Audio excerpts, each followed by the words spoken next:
cartels are always hiring temp workers to pick up odd jobs. See if you can lend a hand.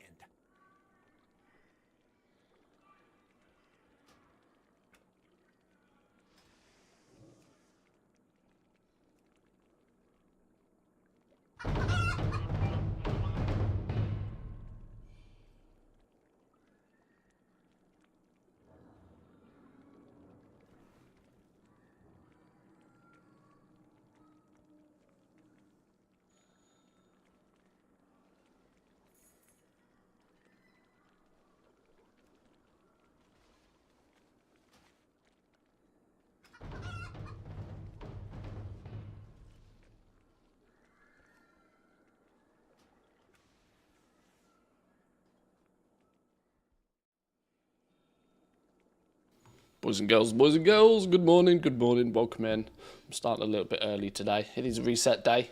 Hope you're doing well. Oh, I've got a dog under my feet. Let's not kick the doge first thing this morning. Let's get some of the accounts up and running. Reset day. We have vaults to look at. We've got all sorts of goodies to play with today. 1 week until Turbo kicks in.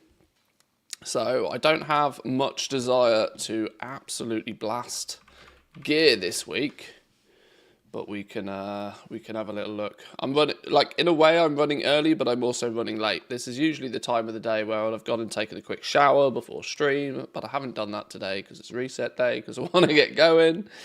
So if I sound a bit rough, it is just early morning vibes. But let's get things up and running and loaded. I'm seriously running low on game time on some of these bonus accounts. We might have to buy some tokens. Cash in some of that lovely gold. Talking of lovely gold, let's double check the auction house first thing this morning.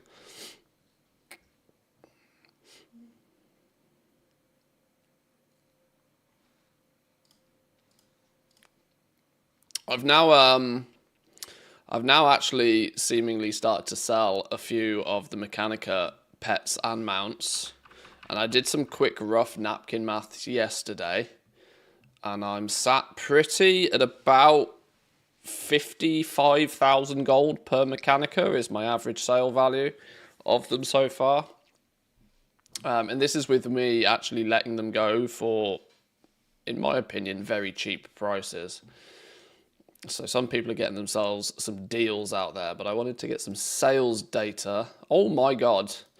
Okay, well, there's some more sales data. We've sold some more.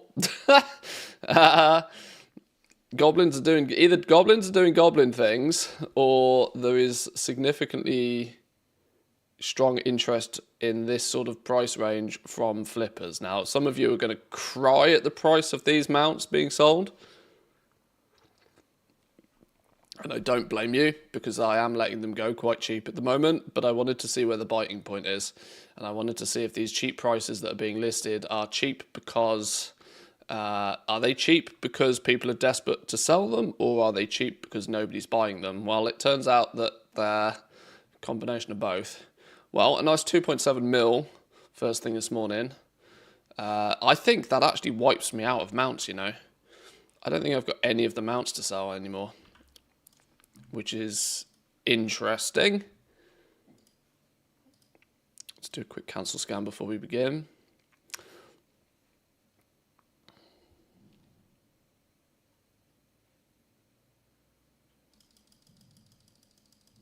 Just farm some more. Well, that's exactly the plan, right? This is entirely the plan, that I wanted to get some sales data, find out exactly what's going on, whether they're going down in price because there's an oversupply of them, or whether it's because nobody's buying them, or what the case is. But now I've found the biting point.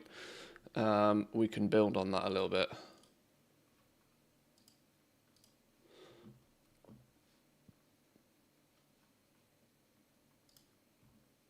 Who bought them?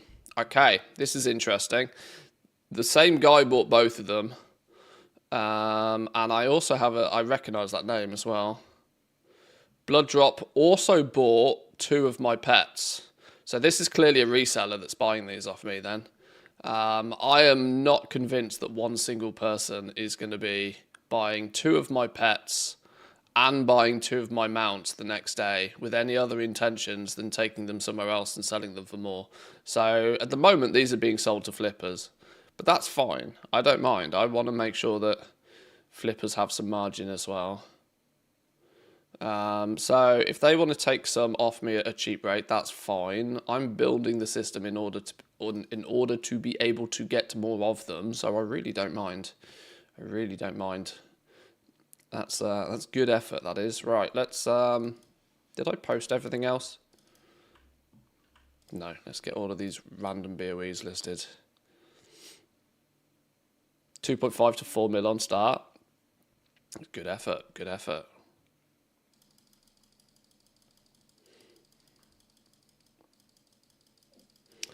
Mostly, I needed to get some sales under my belt just to sort of recuperate the costs of setting all of this up, even if I am letting them go a bit cheap right now. And this is mostly because I bought 3 copies of The War Within and like 5 months worth of game time. That adds up really quickly. Ooh, bless me. Oh my god. And time is coming again to re-game time them, so I need to make sure that there are some sales trickling in on all of this stuff to make the entire system worth keeping up.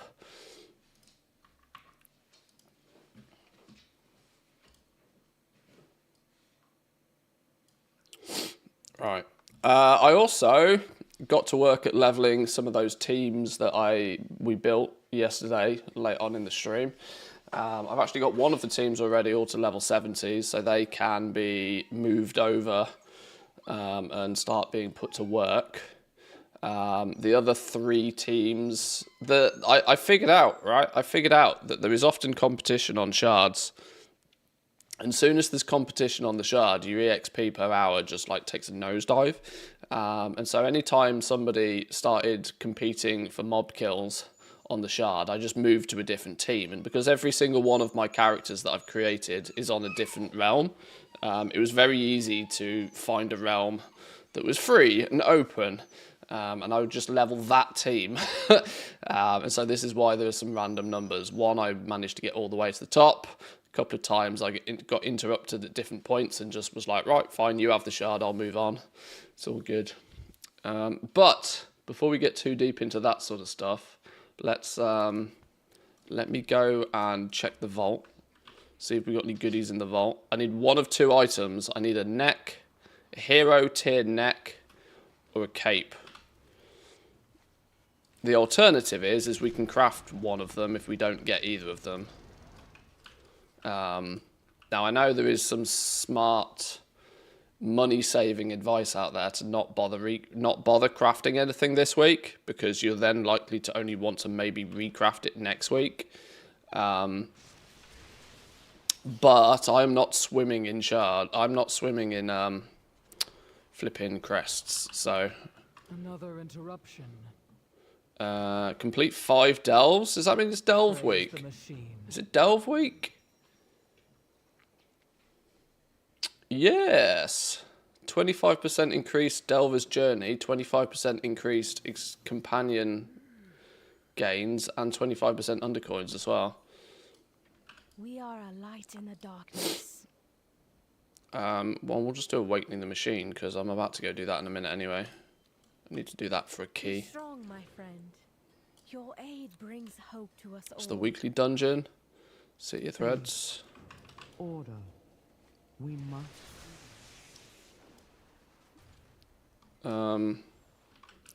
You'll find me wherever the action is. No. What's... Brand's level 73. So even a 25% EXP gain is not going to do all that much to it, is it really?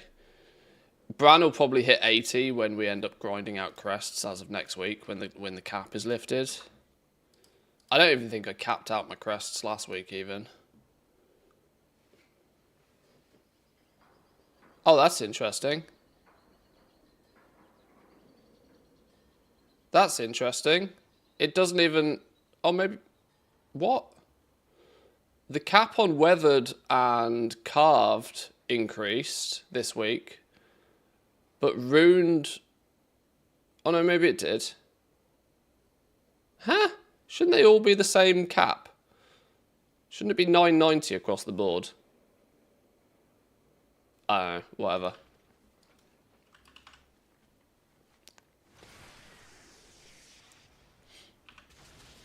First things first, let's check the vault.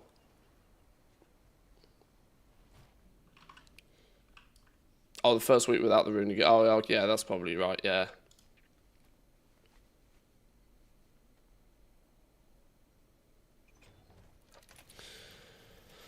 How do you explain that some crafts can never be sold for profit in the auction house? Because nobody wants them. The price they will be in the auction house is as much as people are willing to pay for them. Fundamentally, you can only sell. You got to remember that the entire auction house is people. It's all people. If people don't want to buy it, they won't buy it. And if not enough people buy stuff, the people who do have it for sale will slowly decrease the price in it in order to incentivize people to buy it. And that can quite easily, and in many cases it does, push it down below the cost to craft that thing in the first place. But because there's no undo button, the people who are selling it can't undo, they can't turn it back into materials. Their only choice is to sell it or not sell it. And selling it for a cheap price is better than not selling it at all. So profit is never guaranteed. Profit is a luxury of working hard. A stinky trinket with leech or a helm that we've already got. Oh, it's not even a tier helm, by the way. Dead Vault then. Dead Vault. And annoyingly, I didn't even bother doing the rest of my... Clearly didn't even bother doing the rest of my delves last week, so I'm only going to get 4 tokens of merit, which isn't even enough for a socket. Well, that was miscalculated, wasn't it? That was greatly miscalculated. It's got avoidance, though. What, are you saying take that... take that, catalyst it, and then upgrade it back to the same degree, just because it's got the avoidance? I mean, I could. I mean, that does kind of work. Oh, we'll do that then, because I've screwed myself on getting enough stupids. Yeah, we'll go with that one. Bit of a dead vault for me. But that can obviously be expected with putting in basically no effort. So let's catalyst it first before we upgrade it.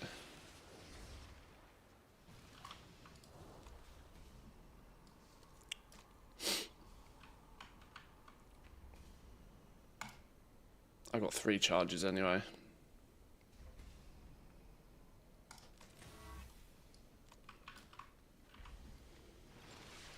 Catalyst it. Let's go upgrade it. Let me do some crest shenanigans anyway. Fair skies and strong winds. We have slept long enough. Convert everything up.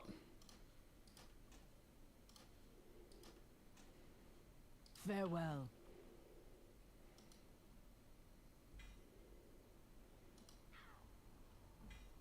So many possibilities.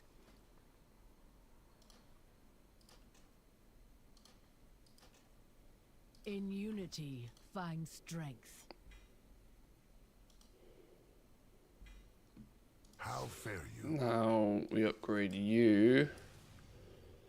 4 of 6 is where we can do it without any cost. 4 of 6 is the equivalent, so let's just do that to begin with. Fair skies and strong winds. So there we go. Now we've got one with avoidance. Now we need to decide what we actually want to upgrade this I will week. do my duty. How many gilded have I got? 66 gilded.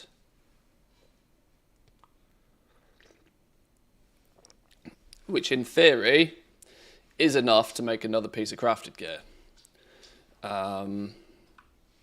Which could fix one of my problems, which is that both of these two are still sat at champion. With the other half of a shard I can go and get, we could look at crafting a piece. Don't craft, wait till next week. Dude, I have more gold than I know what to do with. I don't care about saving materials. It's fine. We could craft a piece.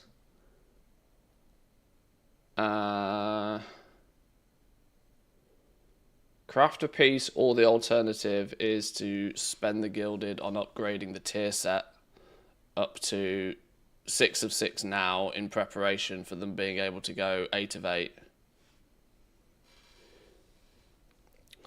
Yeah, I'm aware it goes 2 item levels higher, but you still need to buy that, and you need the only reason why people are saying don't craft this week is because it costs you gold to recraft next week. I don't care about the gold.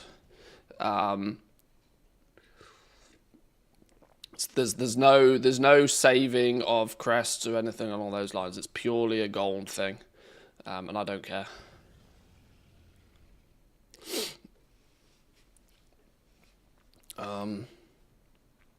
Yeah, so next week, to explain in a little bit more detail then, for maybe those who might also be considering the same. Next week, when Turbo kicks in, crafted gear is going to have an additional, let's pick, I don't know, random ass piece of gear, right? Crafted gear is going to have an extra optional reagent slot here. Which is where you'll put your augmentation matrix in. To buy that augmentation matrix, it will cost you 30 crests. And then what you will in essence need to do with existing crafting gear is recraft it with the augmentation matrix in. Now, of course, recrafting a piece of gear costs 50%-ish of what it costs to craft in terms of materials in the first place. So that's why Wowhead, for example, is probably telling everybody not to craft this week, wait until next week. The only reason is that so that you don't have to recraft that same piece of gear next week. It's a gold reason, one that I'm fortunate enough to be able to completely ignore. It's not for 2 item levels, it's for 2 tier levels. So hero gear is going to go up to 8 out of 8 instead of 6 of 6. Crafted gear is going up by 6 item levels. Crafted gear is going to cap out then at, 681? 681 crafted gear will cap out at. Now, of course, when you add that to all of the crafted slots that you may already have, I've got crafted boots so far. I've got boots, I've got bracers, I've got shoulders, I've got weapon. I could potentially add a 5th piece of crafted gear to my setup today, get a 5th piece of 675 crafted gear,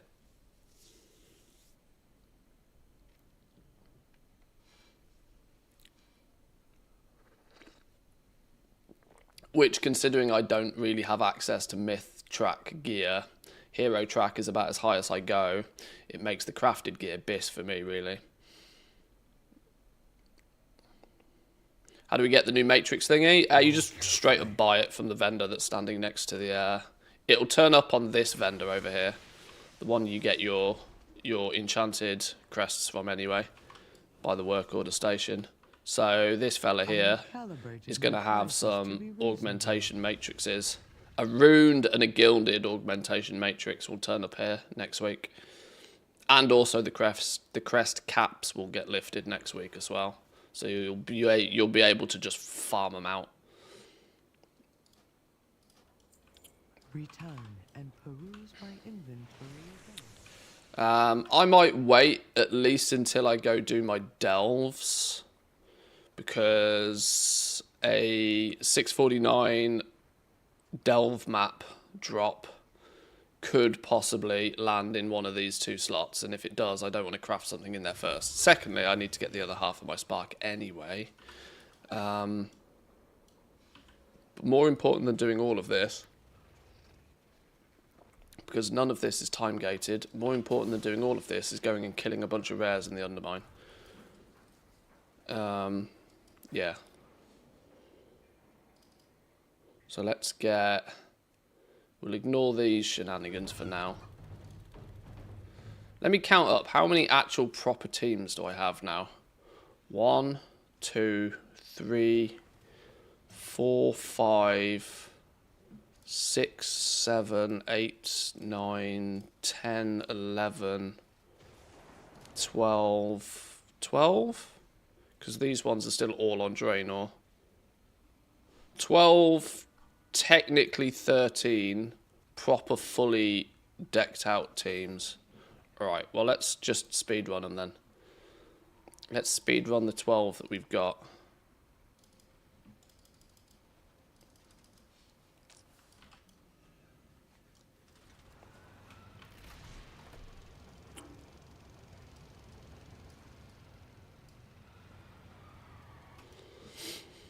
Alright, come on guys, load up, load up, load up. A mythic chest, I'll take it. Nice one. That'll do. Anything on the myth track is good. No Legion mining world quests have spawned with reset. Still can't complete my skill. For reference, I think that world quest pops up very rarely. Far more rarely than you would like it to be. If I'm honest. Far less likely, I should probably say. That's the words I'm looking for. Oh, we've got choices here. Slugger, Tally. Oh, we'll take the Slugger and Tally realm.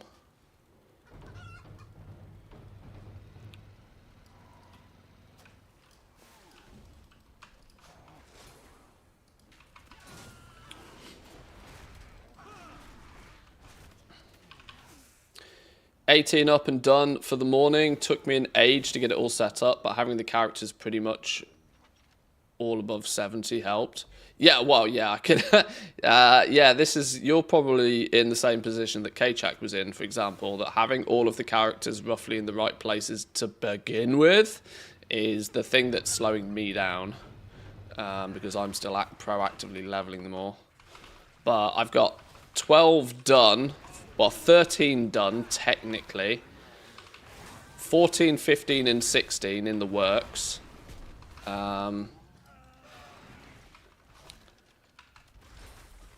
Technically 18 if I also include the ones that are all located on Draenor.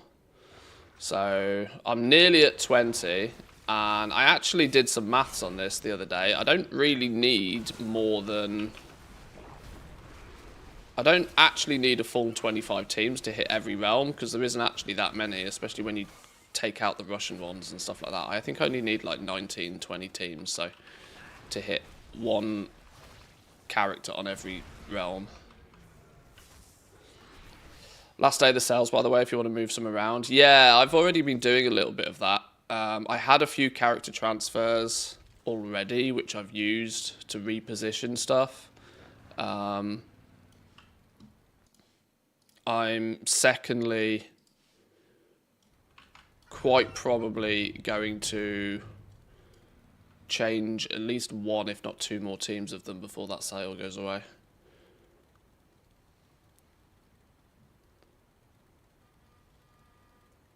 Which is something I might need to do today, technically.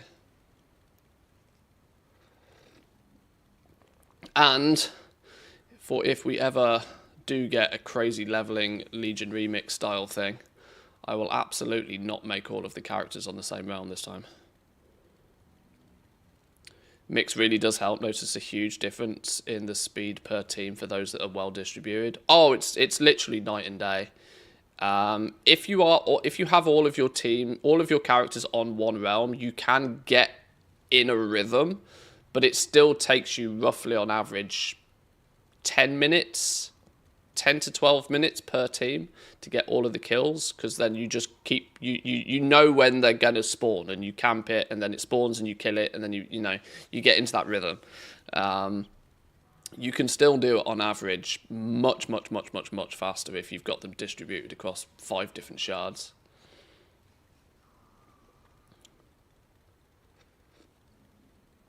Whether this is coincidence or not, though, the shard IDs seem to reset with reset. We're now down into like only 3-digit shard numbers. By the end of last week, we're in 5-digit shard numbers. So I don't know how their sharding system works, but it also seems to reset with reset. We are getting absolutely crazy poor luck with these, though. 2 of these are on the same shard, which definitely isn't helping. Junk wall, garbage, I don't want any of this.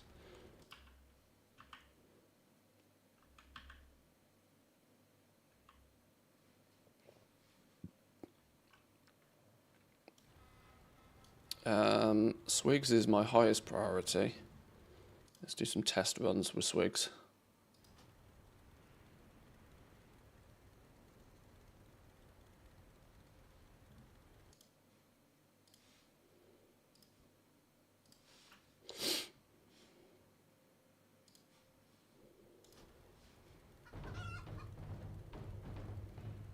No, no Swigs.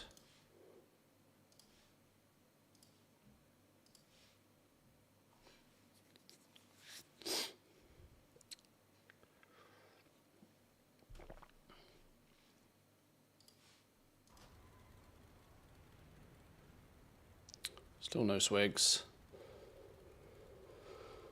I did also notice that Wednesday is a really challenging day for doing this as well, just generally, because there seems to be an abundance of people that are also trying to kill all the rares on a Wednesday. Clearly, because Wednesday is let's go do the shit in the Undermine day. I haven't even picked up my chat list actually for this week, whilst we're here. Oh, it was a Nitro.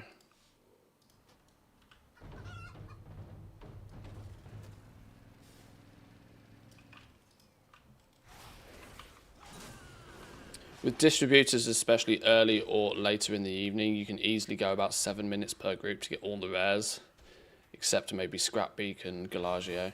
Yeah, you can absolutely blast.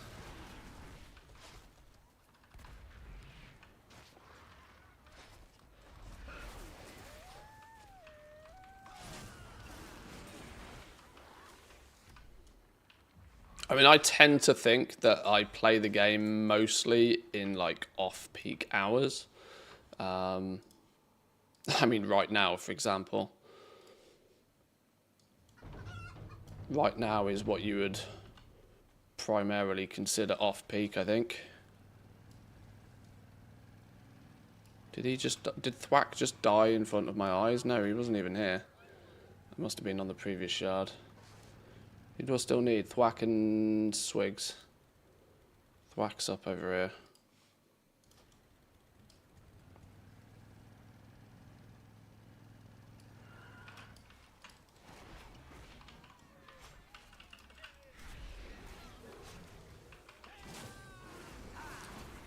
I was going to put up my router with some Velcro. Turns out it's also sold in separate packages for hook side and loop side. Why?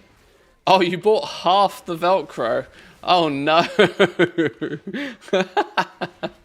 Oh dear.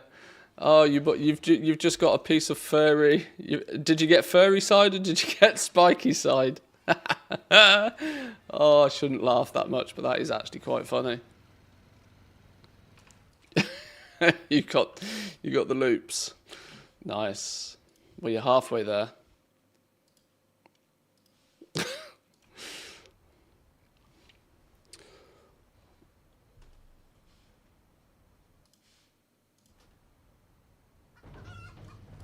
That is unfortunate. Why would you ever sell Velcro, like 50% of the Velcro you need? That's ridiculous. Hook's going today. At least Amazon's got you sorted. But yeah, whoever sells it is a dum-dum. There should be a massive, great big banner. Please be aware that this is only 50% of the Velcro you will actually need. Is Velcro a brand name? Or is Velcro... Velcro feels like it's a brand name. A brand name that got out of hand. It's like when people say, I've got to go do the hoovering. No, you haven't got to do the hoovering. Hoover is a brand. I'm assuming Velcro is a brand name in some way, shape or form. It feels like it should be.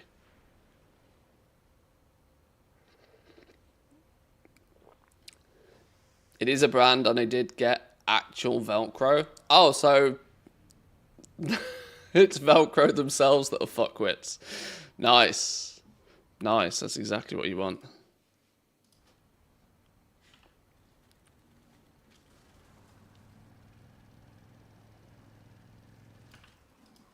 What's Nitro doing all the way over here?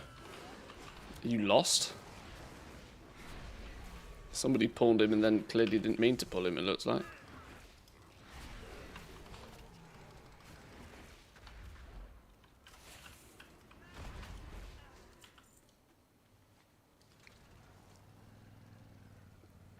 Let me just double check this shard because it had 2 or 3 rares pop up and I don't know which 2 or 3 it was. I wasn't paying attention. Tally might be up apparently. Okay, that's 50%.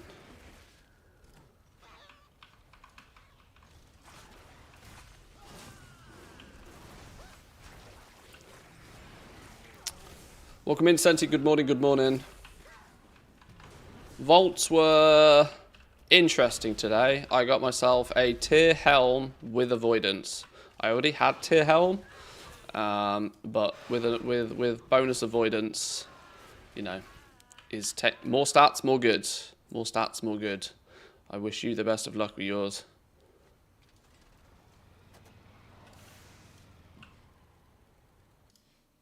Oh, hang on. No, that's not the button I meant to press.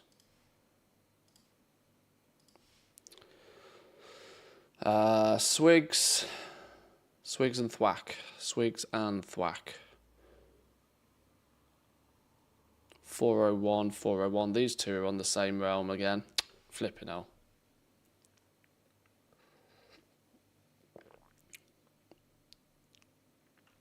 Welcome in, Hayley. Good morning. Good morning, good morning.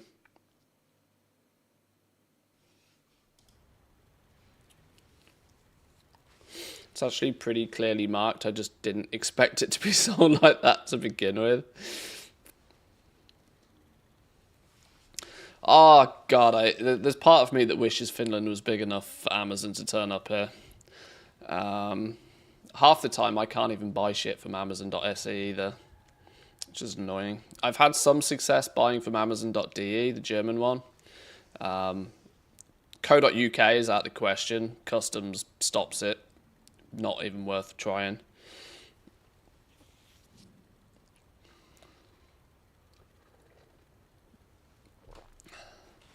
I've lived in Finland over a decade now, and I still feel naked not having access to Amazon. Or should I say, reasonable levels of internet to retailery.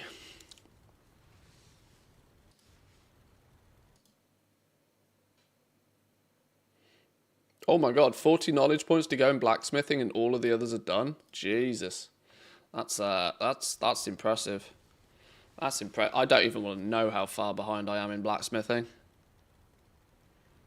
Make your own Amazon. Clearly there's a market for it. Well, the problem is there isn't. That's why they're not here.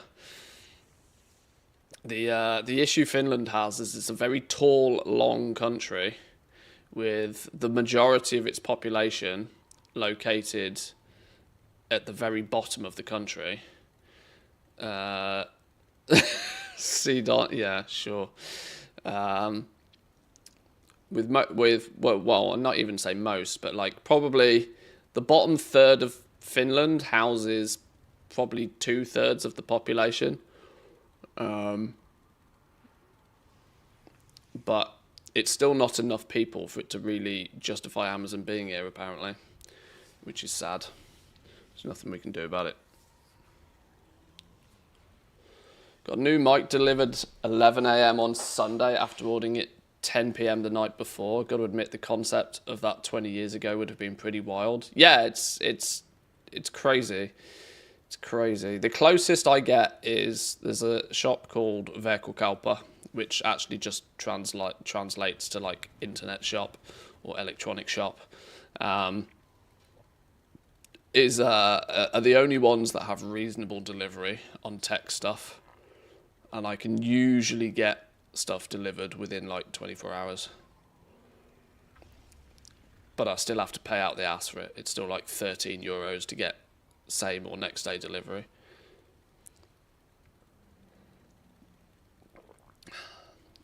Which still feels kind of stinky, to be honest.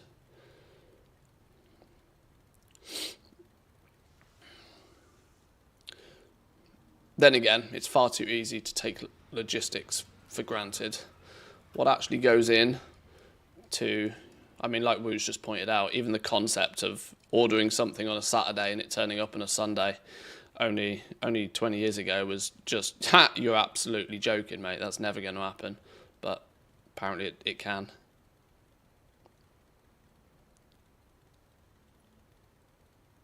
A couple of years ago, a lot of people here had mailboxes in Italy just because Amazon didn't deliver in Switzerland.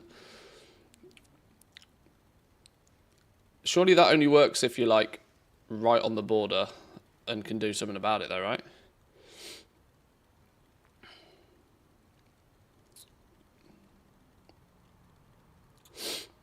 But yeah, the intercontinental delivery stuff is still a little bit 50-50.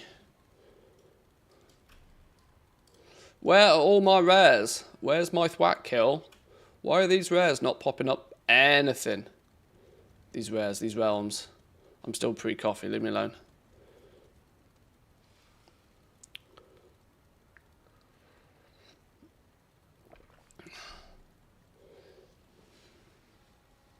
Seems to claim it's been 33 minutes since the Swigs kill happened on this realm. I don't think that's quite right either. I'm not sure that's correct.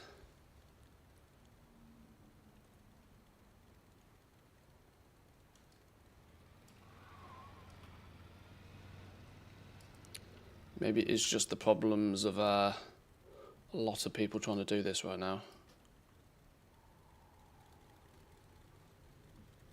Test a few places out. Oh, there's thwack potentially. That's 3 out of the 4, which normally I'd say that's not bad, but we're missing the one that's actually the most important, which is Swigs.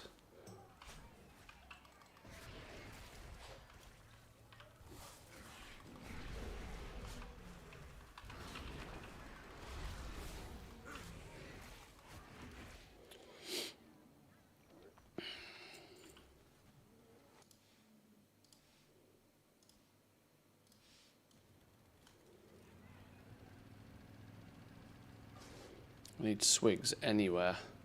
Slugger's up on this realm. We'll take a Slugger.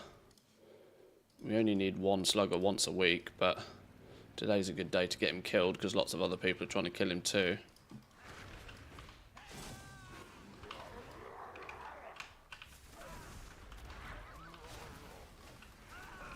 Oh, he nuked my pet in one go. Love that.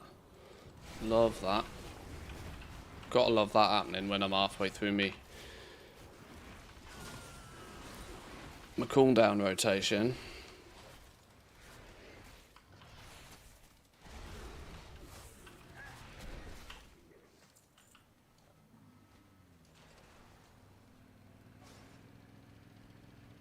Right, Swigs to go on this team.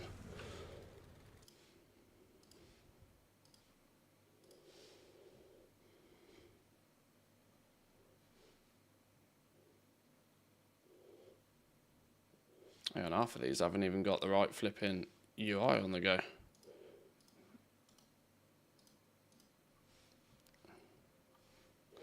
God, it's amazing how fast the reload time is when you keep your add-ons to a bare minimum. I'm so used to having like a good 30 seconds on my / reload, if not more sometimes. And I don't even think I use that many add-ons, but clearly I must do.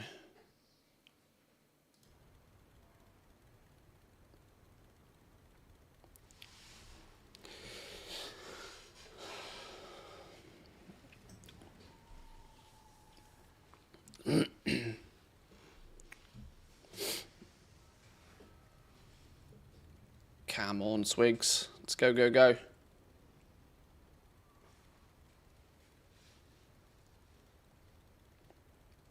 See, this is the scenario where what I really want to be able to do is, whilst we're in this sort of like few minutes of downtime waiting for a rare, the theory is I want to be able to run here, hop on Longboy, right? I want to be able to hop on Longboy, check mail, claim all mail, which will include obviously all of the goodies that we're after in the first place, but also, you know, any stuff that's specific to this realm. And then I want to be able to quickly go, you know what, bang, post scan, boom. And then, oh look, Swigs is spawned on this realm. So then we just, you know, we kill the rare. It's like wombo combo, multi-class, multi-multiing.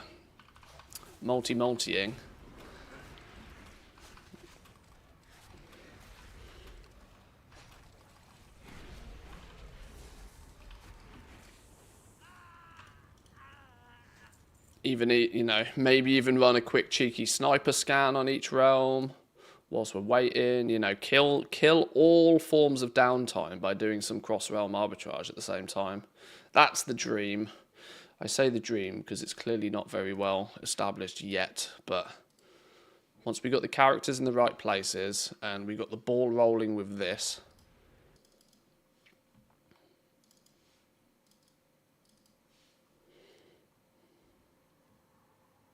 how much history am I keeping in TSM? Not really a lot. I actually purge my TSM data quite frequently. Mostly because I don't actually trust TSM to track everything these days. Whereas if I was convinced that TSM was tracking things properly, I'd probably keep a lot more. But I don't think I'm keeping any more than 180 days. Maybe 365 at max. But I know there's people out there that have got like 5 years of TSM data, and I'm like, at this point, it's not worth it.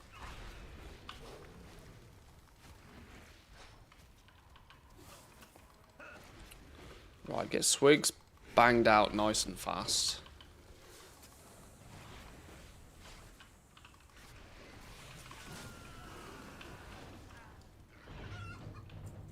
Slugger's technically up here as well, so we'll take that considering it's Wednesday.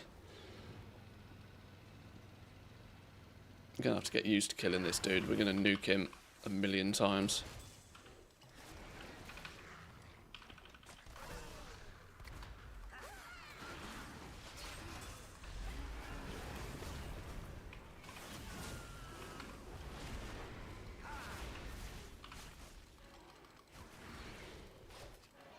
I haven't got Bloodlust for this kill. This is one of the rares that's really useful to have Bloodlust up, or Heroism, whatever you want to call it, because you just want him to do his heal as few times as possible, and his grenade as few times as possible.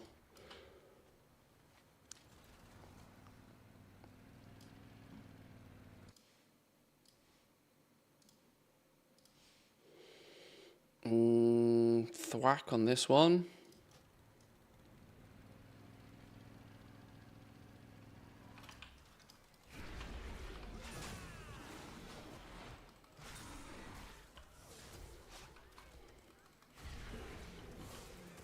What are my plans for the 5 accounts? In essence, just that, to supplement both some cross-realm arbitrage potentially. I already have pets distributed in a whole bunch of different servers, potentially expanding that a little bit further. Secondly, to also just do this Mechanica farm on a somewhat organized fashion.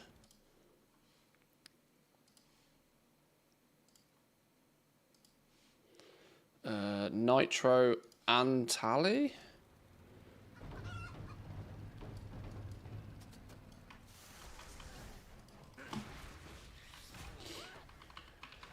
And I know categorically one of the things that has pushed me away from doing cross-realm arbitrage at any decent scale, and the thing that chronically annoyed me with Project Pet way back in the day, where I was selling pets on, I think, 25-ish different realms. The thing that annoyed me more than anything else was the logging into 25 realms every couple of days. But the fact that I am doing that passively anyway with this farm, and now that I'm spreading it out across 5 different accounts, it makes the whole process much more efficient. You know, I'm kind of half doing that anyway, so I might as well be throwing some things on the auction house and relisting some stuff, you know, in the downtime of waiting for rares. It's all a wombo combo situation. Does that weak aura track the rares killed? This isn't a weak aura. This is an add-on called Rare Tracker. The only weak aura I've got running at the moment is this leveling one, which is not really doing anything other than just being there. And I have chosen to use Silver Dragon just because for the actual scanning of the rares, it does basically the same. Nitro, Slugger, Swigs, Tally, Thwack. That's the team. That's the full team.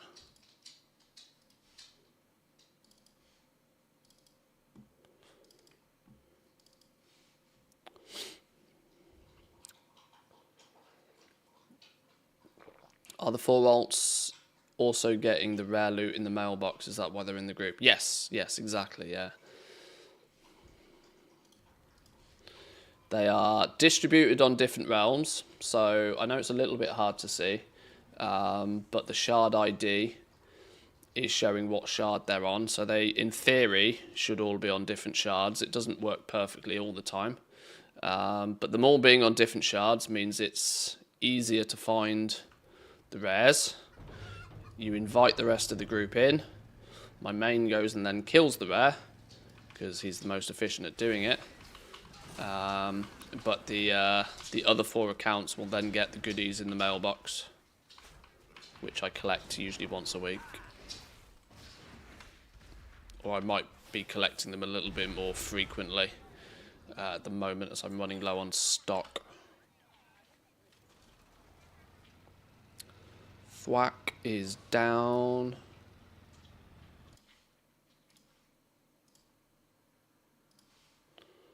Nitro.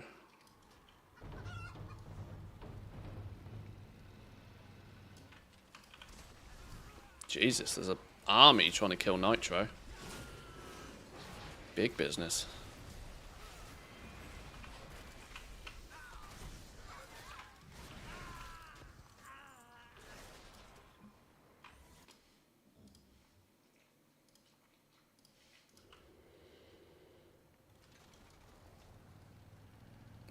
Tally, Swigs, and potentially Slugger if we spot him. Well, let's sit myself about here. Oh, Slugger's up on this realm.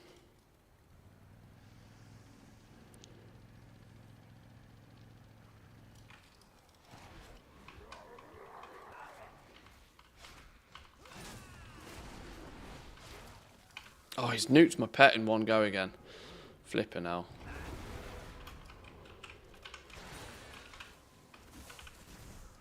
Siphon blood, no, we're not doing any of that silliness. Oh god, oh that's not good.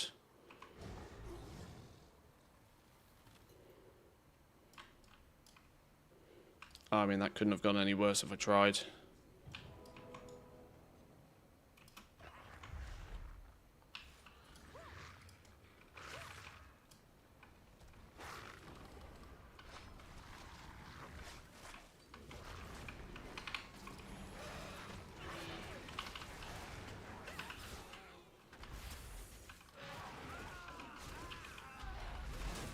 This has gone horribly wrong. Ow.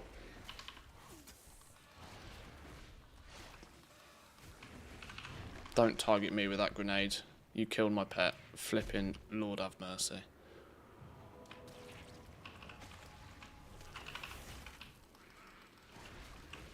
I don't know how I get out of this. Yeah. Flipping hell. That couldn't have gone worse if I tried.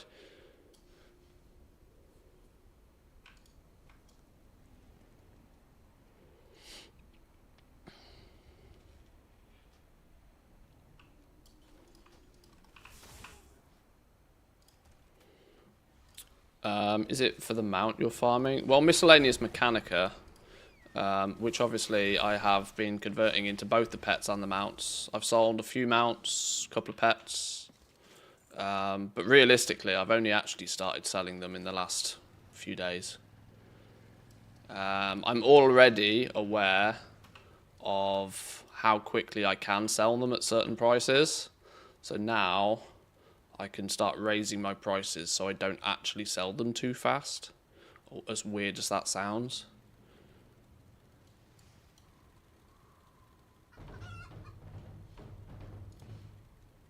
Because I've now found the price point to where I can sell them faster than I can farm them.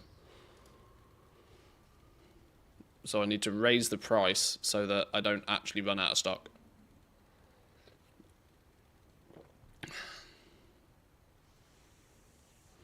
And now we wait for the rares again.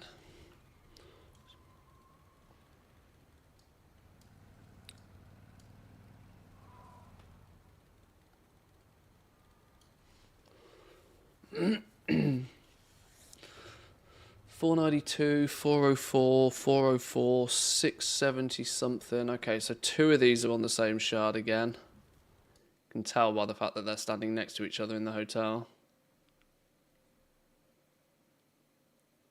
You're going to use the farm alts for posting on the different realms? Yes, that's my plan, yeah. Because they can, obviously I leave them in the hotel for the instant log out, but there's nothing stopping them, you know, just quickly doing a run out here. Boom, on the long boy. Bang. Do our business. Run back in, sit back down. Is the theory. In this sort of like small downtime whilst we're waiting for rares to happen. How much are you earning on this? Is it worth it? Well, I wouldn't be doing it if it wasn't worth it. I don't really have exact numbers because I'm scaling it right now, so I'm adding more and more and more to the pile. I've not had like a set period of time where it's just normal. But my rough mathematical calculation is that I should be able to get 4 or 5 Mechanica a day, which is the equivalent of about a pet a day, which at the moment is about 500,000 gold a day. Current prices. Relatively quickly from this point on.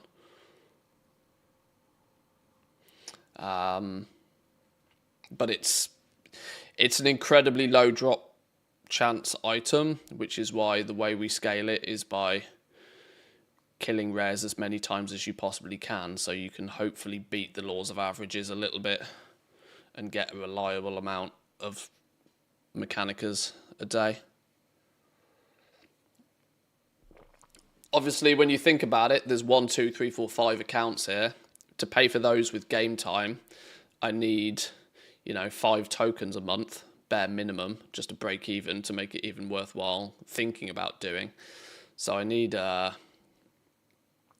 probably 25 to 30 Mechanicas just to pay for the operation, and then anything else I earn on top of that is where I actually start making some profit, roughly. But the design is not to do this all day, every day. The design is to do this quickly and effectively for about an hour or two, maybe. But then to be able to go off and do whatever else the game presents.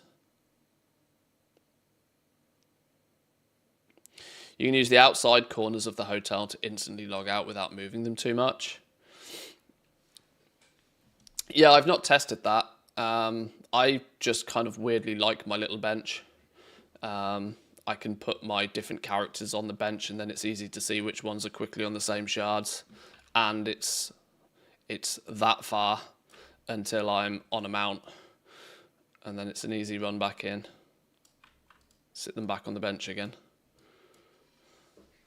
is the theory.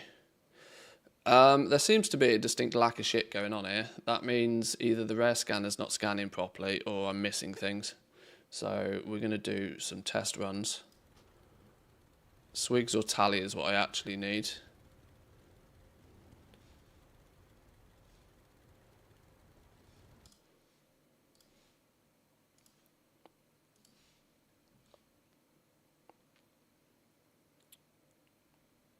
Nitro spawned again. I don't need nitro.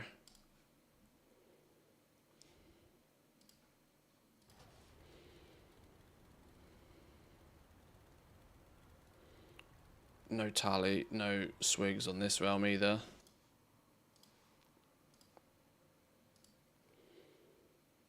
These two are annoyingly on the same shard. Oh no, wait, hang on. Now you're saying that tally's up.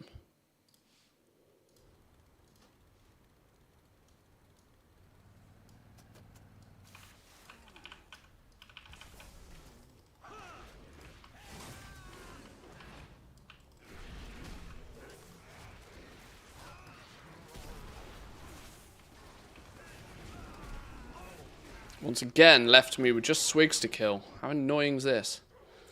The one that seems to evade me so far today is repeatedly the one that's most valuable to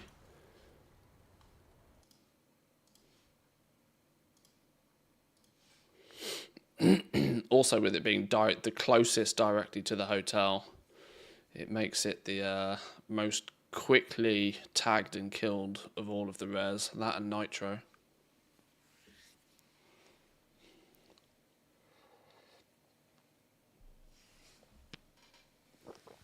Slugger's up again on a few realms.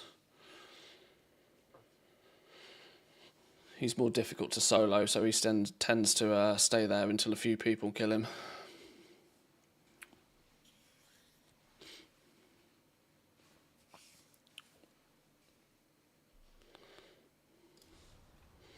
Do I have an auctionator shopping list for the pets and the mounts?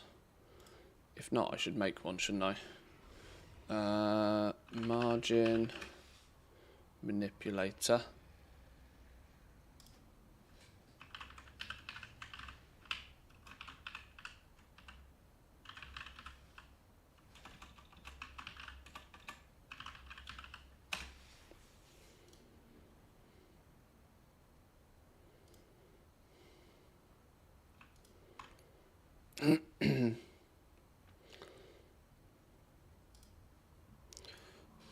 Margin manipulator, assets, something or other.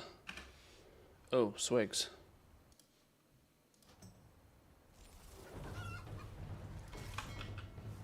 We'll come back to that in a second. Please hold. Was swigs the last one we needed? Thwack, tally, swigs, nitro. Thwack, twally. Yeah. That was the last one we needed. Right, next team. Next team.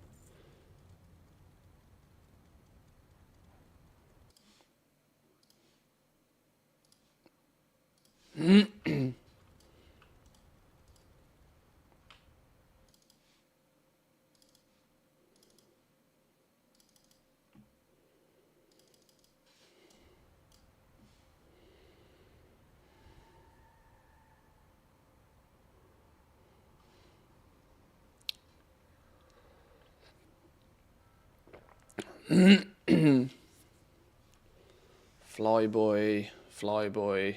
Oh, are these the same shard? Don't be the same shard. No, we got separate shards, which is good. Flyboy, junk wall, chief foreman. None of those I care about right now. Maybe I can get back to my shopping list real quick.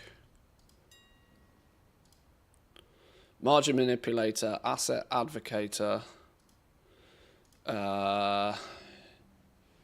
What's the third? What's the Invigorator or something? No, what was it? Investigation in that one. You in there. Oh Christ, now I've got to remember the pet names. Hang on.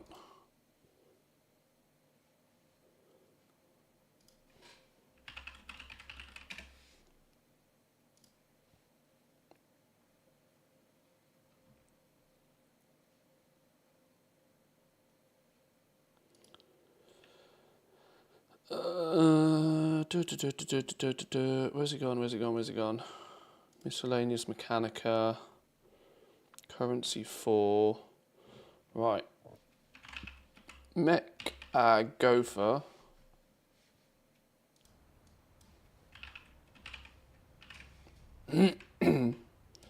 Mecha Gopher. Steam Weedle.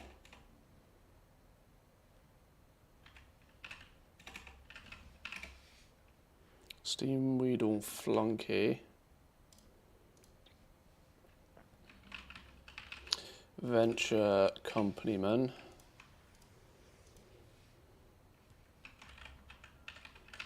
Blackwater Keg Mover. Crimson Mecha something or other.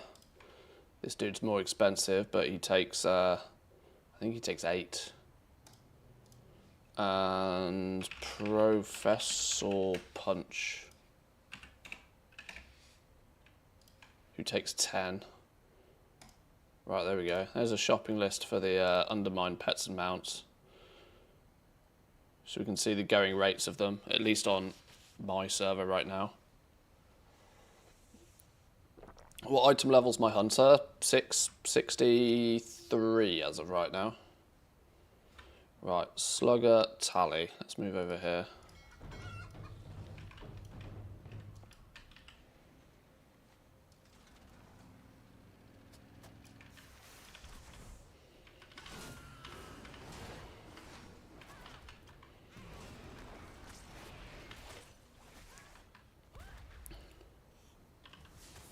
I think it takes 8 for... Is it 8 for Punch and 10 for the Crimson one? I can never remember which way around it is. It's quite an important thing to remember. I should remember. Slugger is up. Let's grab a Slugger kill if we can. Wait, what was that I saw a minute ago? Dude with about 12 carts running behind him. Slugger's dead anyway.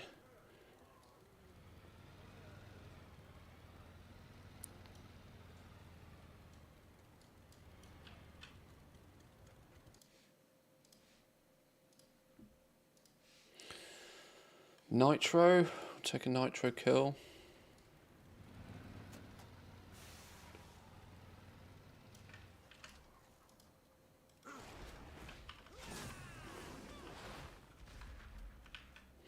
Professor's 8, Crimson's 10, thank you, yeah.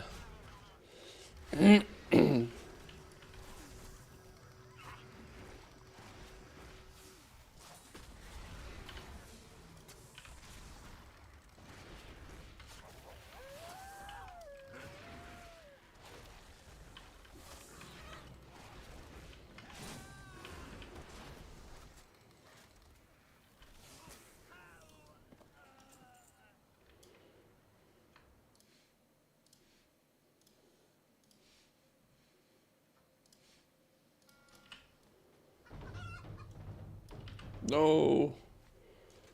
I want swigs. I want swigs. I want swigs. Thwack can wait.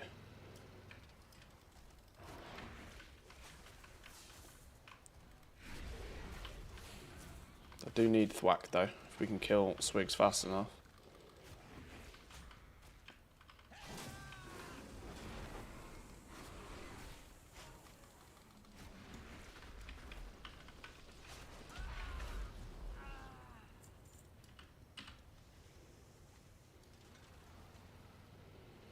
If we can get Thwack killed now, that's all 4 on this team. Yep, lovely stuff.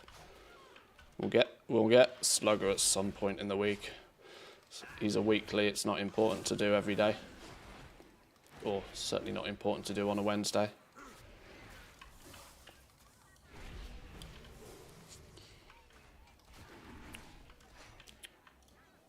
Now this isn't something I'm going to do straight away. What I want to try and do is maintain one of everything available for sale on like my home realm. One of everything available for sale at like competitive rates, but then any extra mechanica that we get by doing this over a period of time. I've even thought about maybe not even bothering to move the mechanicas off the realms or off the characters that get them, just waiting until they get 5 of them.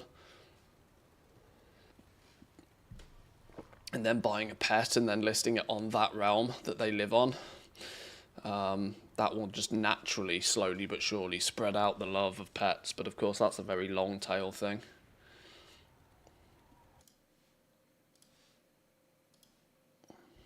I'm not sure there's enough hours in the day or enough rares in existence for me to actually end up with, you know, pets on multiple different servers. But we can dream. I will at least in a couple of weeks start to have a really, really, really good idea of exactly how feasible it is to get, like, is it possible to, like, without burning yourself into a hole, to get like 50 to 100 mechanicas a week? I reckon it probably is. I think K-Chak was getting about 50 with his setup per week anyway. But he was also doing the world tour on most of his teams, I'm led to believe, which is something I would like to not do. I would rather have more teams, cycle through more teams than do the world tour.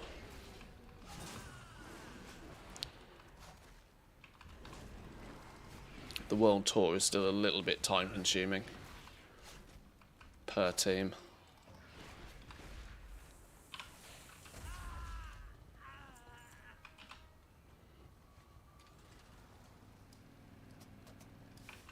Is this a god shard? We might have landed on a god shard here.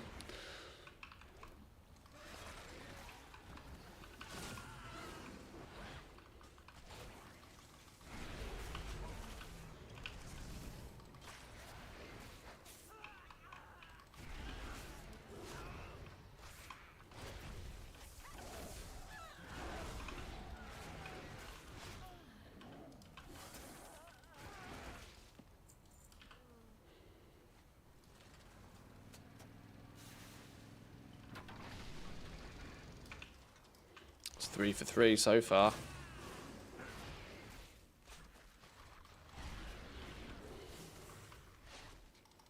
World Tour does it only for the weeklies, I think. Oh yeah. You know, when you go do Dark Fuse, when you go do Junk Wall, you go do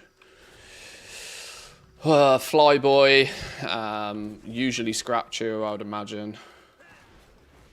Yeah, you're not doing the World Tour for the dailies. No. But even still, the World Tour for the weeklies, I know you only have to do it once a week, but when you think about it, there's 7 days in a week. If you've got 14 teams, that means you still need to be doing a World Tour twice a day, just to get them all done. Which, as far as I'm concerned, probably adds about 50% more time to the total operation. Which, if I can have, I would rather have more teams and not do the world tour, which is kind of a position I think I will be in, because if I can get like 20-25 teams, that's still a manageable amount to do on a regular basis, but will also be enough that doing the world tour then is nowhere near as important.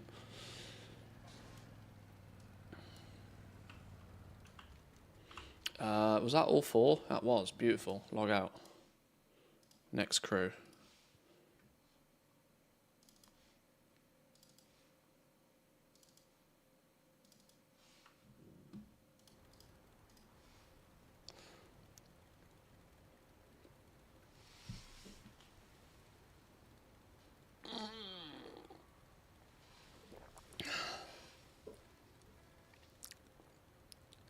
Bathizu, I've butchered your name, I know, I always do, but welcome in, good morning, good morning.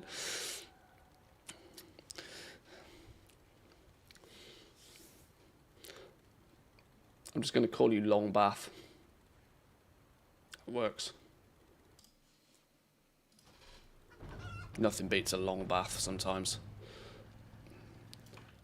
I genuinely miss having a bath. My house has 2 showers, but I really would happily, without a minute's notice, swap one of those showers for a bath.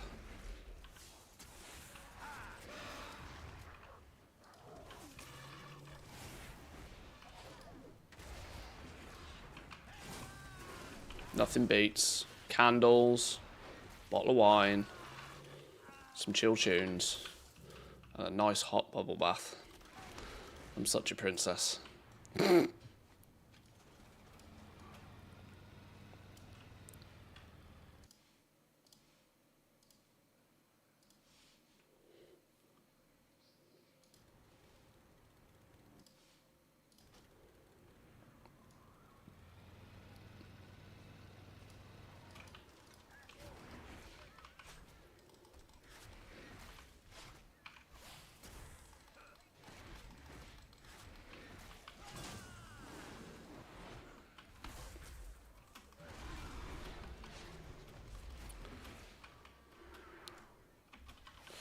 I recognise your name from somewhere, and apologise if I've misremembered something, but I can't remember where I recognise your name from.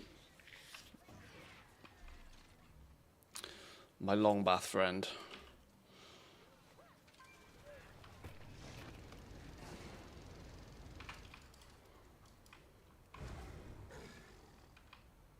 Remaking my bathroom in less than a month. My bathtub will go out and be replaced by a shower cabin. I'll miss it. Then why the hell are you doing it? Oh, slam the brakes, my friend. Slam the brakes. Woof.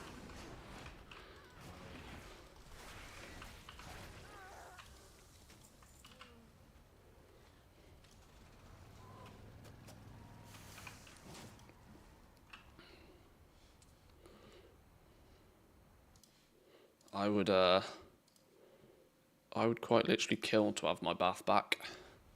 Well, I say back. I've not had one for 10 years. This country doesn't do baths. Extra space, easier for older parent-only reasons. That I get. That I understand. That makes sense.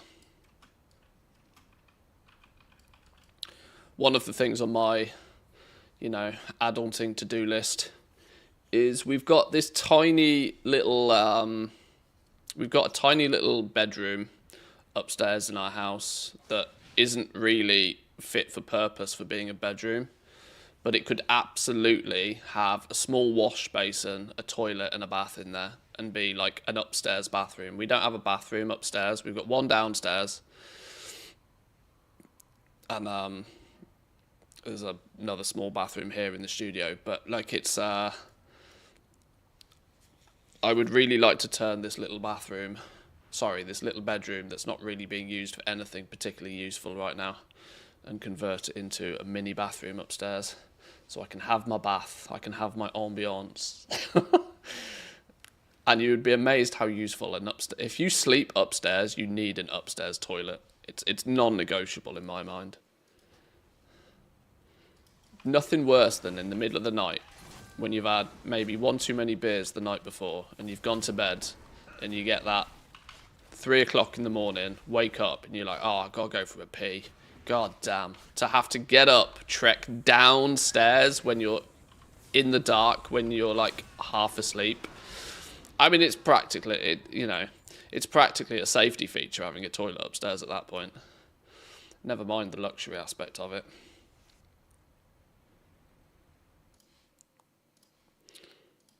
It's borderline for my own health.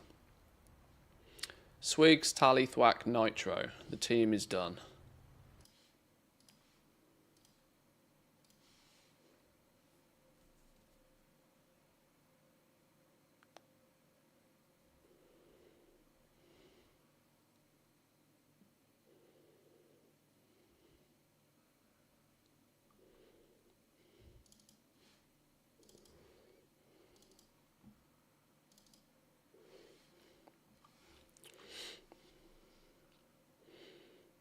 Oh, that's where the name came from.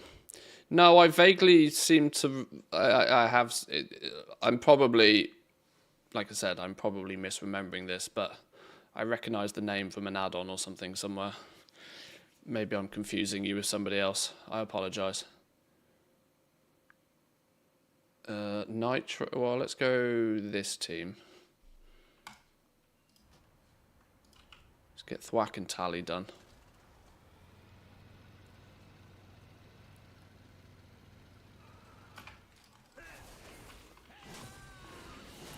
Downside is cleaning 2 bathrooms. True.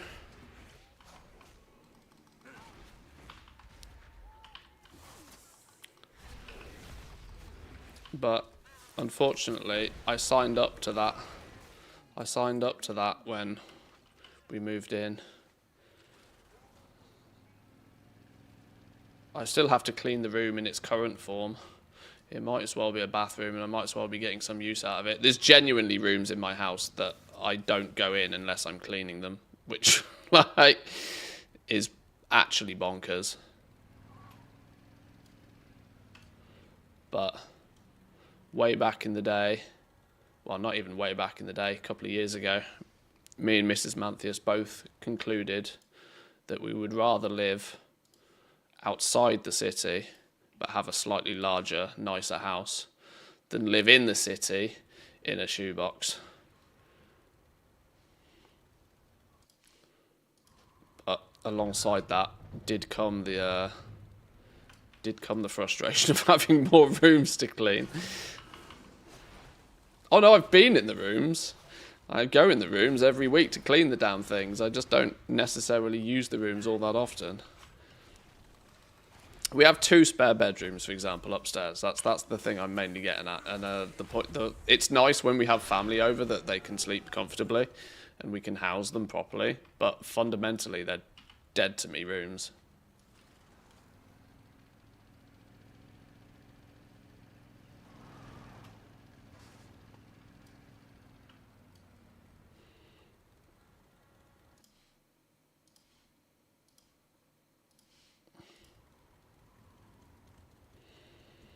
Nitro and Tally still needed. Slugger's up on this realm. I don't believe it. Are these 3 on the same shard? These... Oh no. These 2 are on the same shard, look.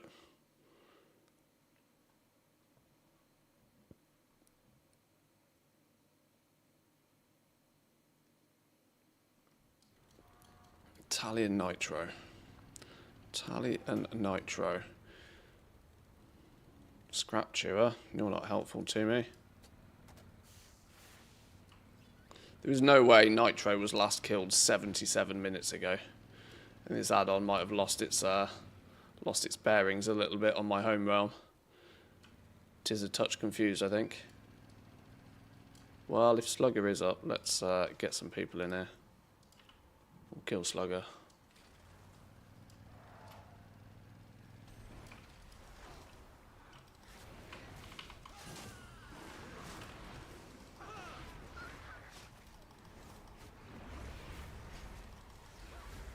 Woof! You got nuked.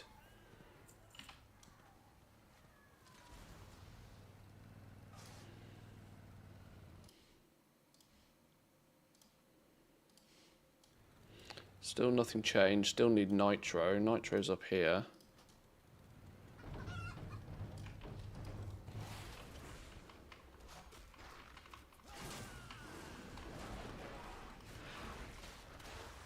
Just Tally to go. If I have to wait too long for Tally, we'll sack it off and we'll move on.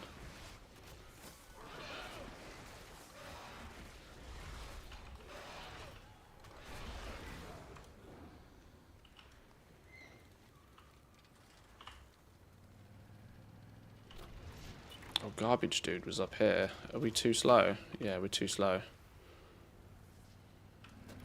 This is where Tally spawns anyway.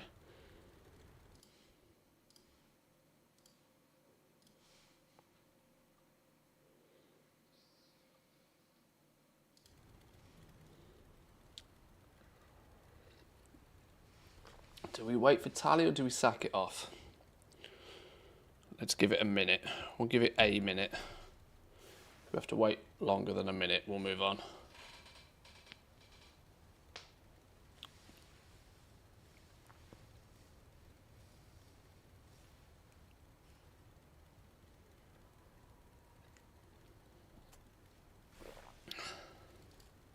But yeah, playing on Draenor, that's like my home realm.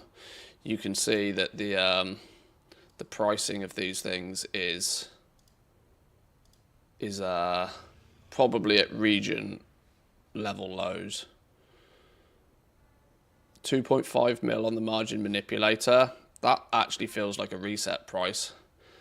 Asset Advocator 1.5 in line with regional sale averages. The Innovation Investigator is being listed and sold for less than the regional sale average right now. 1.5 to 1.7 seems to be the going rate on the mounts.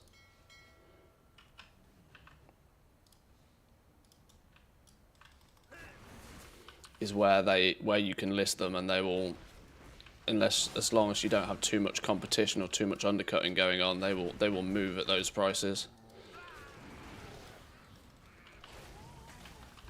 Which is still a reasonable amount per Mechanica. But of course it requires you getting 25 of them before you can cash them in.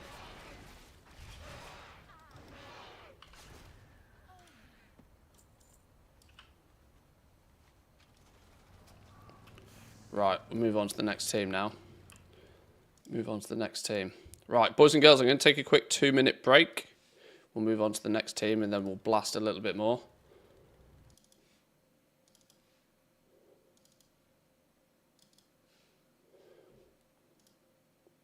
Right, ads are starting in about 5 seconds anyway on Twitch. I'll be back in 2 minutes.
Alrighty, alrighty.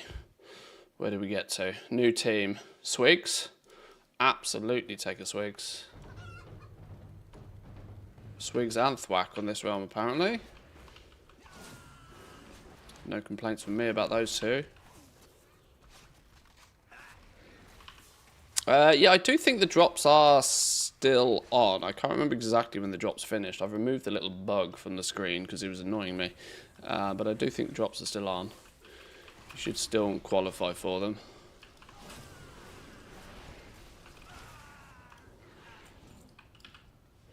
My focus moves off the drops after the first couple of days of them being out because most people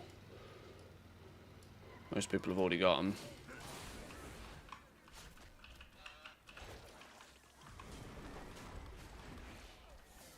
Is Nitro up on this realm as well?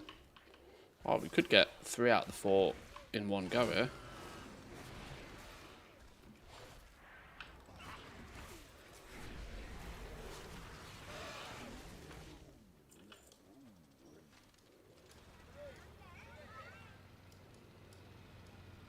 Ooh.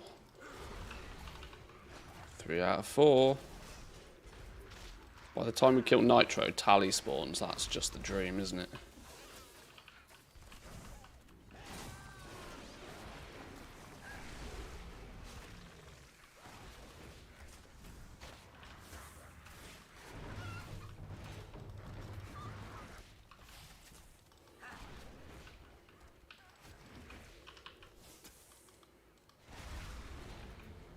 Oh, you killed my pet. How did you kill my pet? How was that even possible?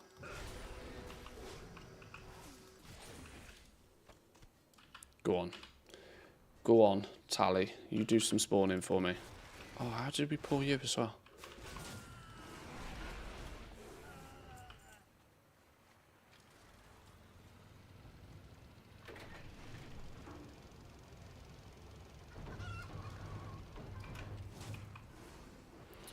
Rats, no Tally though.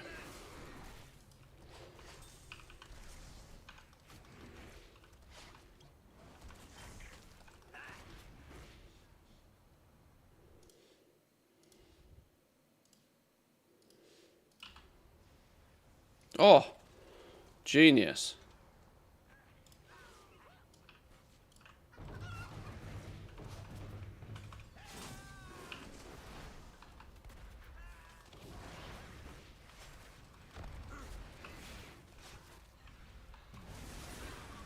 Well, that was a nice fast team. That didn't take very long at all.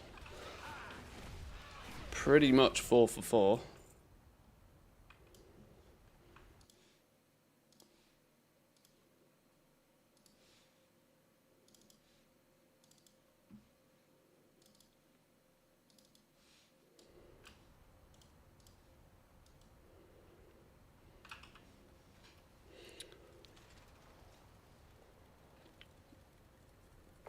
Right, we're not far away from being able to actually play the game now, I think. There's only a few teams left. Nitro, Thwack, Swigs. Options. We'll take the one that's got Swigs, because you're the most important rare.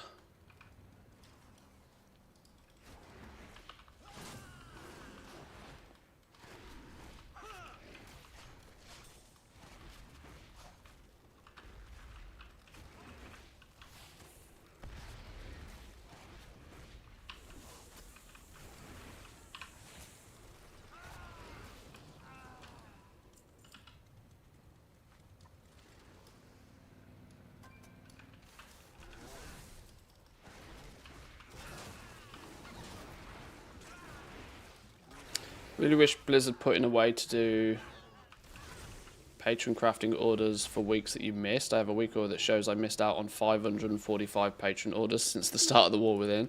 Well, yeah. Yeah, catch-up is limited within crafting professions to a maximum of 21 knowledge points a week, which is, in my eyes, not really what you consider catch-up, because that does still technically mean there's going to come a point in the expansion where, especially with professions like blacksmithing, that if you pass a certain date, you just haven't, not even the catch-up is going to catch you up. It's really bad when the catch-up isn't even going to catch you up. It's, yeah. It is one thing that I like the fact that they thought about catch-up this expansion. And don't get me wrong, something is absolutely better than nothing. But to be honest, at least when there was nothing, you didn't feel like you had a safety net that you could come back and do it later. Whereas actually, the safety net's not really that safe with the way the catch-up system is for most professions now.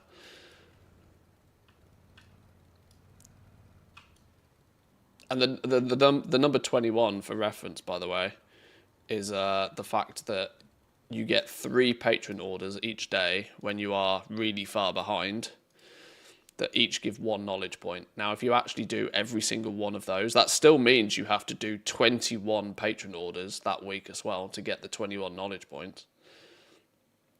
Now, that's also assuming that each of those orders doesn't cost you a lot of gold to do. So 21 points is actually a maximum of which most people won't be willing to actually achieve, because the cost of doing the orders in some case far outweighs the benefit of the 1 knowledge point in doing it. So even the catch-up ones you tend to miss or ignore. So I'd imagine if there's 21 knowledge points, even if you're trying, most people probably are only going to get like 15 of them. And it still requires daily logins to do it. It's not something you can just chip away at and put the effort in. It's, yeah, I think they need to definitely revisit that system in how it works. The reality is even once you are caught up, there is no guarantee that you're going to be able to craft or do anything particularly that's going to make you any gold anyway. And so I don't feel really that there's that much of an issue with letting people just zoom up to the same level that everybody else is. As long as the same amount of effort has to be done. I don't want people to like have a completely click a button and free professions, but you should be able to. You should be able to at least a few, it needs to scale to more than 3 catch-up points a day, really. You should probably get to the point where it's 4, 5, 10 catch-up orders potentially you could do a day. So at least if there's 10, for example, you might feel comfortable doing at least 5 or 6 of them, which will still be better than where you get presented 3, and especially professions like blacksmithing might look at all 3 and go, fuck no. It's like when each one is going to cost you like 2,000 gold or 3,000 gold, people are just not going to do them, which in that regard makes it poorly designed. Nitro, Swigs, Tally, Thwack. Wow, that was the whole team. Okay, move on. No messing. No TED Talks. Move, move, move.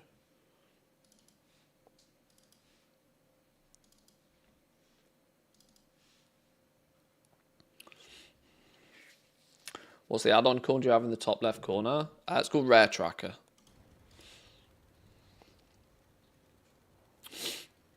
All one word, I think.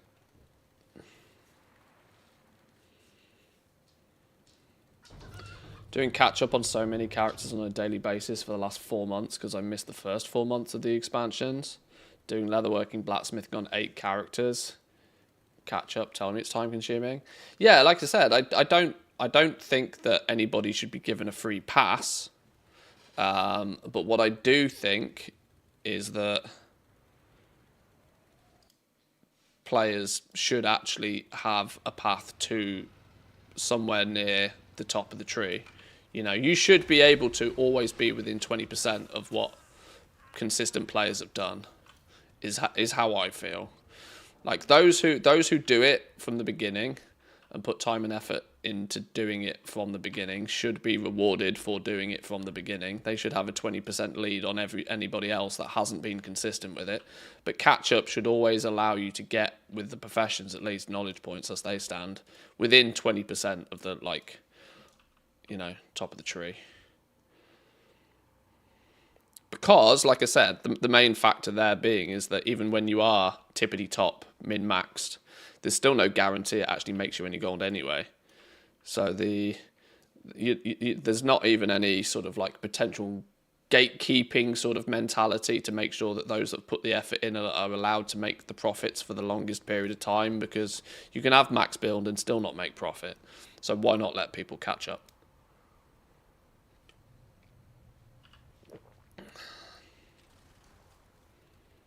Right, let's kill Slugger on this realm as well, apparently. No, he's dead.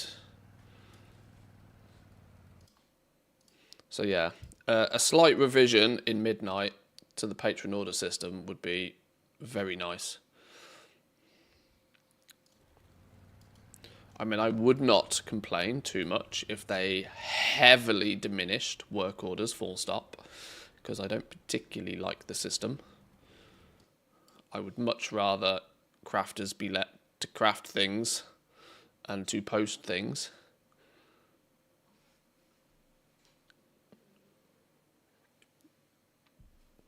Wow, Swigs is up on my home realm, and it's literally the one I don't need. Would you believe it?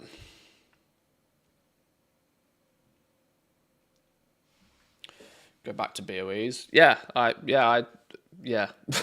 Just yeah.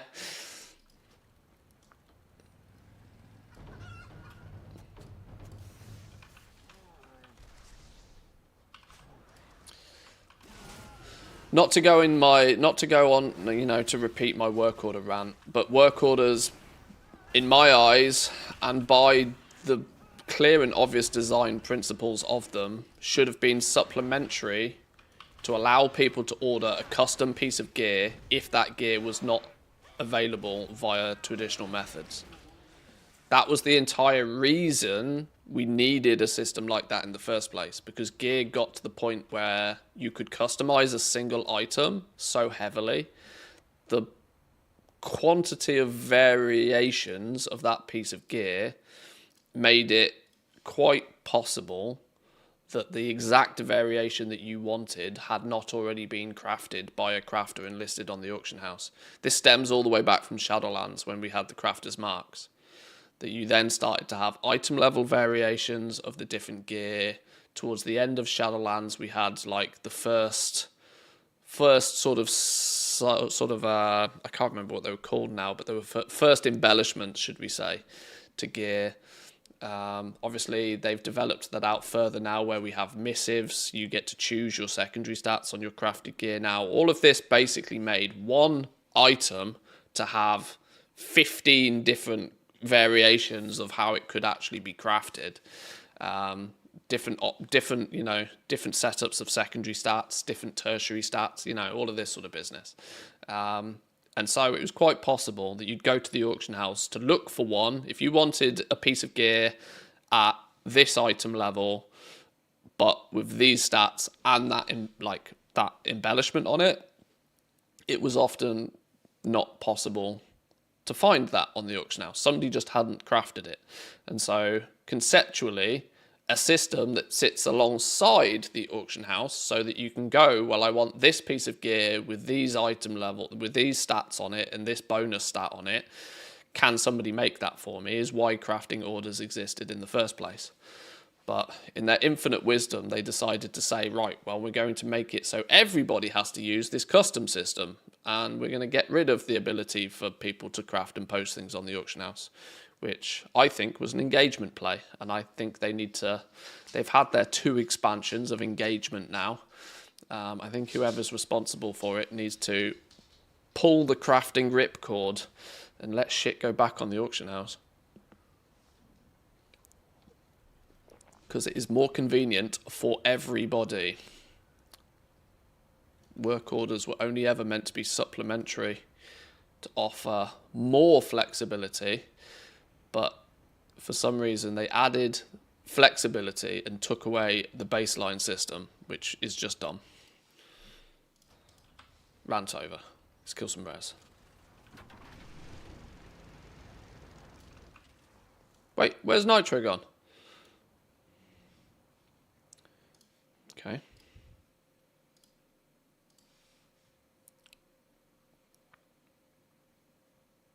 I think my home shard is bugged, you know. Sluggers on this one. Yeah, let's go kill a slugger maybe.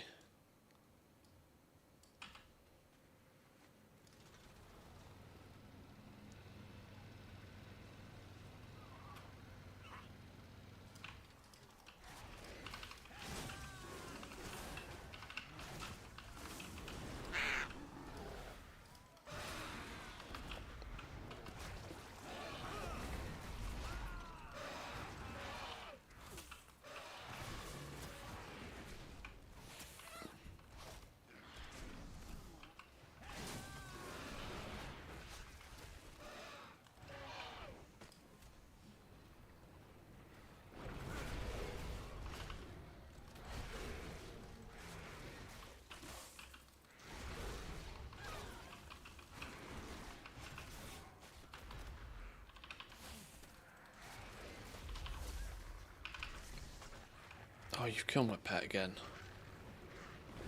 Even with me using men pet, my pet dies. He's just annoying, this dude, sometimes. There we go, got him. Down he goes.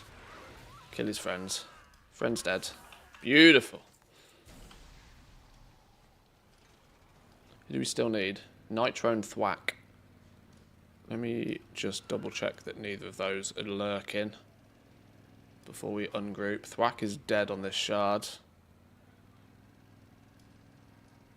And so's Nitro, so we can safely ungroup. Thwack on this realm.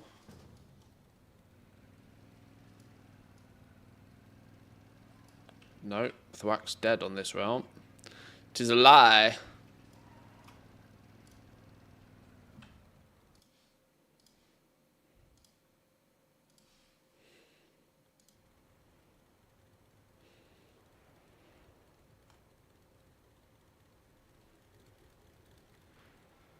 Thwack is on this realm.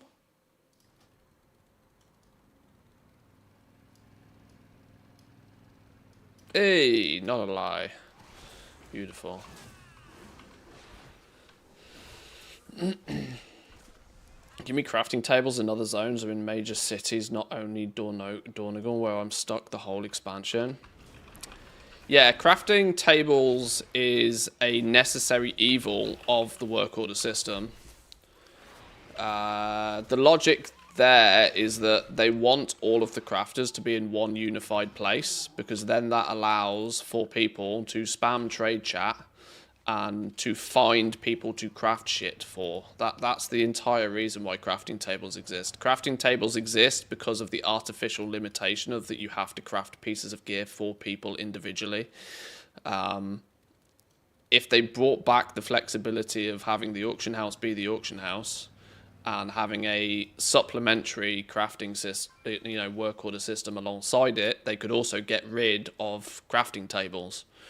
Like I said, quite a lot of what we have with the professions today is by proxy of the fact that they aggressively wanted to force everybody into using the work order system, whether it's the best option or not. It's the system that Blizzard decided they wanted to be the major way that people get their gear, and they funneled everything in to make sure that happens, regardless of the fact that it's not actually very convenient for anybody involved. It's not necessarily convenient for people looking to get something crafted. It's also not very convenient for people looking to craft things for others. It is a very good system on paper to then be put in somebody's portfolio that says, look what I was able to code, look what I was able to design. I was able to design this intricate system with all these moving parts. Aren't I a great developer? It's a CV piece. But the reality is to the player base, it's just bad. It's just inconvenient from every angle. If they were designing it for the players, it wouldn't have... That is not the route that you would choose. You just wouldn't. We'll skip Nitro. Nitro's not worth a lot anyway.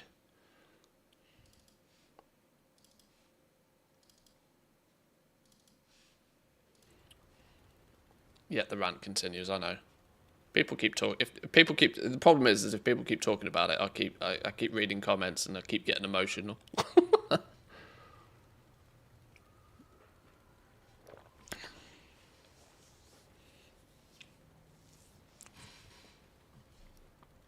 Right, swings up on this realm. It's a good start.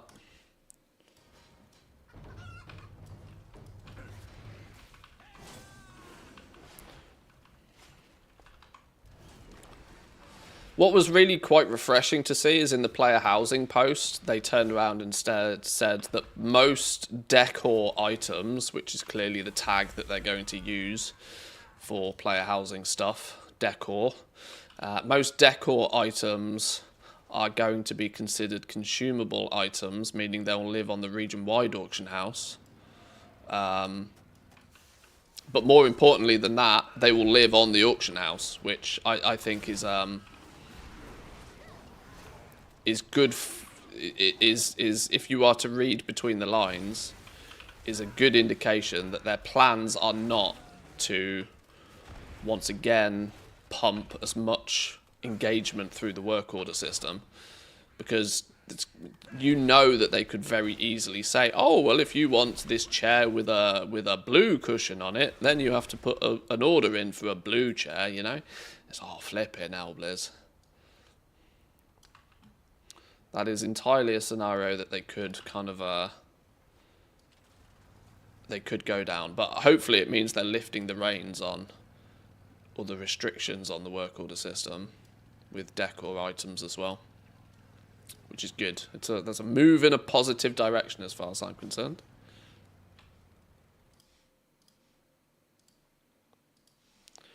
Right, Nitro and Thwack. Nitro Thwack.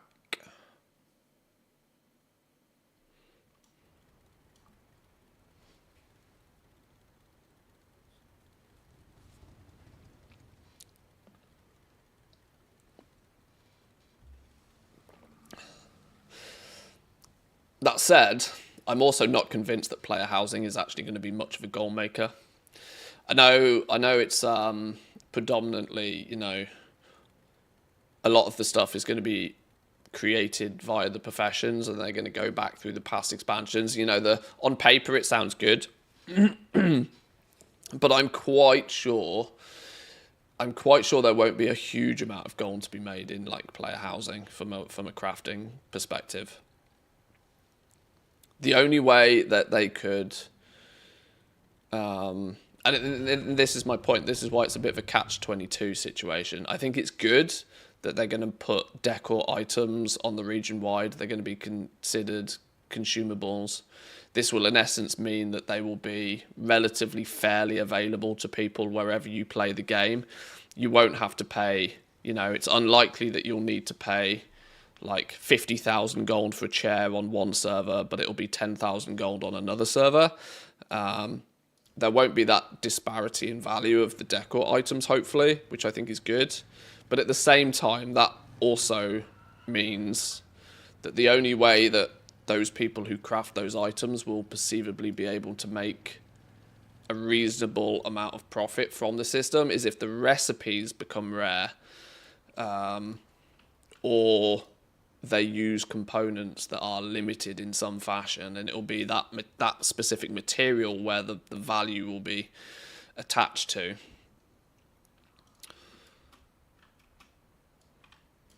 So we saw in the post, for example, they're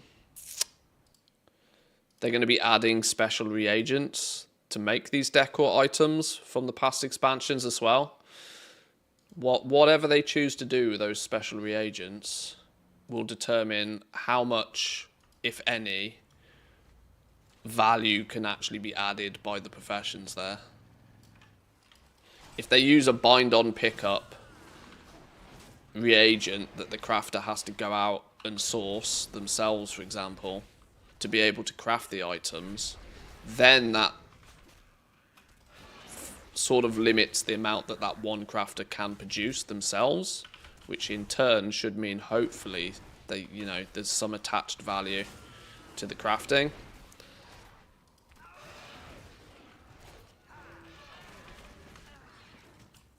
Because it's not... Decor is not necessarily a system where you can squeeze a margin out of just having more resourcefulness or having more multi-craft, because neither of those stats, I suspect, are going to, in any way, shape or form, impact crafting decor items, because it's all past expansion stuff for the most part. There'll be some new stuff, I bet, but...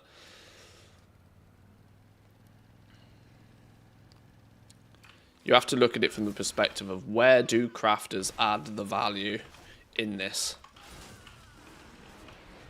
Because if a crafter just buys materials off the auction house, crafts a thing at the exact same rates as everybody else, and then posts it back on the region-wide auction house, you bet your ass it'll be a race to 1% margins almost instantly.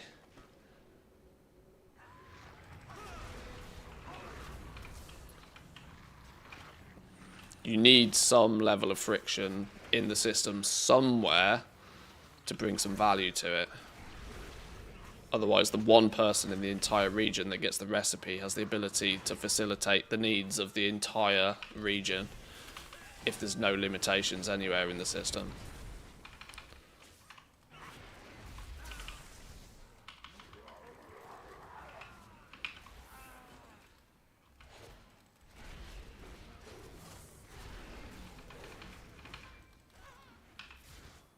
Flipping stop killing my pet.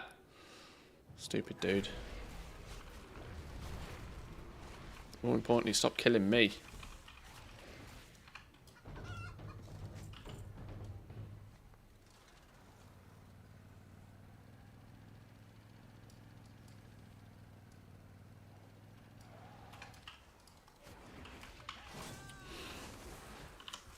I agree with you about the player housing goal making. And the economics of the whole system so far, like I said, it's weighted on how restricted the crafting of the items will be. And with no restriction on crafting of the items, there is also equally likely to be no profit in it. No restriction, no profit. So there needs to be something. But they also need to be careful with it that they don't go over the top either. Is that everything? Nitro... Right, that's everybody. Move on. Unless they end up requiring a huge amount of expensive materials like Shadowlands orbs.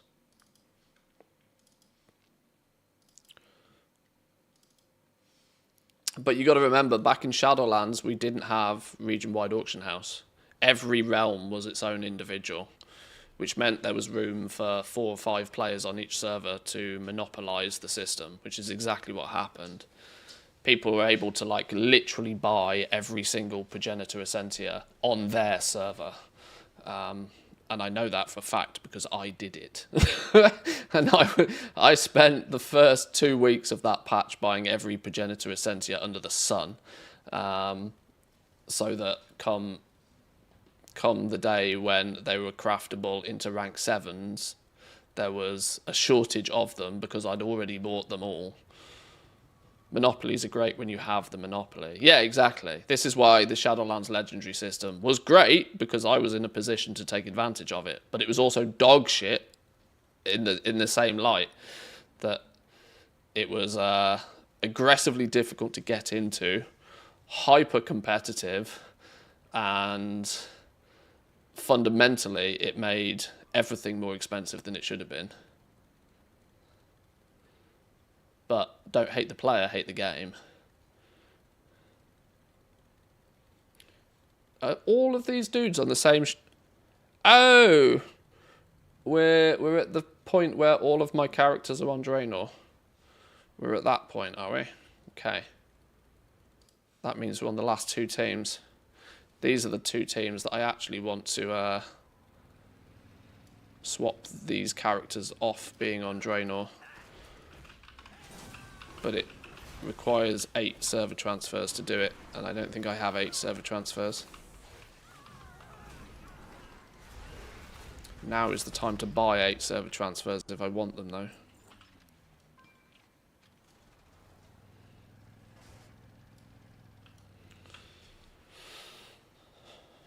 if you're just talking the commodity housing stuff, right, the quote-unquote premium stuff, or whatever term they use, could still be a gold mine, in my opinion, depending on how they figure it. Yeah, I mean, even the region-wide, easily distributable stuff could also still be lucrative. They've got to add some friction to the system somewhere, which is why I kind of half feel the easy solution. There's two options, I think, in my mind. They either make a profession that's job is to gather these new reagents, like a secondary profession, in order so that technically anybody can do it. But much like cooking, we have learned over the years that just because people can doesn't mean that they will or that they do. Everybody can cook their own food, but there's always a monstrous market in cooking every time we have a new season. They could make it so that people could gather those components themselves. And this, unfortunately, is where I start to see some value in them using work orders here, that if everybody collects their own special decor reagents themselves and then puts in an order with their decor item for a crafter to then make that chair for them, you know, there's a few ways they could do this, but I think it's these added new reagents that they're going to add for the decor items, which is where the restriction needs to be. Players either need to put effort in themselves to go get those, or they need to be limited in supply in some way, so that there is only so many of them. That in essence means that only so many people can have that blue chair, you know?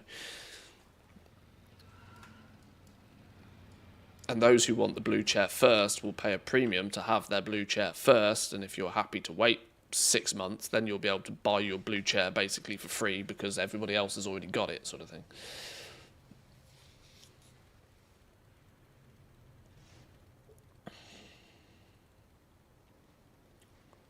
To write it off is not a major goal-making opportunity at this stage is way too early, in my opinion. The hype around surrounding such major new systems is going to be huge. Oh, for sure.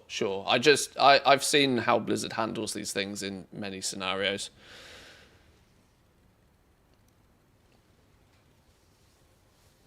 And when you put all of the pieces of the puzzle together, you know, if materials are readily available, if the patterns are relatively easy to get, for example, if the only restriction for players being able to craft them and sell them is that they need to level up their old profession first, then that's 20 minutes of busy work for somebody. That 20 minutes of busy work to then potentially mass produce something will mean that there will be basically zero profit in it within minutes. There needs to be some friction in the system somewhere. Knowing Blizz, instead of adding a new profession, they'll just slam the expensive reagents on a vendor. Yeah, they could very easily use it as a gold sink that way. I mean, that's the super dull and lazy way of doing it, isn't it? But it's unfortunately an option.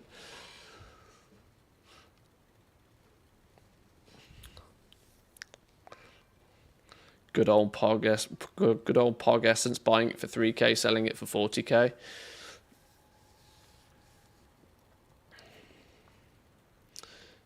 Yeah, that was interesting times.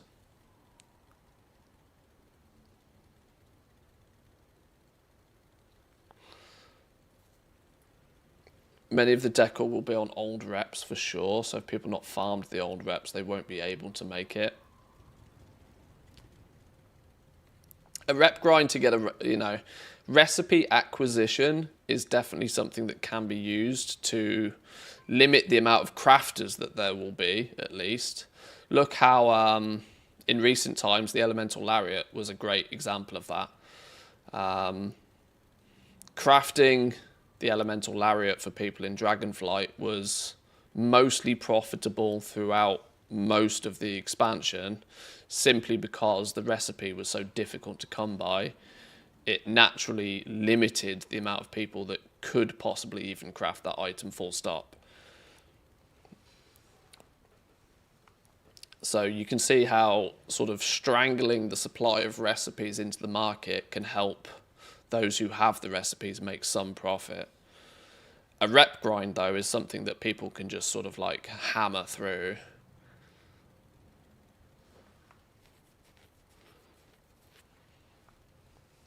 They just got to be careful with it. They got to be careful with it. Obviously, Blizzard won't have gold making particularly heavily in mind. Like, whereas player housing is concerned, Blizzard won't be really thinking that, oh, how do the crafters make their cheddar, you know? They will be more thinking about what is going to be the expense to the player that wants that item. They'll put more control over, I think, keeping the prices in line. Dare I use the balance word? They will probably try and balance just how much these decor items are likely to cost players, so that there are not some that cost 10 gold and some that cost 100,000 gold. I think they'll try and keep the range in price of decor items a little bit tighter than that.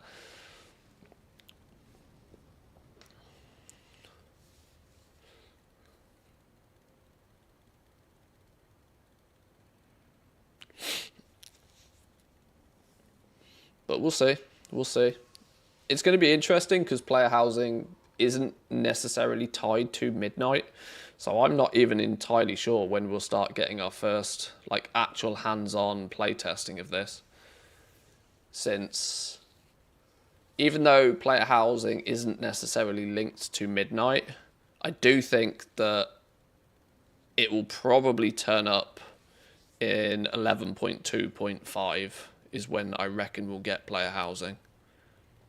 We'll get it early enough that it's not technically pre-patch, but we won't get it all that much earlier than that, I don't think. But it starts to mean that some people, at least, should start to get hands-on with it soon.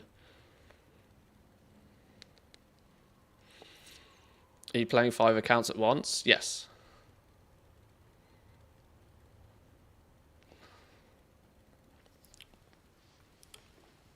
Buy items you can return for old reps, like Marks of Kill Jaden, something in that category.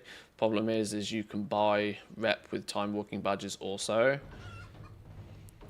So like a Darkscale Basilisk eyes and stuff like that, yeah.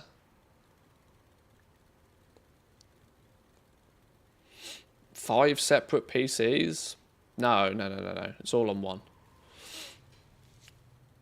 Just one nicely powerful gaming PC. You can see it's just, you know, just different windowed versions of the game up at once. Where are these damn rares though?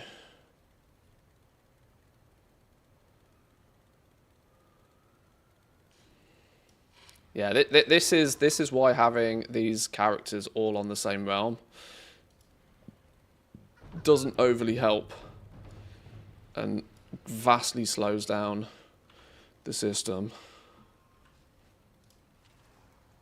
What's in my mailbox right now? Why have I got mail? Oh, random check card I apparently forgot to pick up.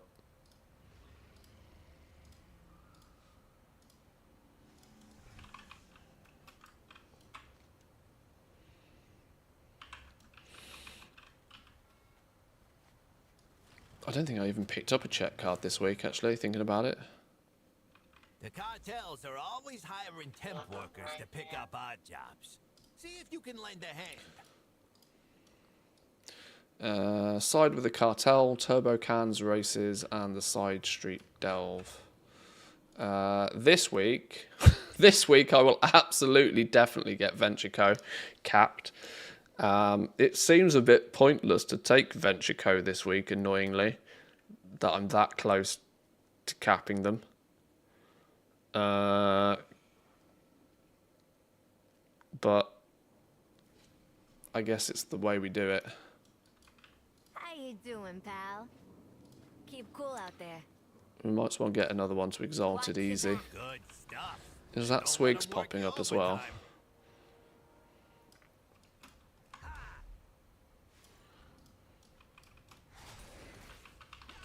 He has 5 separate keyboards and mice. No, I don't. No, I don't.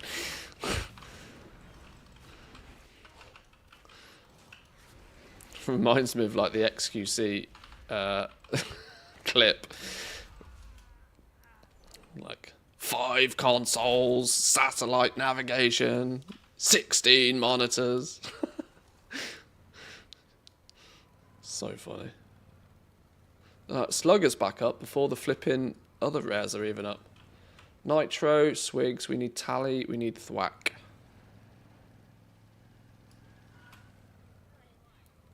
Right, I don't have timers on either of these, so I'm going to assume that Thwack's going to spawn before Tally.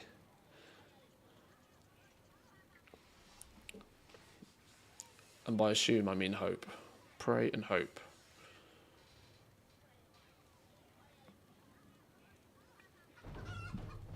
Oh, that's the junk wall. Well, there's nothing saying we can't go get the junk wall, I suppose.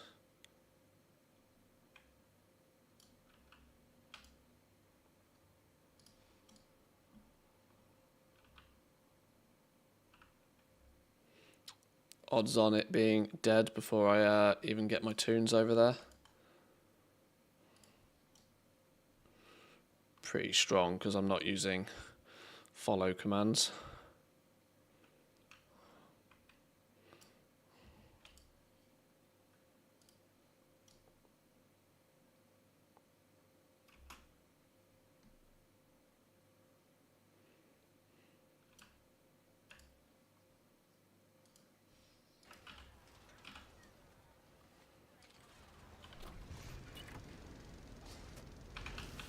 'Ha! Look how many corpses there are for the junk wall over here. Flipping now. Alright, well, let's try Flyboy instead. Now we're standing at a flight point.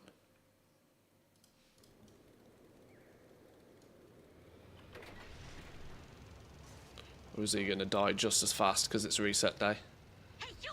We got a mech that's out of control here. Could use a few hands to shut it down. You in?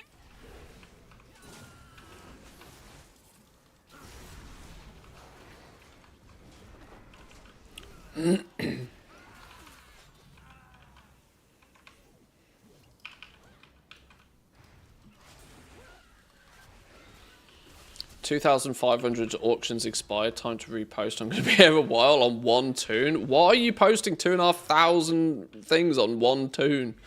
That's batshit crazy. You're going to be throttled to within an inch of your life. Why do that to yourself?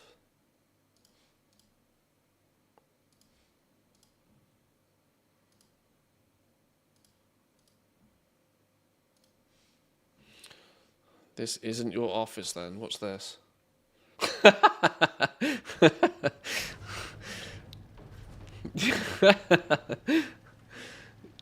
Yeah, that's how multi-boxing in WoW used to be done.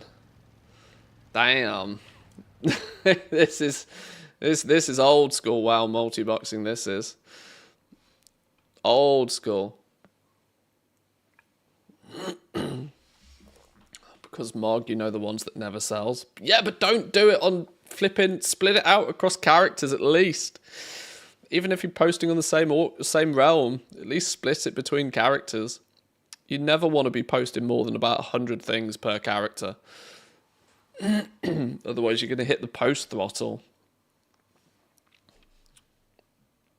The fact that all of this was being done predominantly on laptops here is actually mental as well, by the way. 3 accounts running on each laptop here. Now, there's also a good possibility that each of these laptops was also... Well, actually, you got... I'm flipping out. This was just bananas level multi-boxing back in the day. Somebody with more time than brains. And more money, to be fair.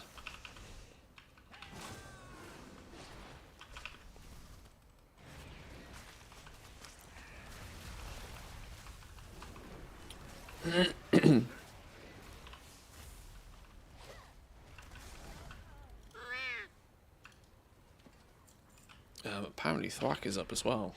Is Thwack actually up, or is that a bait? Or am I going to be too slow? Oh my god, he's actually here. Winning.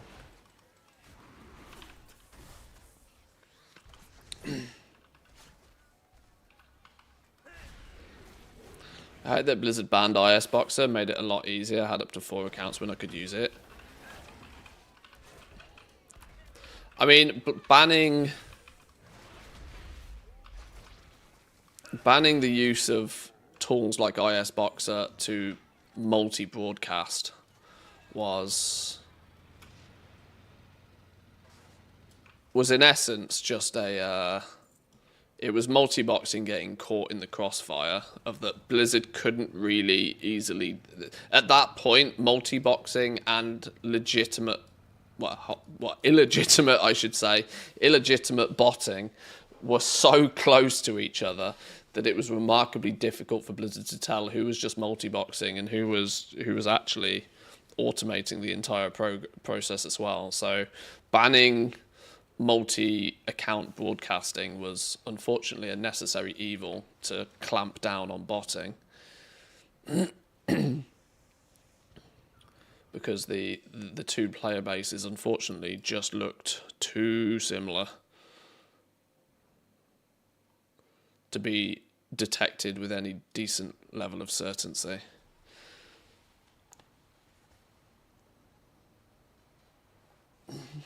People used it for World PvP. Oh, World PvP doesn't exist, it never has done. 5v5s in Arena. Well, yeah, I mean, they fixed it in PvP by just not allowing you to /follow somebody. That killed it dead instantly.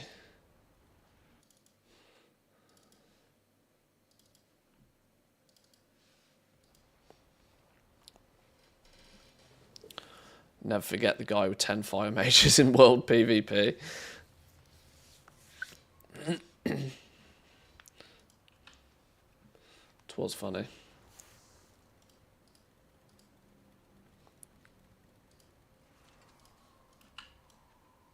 Right, Nitro is apparently back up.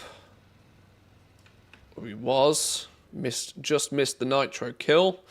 This is the problem. You miss one and your whole rhythm is out of sync.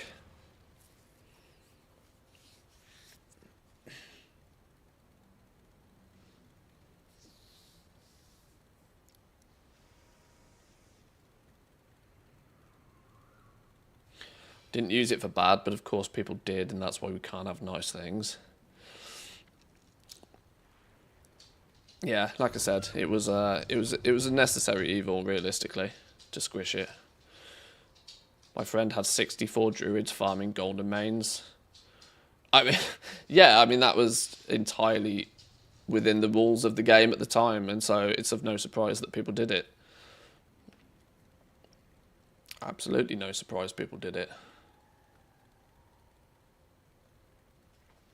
The fact that you would have also needed 64 copies of the game and 64 active subscriptions is the kind of thing that people sort of also forget when they talk about this discussion. People just did things, pushed it too far till it broke. Yeah, pretty much. Pretty much. I used to enjoy multi-boxing back in the day. I used to really like making teams of characters and trying to like run through dungeons and stuff with them. I also had 8 hunters that would stroll around and do world quests and things. It was good fun back in the day. Nashatar was a mess. Yeah.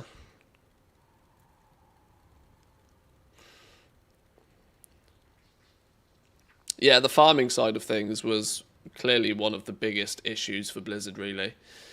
Like I said, the problem is that it was very, very difficult for Blizzard to actively tell whether, you know, it was a player multi-boxing with 8 druids in a train, or whether it was just 8 accounts botting using the same path, right?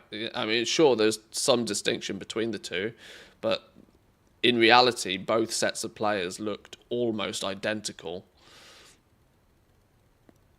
So it was clearly had to go. And so it did.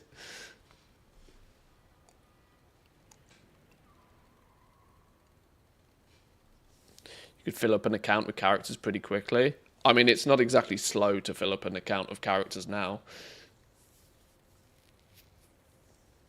I mean, I'm quite sure if you check the websites, there's characters out there with like 500 plus level 80s by this point, I can imagine. And I imagine they're not even that uncommon now. I mean, I know of a couple myself personally.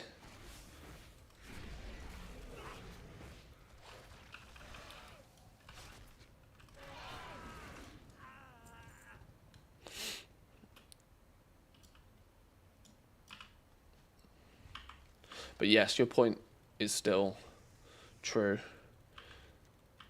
That all of the bonuses you could stack did make it very easy.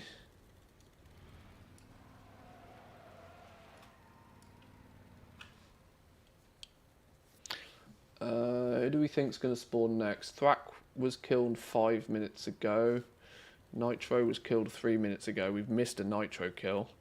It's either Tally or Thwack that we need. In fact, I'm going to be brutally honest, I can't be bothered doing this team. When they're all on the same server, it's far too much like hard work. I think we can these ones off. Time can be spent far more efficiently than lurking and waiting for these rares. Namely, I need to decide how many characters... I've only got 1 character transfer. I need 7 character transfers. What's it cost to get 7 character transfers? Oh, they come in bundles of 6, don't they? Of course they do. Of course they come in bundles of 6. Sodding hell. They're like, what, €9 a piece? €9 a piece if you buy them in bulk.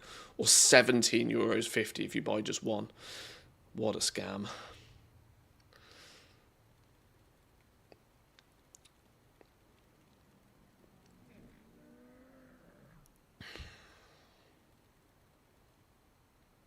I could flipping out. I don't really want to spend another €100+ of Blizzard balance just to convert these last 2 teams, if I'm honest. Yeah.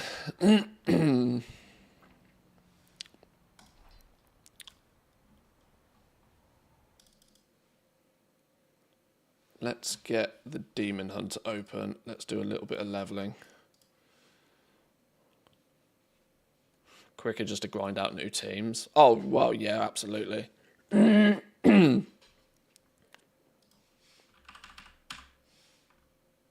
on. Let's put you down here.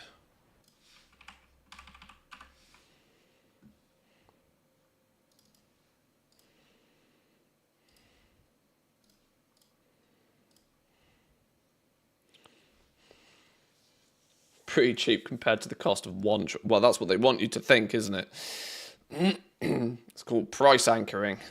If they if they give you the illusion that 1 transfer is $17, then when they present them to you for like 9, you think, oh, that's a bargain.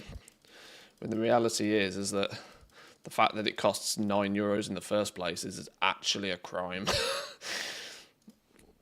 Considering it's not really doing anything.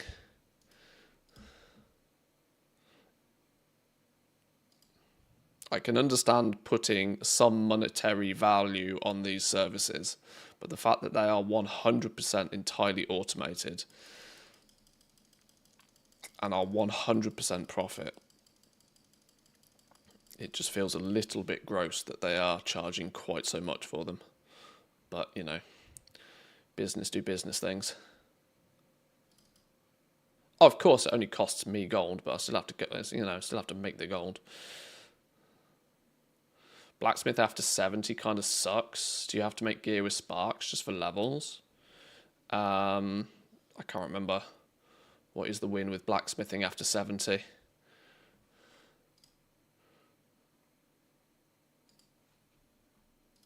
Please hold.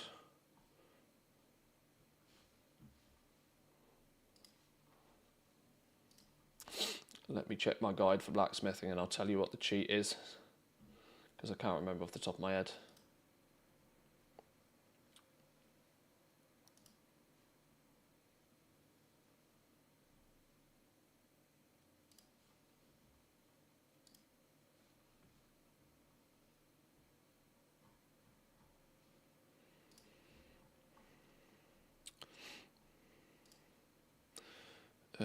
Blacksmithing.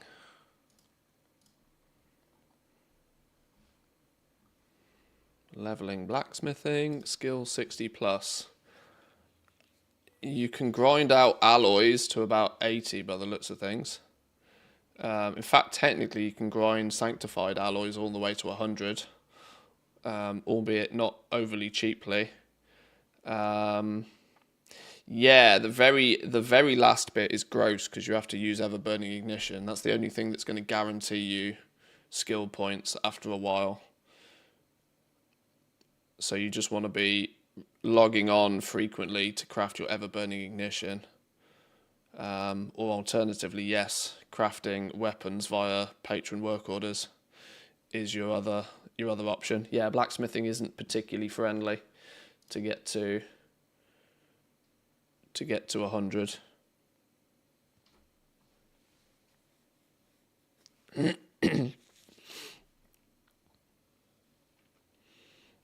Where can I get the guide for the old timing crafting? It's all in my Patreon. If you check out my Patreon, you'll see the options there. If you don't go alloy or go armor or gear, then just wait and get your the ever burning ignition each day, or every 2 hours it reloads, I think. What does it say here? Ever burning ignition can only be crafted every 2 hours, but will guarantee you a skill point until 90 and can technically get you all the way to 100. This will take some artisan security. This is precious at the start of the expansion, but as it is also used in tools and knowledge books and even recipes. Not enough for you to worry about it though. It's only 1 per, so you can kind of you can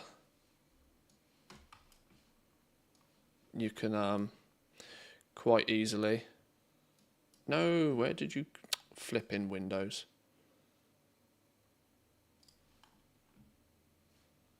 Why won't you let me rescale you? Why is the rescaling not working?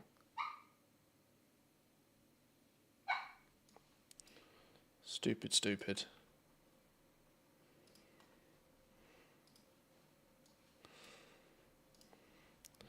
Whoa, flashbang. Sorry.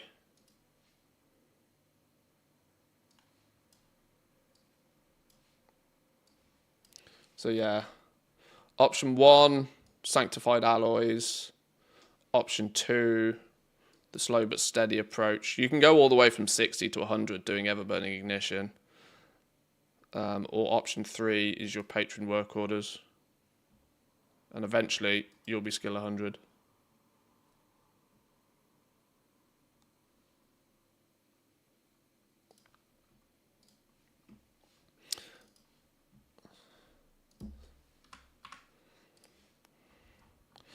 Right, let's see if we can get some levels under the belt on some of these teams. Log you on. Log you on. Log you on. Weirdly, I know this sounds odd, but the fact that they've got this leveling event on at the moment, in a weird kind of way, I'm kind of glad that the Nightfall event was a sack of doo-doo, because it's not given me much desire to go and do it, which means once I've done my Mechanica rare grinding for the day, I can quite happily and quite comfortably spend time leveling up the extra teams utilising this leveling event. I weirdly don't mind that the Nightfall event is just caca-poo-poo. Whereas if the current event in the game was really engaging and really compelling, I would feel as if I wouldn't have much time to to level toons.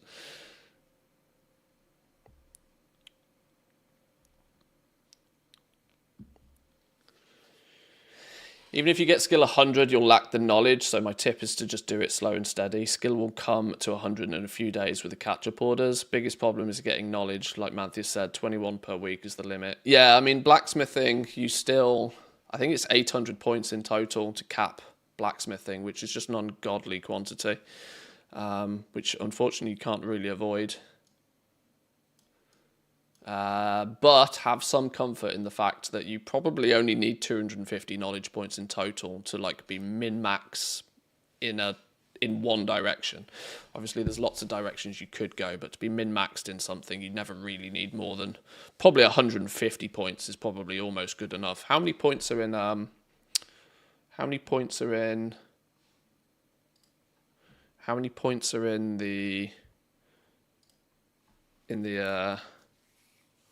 yeah, you kind of need this tree.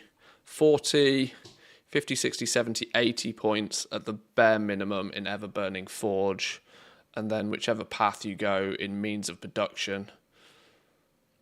For example, 30, 60, 70, 80. So yeah, about 160. Less than 200 points. 200 total knowledge points can basically make you min-max in whatever you want. Same if you go like weaponsmithing, 30, 40, 50, 80, plus your Ever-Burning, 150 again.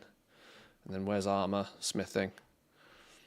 30, 60, 70. Yeah, you can pretty much 150, 160 points will min-max you at doing something. And then once you're super good at doing something, it's usually 30, 40 points to be good at then doing something else as well. Right, which shard looks the emptiest? That shard's looking pretty empty, although there is somebody lurking, so there's somebody planning to do something here. This shard has got chaos going on. This shard also is looking... The telltale sign is if you've got these mobs running around the middle. If these mobs are running around the middle, then you know that the shard's pretty empty. So let's invite everybody into this one. Let's do party sync. Pull everybody in. And before we start blasting, in fact, I'll do one lap first.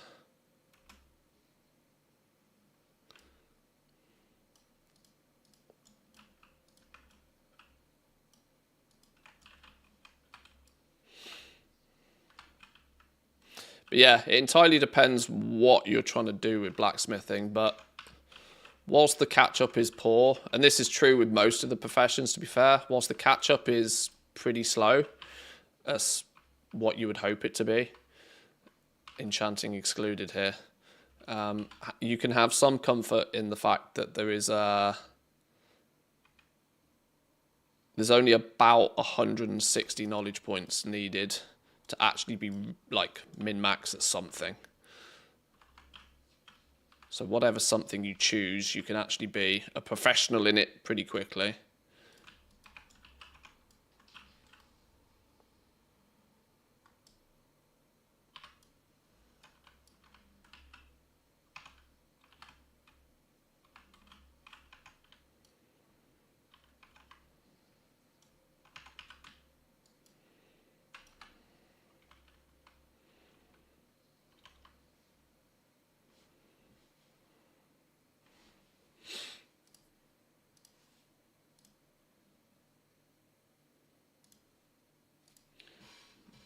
I now have the problem that I actually have no idea which...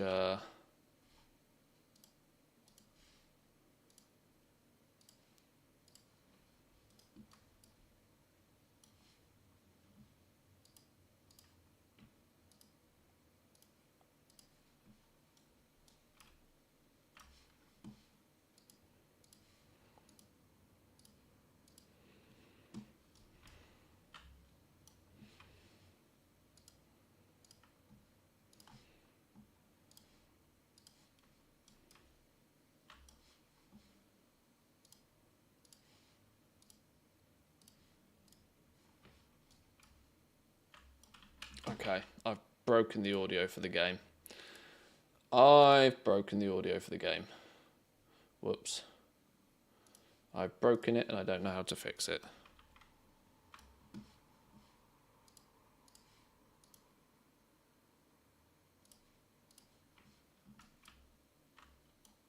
Okay. It's busted. Oh well.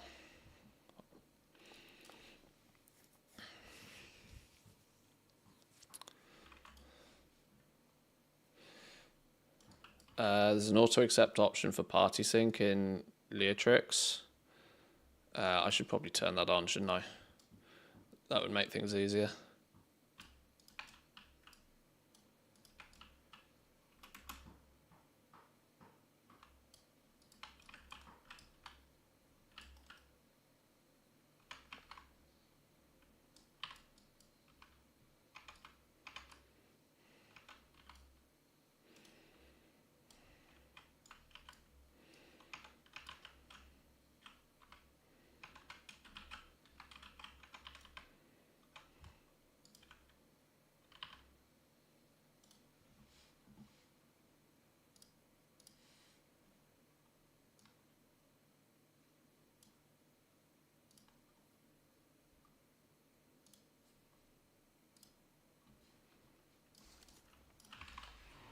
Here we go. I think I fixed it.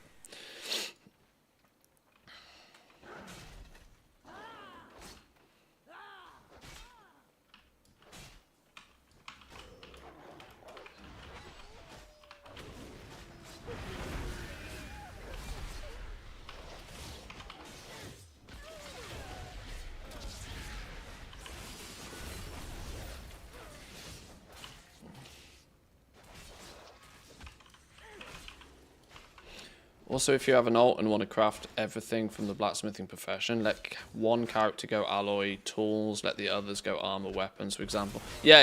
If you, obviously, with 800 points needed to min-max blacksmithing, it's not uncommon for people to just have like 4 different blacksmiths and go in 4 different directions in order to more effectively capture all angles, you know.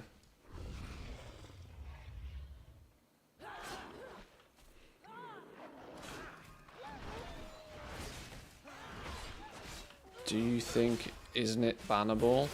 No, it's an add-on to auto accept something. It's not bannable.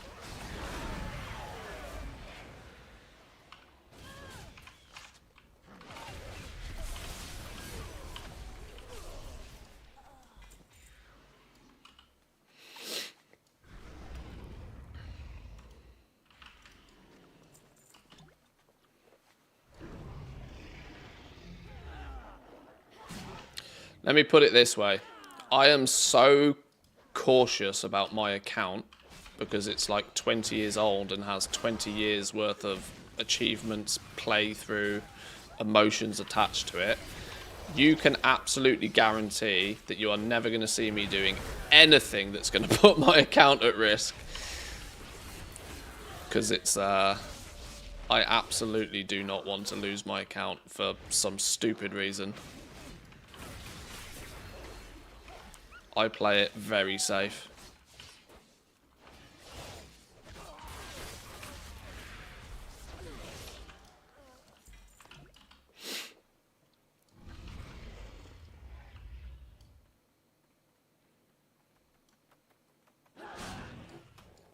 I am Mr. Zero Risk when it comes to this sort of stuff because I'm of the opinion, my account has got too much on it to lose.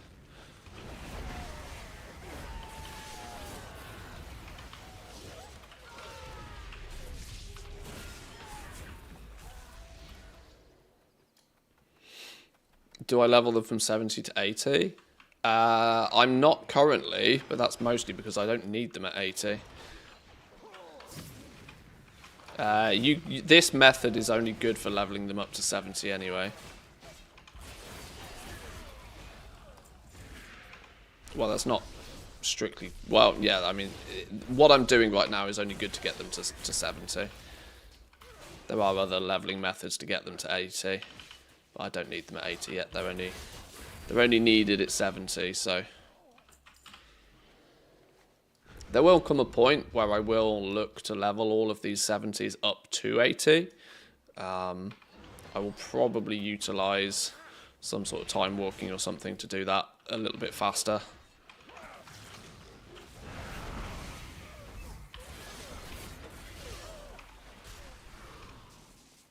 There's a couple of options. Oh, you've evaded.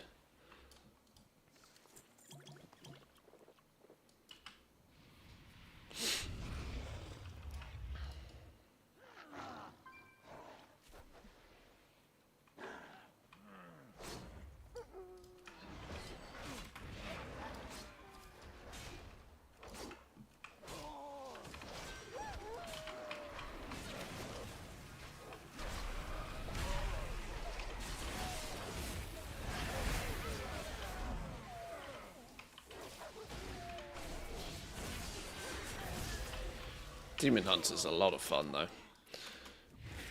A lot of fun. I am really tempted to level both a Boomy and a Paladin, prop Paladin on this account as well. Just so I got some slight variation in which characters can do this.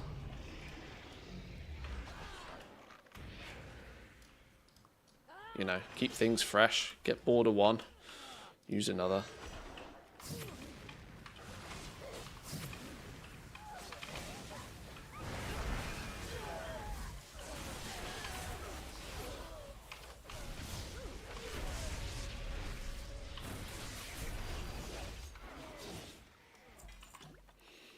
We're up to level 27.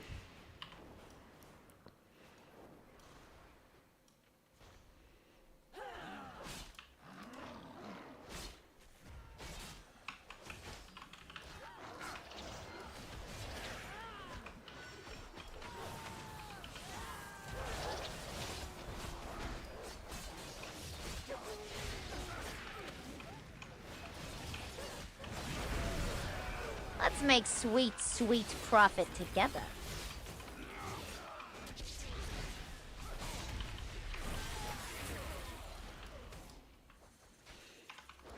Nuked! Welcome in, welcome in. Thank you very much for the sub, by the way. Appreciate that. More leveling her. Yeah, we got to get a little bit more done. A little bit more. Boomy, good option. Yeah. Yeah, I'll investigate. I'll investigate those options in a little bit more detail soon. TM soon. I appreciate the heads up though.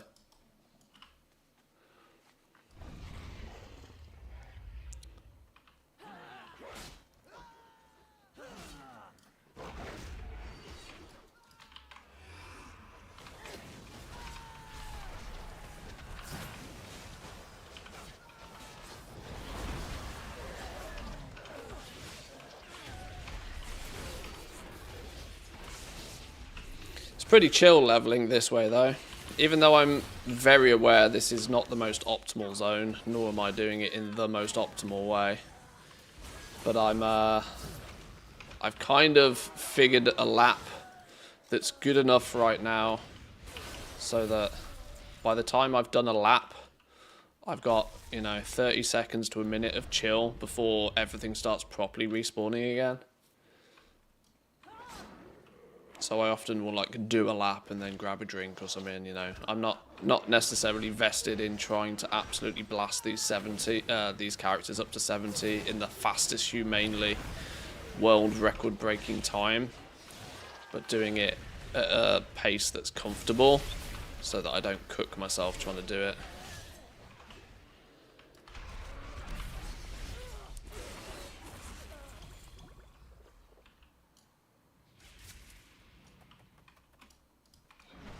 I don't necessarily know where this mindset has come from recently, but maybe it's a bit of a bee in my bonnet at the moment that I'm trying to make sure that the time I do spend is kind of optimal and that I don't ever push myself too far and don't, more importantly than anything, don't spend too long each day doing the same repetitive task.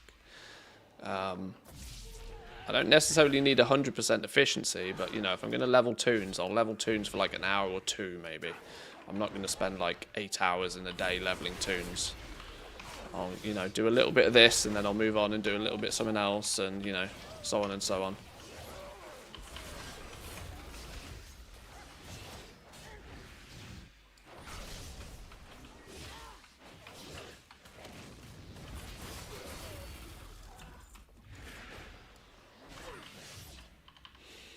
I got the Patreon. I can't seem to find the guides. I don't host the guides on Patreon. The guides are hosted on my Discord.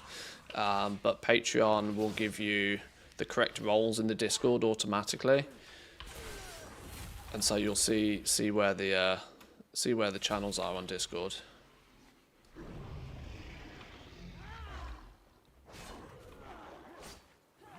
But either way, thank you.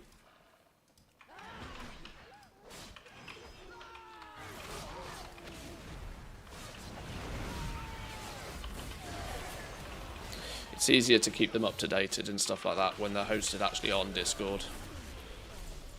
Patrons have certain roles in the Discord so that they can get access to the stuff they need.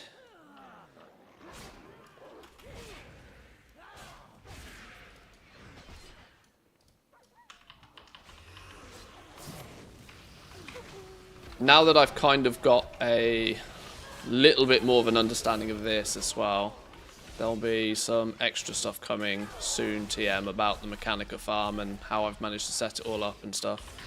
I wanted to make sure that I've covered most grounds before I start sharing the information of exactly how I did it. Obviously, I'm answering questions all day long on stream, but putting something more solid together.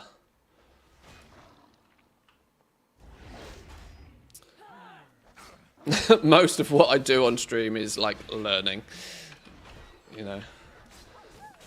You guys most frequently are telling me, oh, you should maybe try doing it this way or try doing it that way.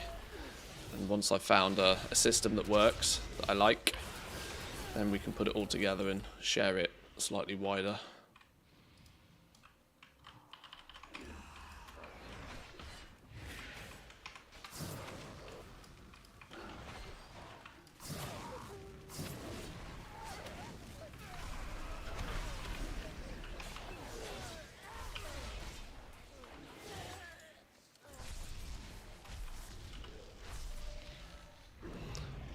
Level 31 for all of the toons now. We're getting there. Each lap seems to be somewhere in the region of about 5 or 6 levels is what it seems to work out at right now.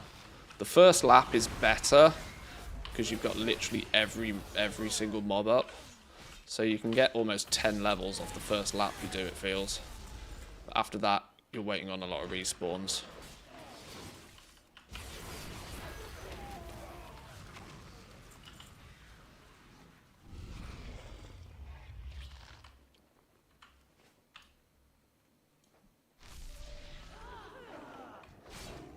Like these ones in the middle haven't respawned, for example. Either that or somebody else is here. Do we have a... Are we sharing the shard?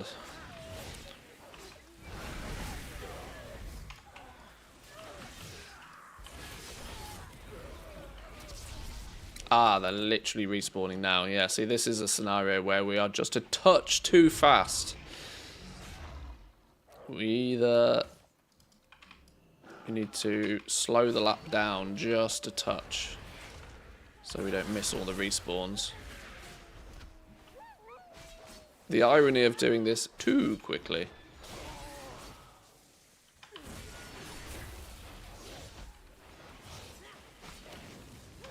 That, or try and go supersonic speed and just realm hop between different shards to get the best of both worlds.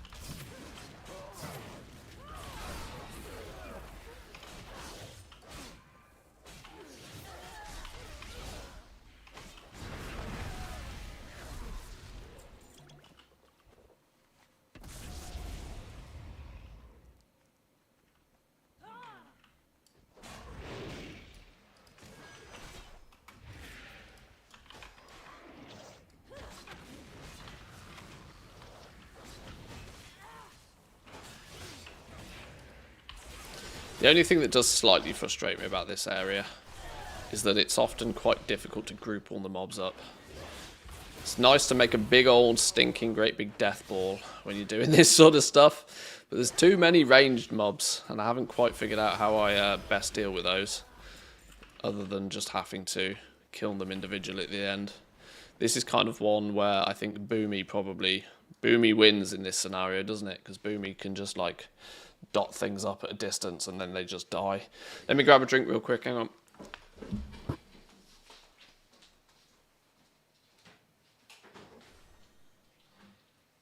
Oh, do we do it? Do we do it? Oh, I guess we do it. It's Wednesday.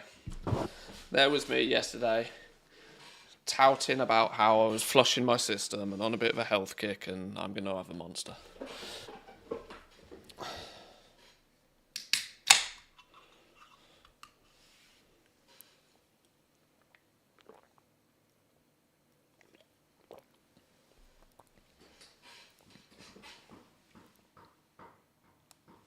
Seems like enchanting fell off on the NA servers. 4k to 6k per enchanting down to 2k. Well, at this point in the season, everything does get absolutely squished. You got to remember, most things of that nature are heavily dependent on people wanting it, right? So the economy in WoW is a living, breathing thing. It's player driven. So yes, when we are what would easily be considered mid to late season, there are vastly less people that are needing gems, enchants, all of that sort of stuff compared to at the beginning of the season when everybody's getting loads of new gear all the time. This is usually the point in the season where players start sort of prepping and getting themselves up to speed and stockpiling and are starting to think more towards the next season rather than capitalising on this season still. The best time, without doubt, to do crafting and to make gold is sort of a couple of weeks into a season. That's when the absolute pinnacle of people are like trying to buy shit. The demand is at its highest. You can make an absolute killing then if you're well prepared for it.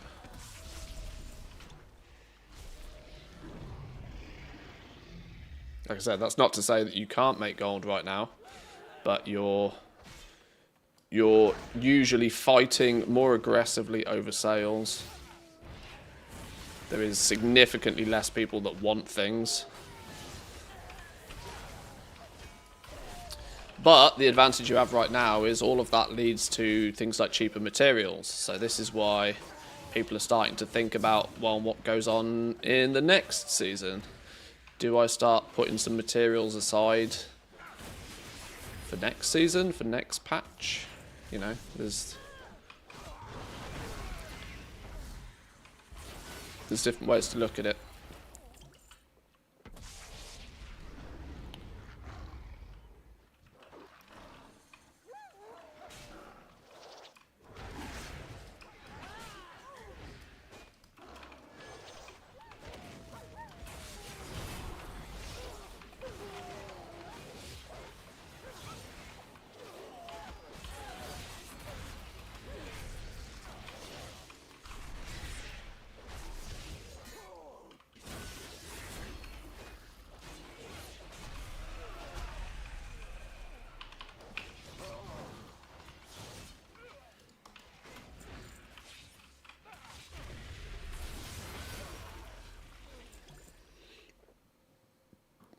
Next reset might bring a nice little price bump for Q3 match due to all the recrafts.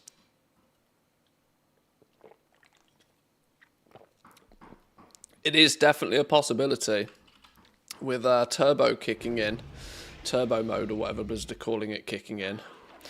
Everybody being able to recraft any pieces of crafted gear they're using. Now let's not forget that most builds, most classes are probably using at least 2, if not 3 pieces of crafted gear in their setup. Unless you are absolutely bleeding edge. So there's good chance that all of those players would like to have the 6 item level bump that comes from upgrading those. So that could be 3 recrafts. Now the way recrafts work is recrafts cost roughly 50% of what it costs to craft it in the first place. So, you know, that's the equivalent of nearly, or potentially, everybody that cares about gear looking at upgrade, like crafting a piece of gear next week. It could be like another Spark week's worth of demand, maybe even more, because everybody is trying to do everything. Plus, those who are gold conscious are probably choosing not to craft anything this week, even though they have a Spark to do so. Because otherwise they'd have to recraft it next week at an additional cost. So it might be like having a Spark week plus everybody looking to recraft. The recrafts could go absolute burr next week, which in turn will put strain on the supply of materials. Now let's not forget, recrafting doesn't necessarily mean you're going to need to re-enchant or re-gem though. So it's more for the more of an advantage for the gear crafters in that regard. It may not necessarily draw much additional attention to consumable items.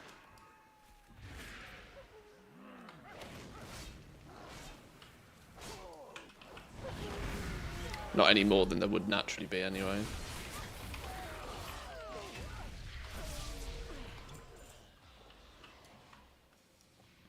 Did they say they're going to do a level? We suspect that they might just need to do a level squish in Midnight. Just with how outrageous the item levels are getting so very quickly, it seems, at the moment. That we're already pushing like 680 gear, aren't we? So, I mean, it's not going to be out the realms of possibility. We seem to be going up nearly 100 item levels per season at the moment.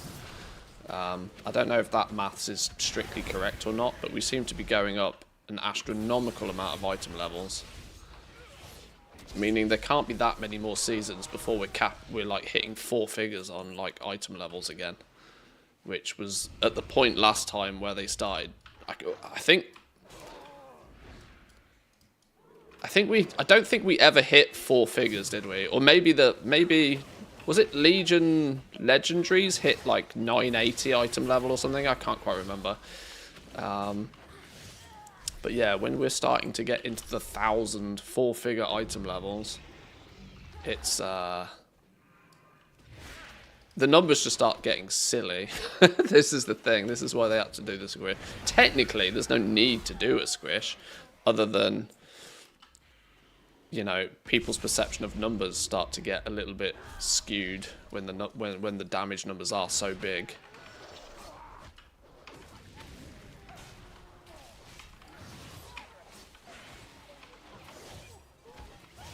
Keeping the numbers smaller relative does help with sort of understanding of what's happening.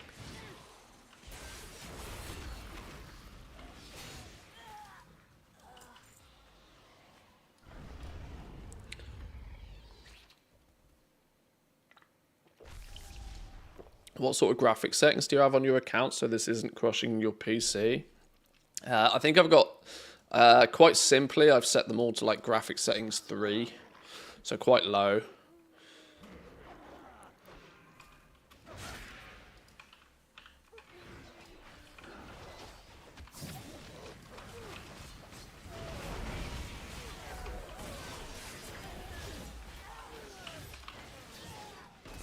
This is actually a good thing to showcase that the game is the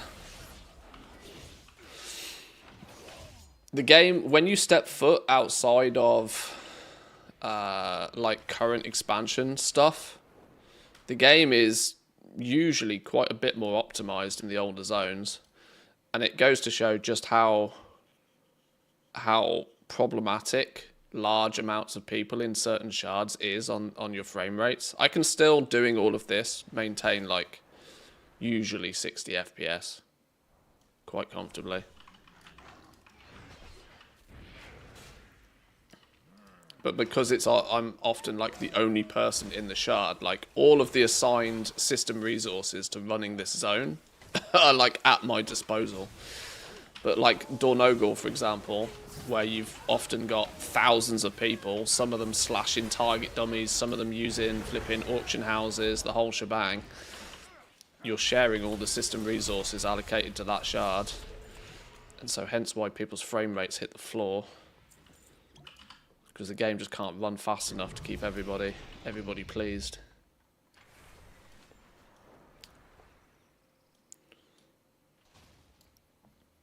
Let's make sure these dudes don't go AFK and get logged out.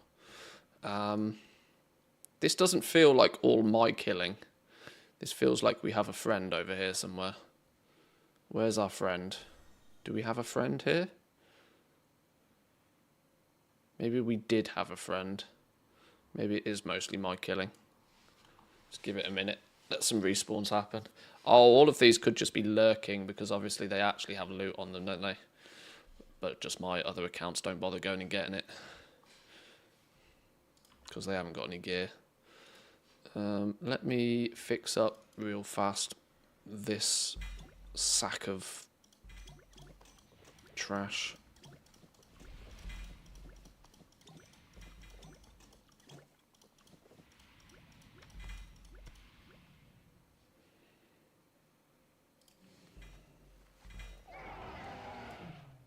Don't be shy.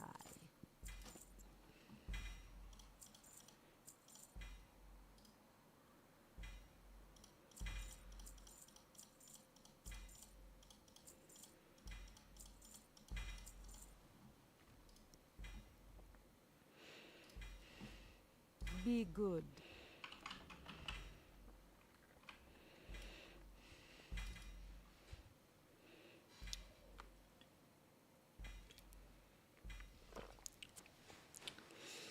Check out this video on YouTube, it'll help you so much. Type "What's Killing Your WoW FPS Part 3 Settings." It's from Mystical OS. I'll just link it. Just link it, it's fine. You can throw links in. Guy's a god in settings, he knows all around the hardware.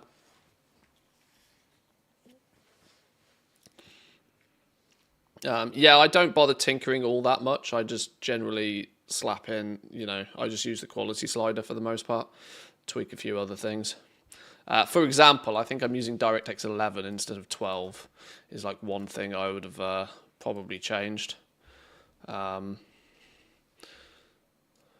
Yeah, quality 3 by default.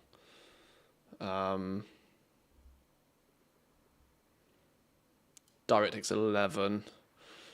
You don't get quite the same sharpness or anti-aliasing with DirectX 11, but it gives you about 20% more FPS. So it's worth doing. Background accounts are capped to 20.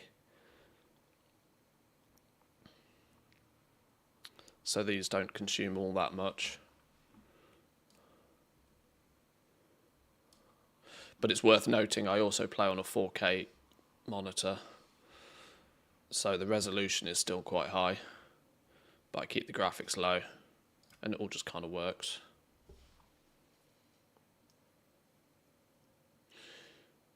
Quality sliders is okay, but this video helped me keep the slider at max and just turn down some of the stupid stuff. Particle effects and stuff like that absolutely nuke people's FPS usually.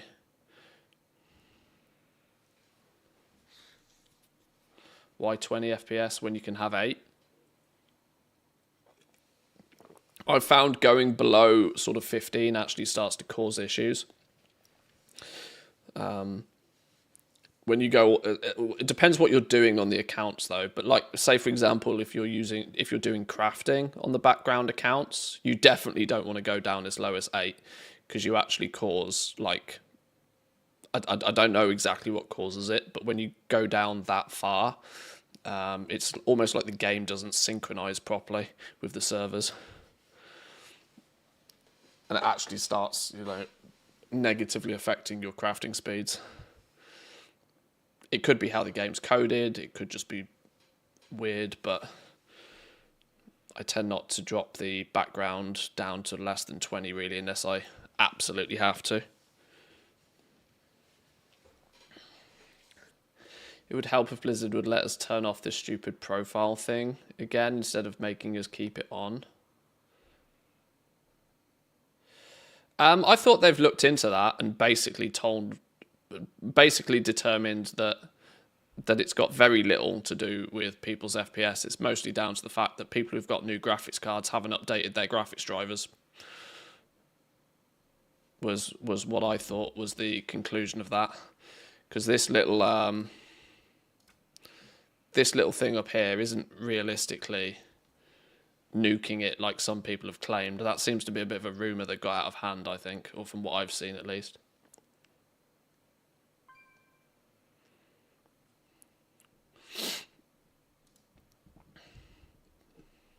My solution to all of this is to just throw hardware at the problem. The reality is my PC is pretty good these days. Obviously, I'm in a position where I can, you know, consider it a tool, so I don't mind investing more money into my hardware. I know your average Joe probably doesn't want to do the same, or doesn't feel as if they should need to do the same. But yeah.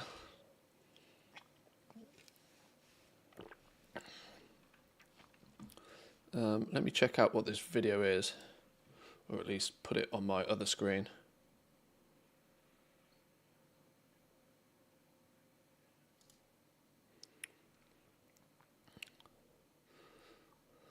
This monster of a video is deep dive into every graphic settings to help you explain what each one does, which ones have the most impact, and which ones are baits or traps that you should leave alone. Fucking hell, it's a 50-minute video. There's no way I'm watching a 50-minute video on stream. I will keep that in my... I will keep that. One of the top comments on that video, already one of my favourite multiverse Asmogons. Oh, yes, you can see that. Yeah. In another world, he would be Asmogon. That's quite funny. I will keep that and I will watch that later. But thank you for the link. I was also like, I'm not watching a 45-minute video, but it was worth it in the end. I'm pretty well versed in this sort of stuff. So if the only reason I don't dig dive and min-max my settings is because I just can't be bothered. Like I said, I'd rather just like turn it down 1 or 2 notches and have done with it.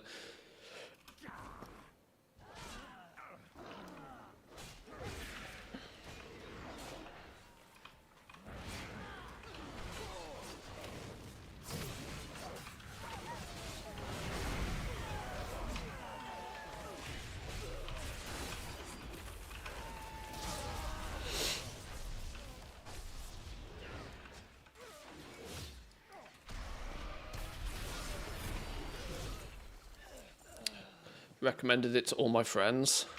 Ah, you consider me a friend. I'm honoured. Beam go burr. I love I-beam. Easily one of the best abilities in the game.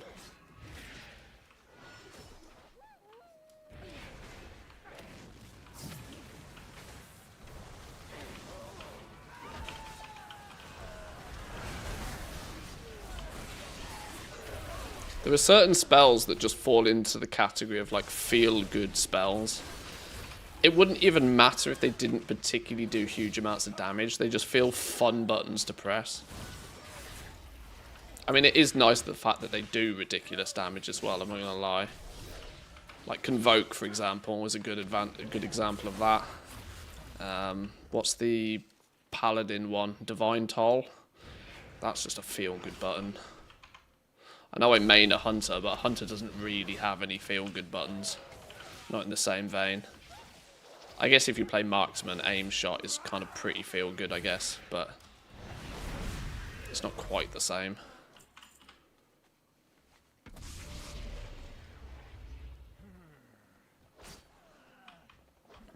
This is why I hope and I pray that they don't shoot themselves in the foot with Heroic Visions.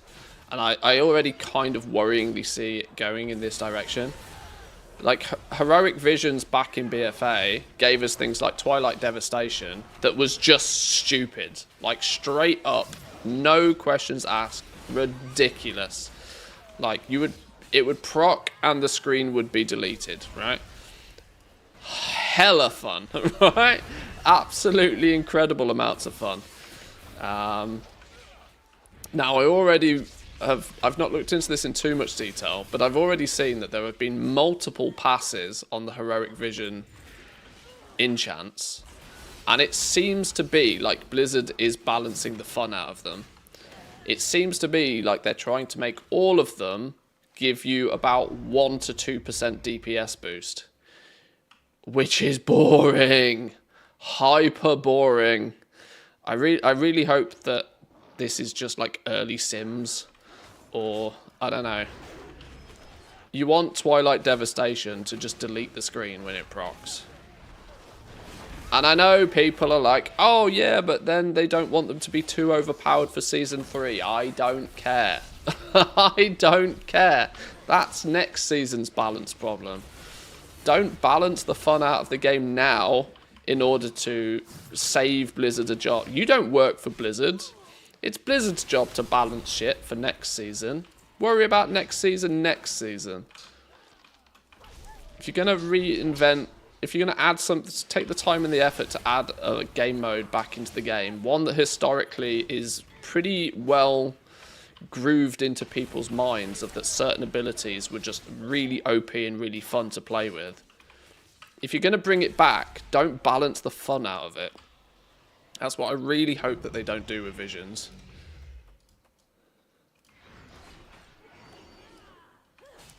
I've had this sort of this has been a touch of frustration for me for a long time with Blizzard and World of Warcraft.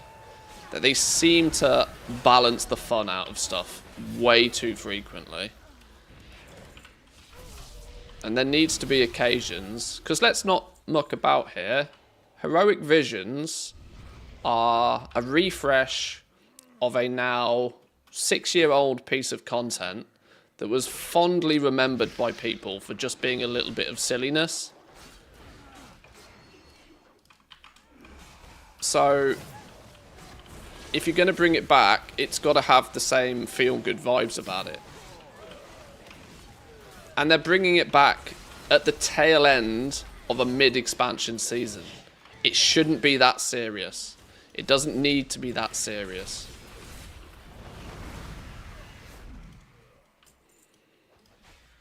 The majority of guilds will have done the majority of their progress by the time they come out. And those that are still working on their progress will be able to utilize it as a nice little bump. One Twilight Devastation enchant on your helm is not going to trivialize the raid for those players. And even if it does, if those players are still proactively progressing at this point in the season, then how about you just throw them a bone and give them a fun way to round the season off, It shouldn't be that deep. It should really be, here's a bunch of silliness, go be silly for a little while. We'll go back to serious mode when Season 3 starts.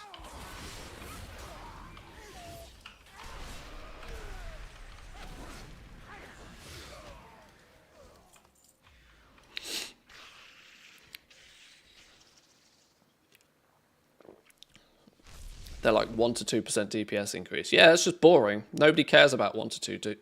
People want to see 20% DPS. People want to see that they go and get like a high tier enchant from running Heroic Visions, and then all of a sudden they delete shit.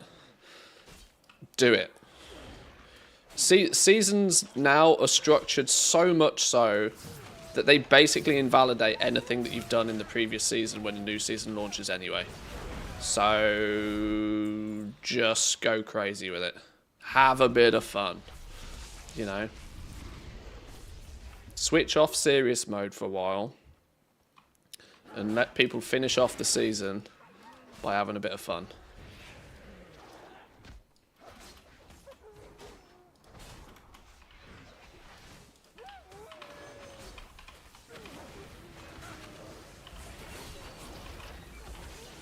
And like I said, it's next season's problem if they end up being really OP. Here's a crazy idea. If they end up being so outrageously OP that they don't want them affecting the balance of Season 3, we'll just make them Season 2 affixes then. Just make it so that when we go into Season 3, they don't work anymore. Like, it's a flash in the pan kind of bonus event that's coming back anyway. Don't worry, you know. Don't sacrifice the fun you can have today by the fact that you make a problem for yourself tomorrow. I'm of the opinion that that's the job of the game devs. That, you know, players shouldn't be using that as an excuse. You're just shilling out far too hard for Blizzard at that point. Players should be demanding nothing but fun.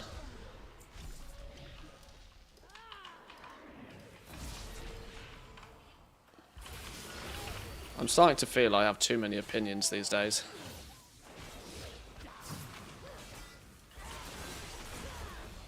Like that Torghast in the beta was fun, then Blizzard fixed it. Yeah, people were doing all sorts of silly stuff with Torghast. And then they made it a mandatory twice-a-week grind where just as you felt as if you were getting overpowered, they then slammed the brakes on and said, nope, you're done now. It's like, what the... Who thought that was a good idea?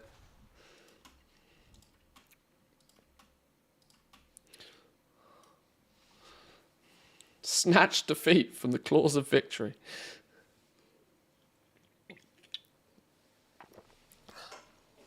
Other games are doing the same thing. You're bringing back old content, but it must be balanced. Yeah, fuck balance.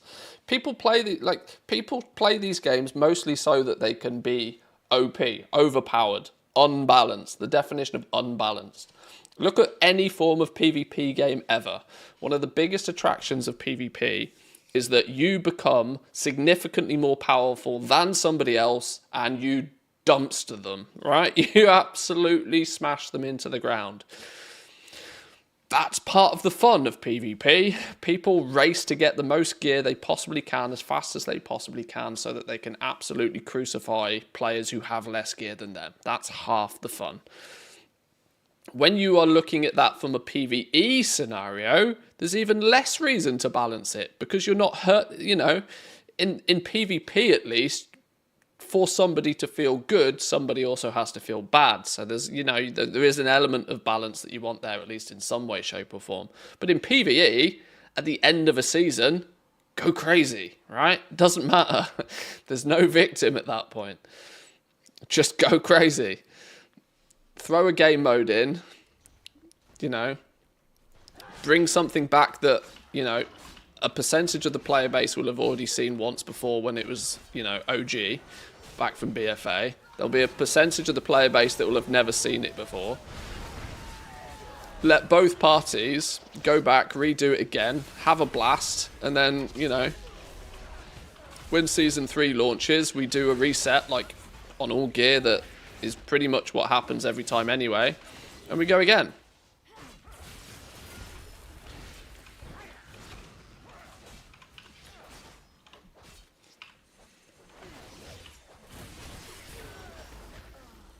There's a reason why fun detected is a saying. Oh, well, true.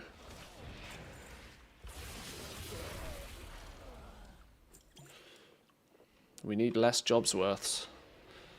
The fun police needs decommissioning.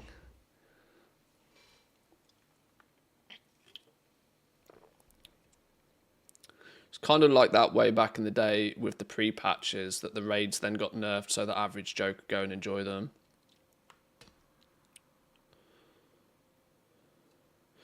People who do the Mythic Plus grind for higher end and raid, most don't want more stuff to grind to min-max the DPS healing. Same comes with the new Delve belt. Well, the Delve belt's an engagement play again, for sure.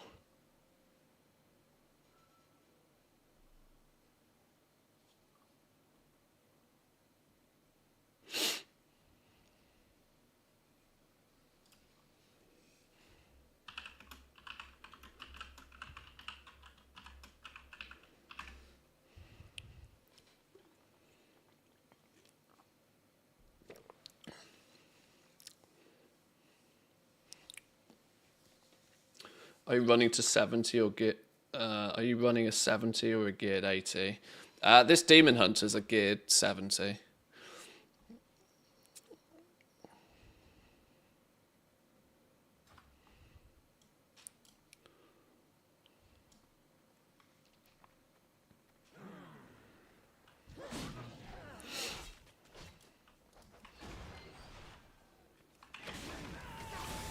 Make us Froggers, it was fun. I mean, maybe not Frogger level. Oh, heck, why not Frogger level? I mean, if anything, Remix should have showed Blizzard that when you take the reins off and let people do absolutely bonkers level ridiculous shit, people love it, right? There's no question that Mr. Pandaria Remix was probably one of the most well-received mini bits of content they've added into the game in a long time. Now, obviously, it doesn't come without its controversies, because nothing does in this world. But realistically, if Blizzard cares about the engagement rates, there is no shot Remix wasn't one of the most successful things they've done in a long time. Yeah, collectors hated the flipping transmog drops. Yeah, I get it. Like I said, nothing comes without some controversies. But the reality being is that you could play a character. Admittedly, you had to play a character for a little bit too long. I don't think 60 hours to get fully geared was quite the number I would have shot for personally. But irrespective of that, the fact that you could level a character from 0 to the point where they could solo raids was mental. And then when you put 20 people together, that's just as mental, right? Absolutely crazy.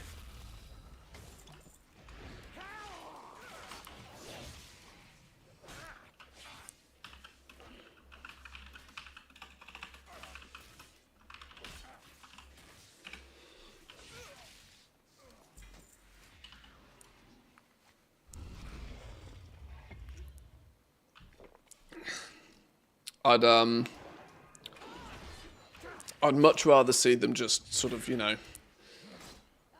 take the fun balancing mindset, take the balancing mindset away a little bit. It made sense when, it made a lot of sense when from one season to another, you would, the gear or the progress that you made in one season would have a significant effect on the next season. When that was the case, I understand that you don't want one thing in one patch to be so overpowered that it has a detrimental effect on the next. But Blizzard seems to forget that they've created a system that doesn't work like that anymore. They've reinvented the system over the last couple of years so that what you do in one patch basically doesn't matter compared to, you know, when you go into the next. It's almost a complete and utter gear reset from one season to another. And so they don't need to have this very, very carefully controlled, must balance everything so nothing is OP approach anymore. They've given themselves the tools and they've designed it so that they can sort of, you know, let the reins free a little bit and let silliness happen. But they, for some reason, haven't quite built up the courage to actually do it, which I don't understand.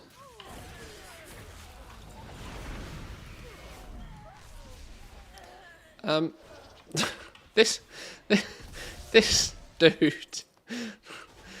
dude is clearly trying to get me to boost him. I've told him like 4 times the party's full.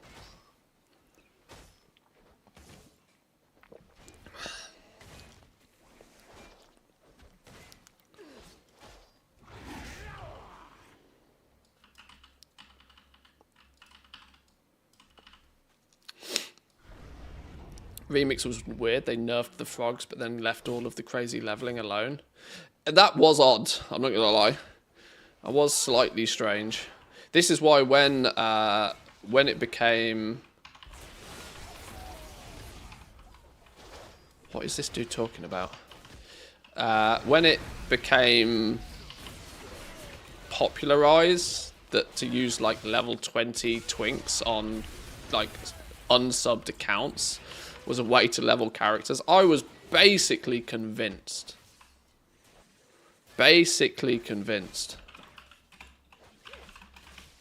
That it would get nerfed. Practically convinced they were going to be like, oh shit, we didn't realise this was a thing. No, sorry, that's bananas. You can't be doing that. But then they left it in. It was so surreal. It was almost like the teams that developed Remix to begin with were not the same team that were then dealing with like bug fixes and ensuring that that once it was released, it actually functioned.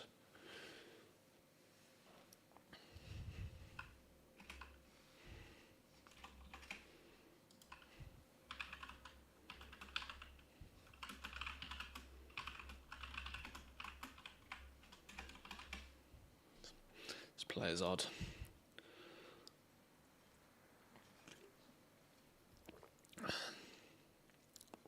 What's the plan for 70 to 80?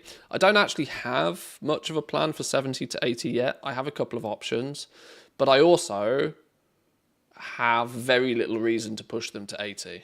It's something that I will kind of do if I have spare time and the desire to, but right now, I don't really need them at 80, so I'm happy with them being at 70. They do their job for me fine at 70. And actually, for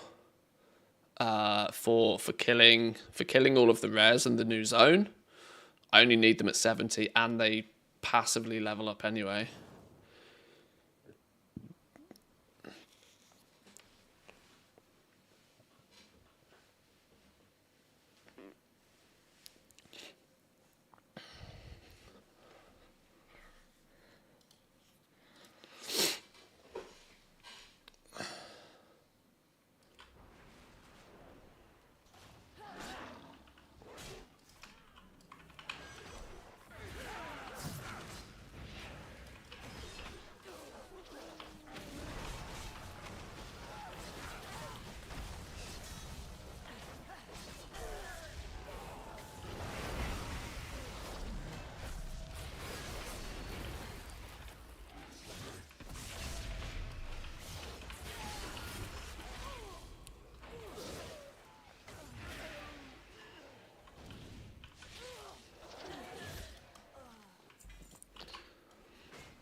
Right, let's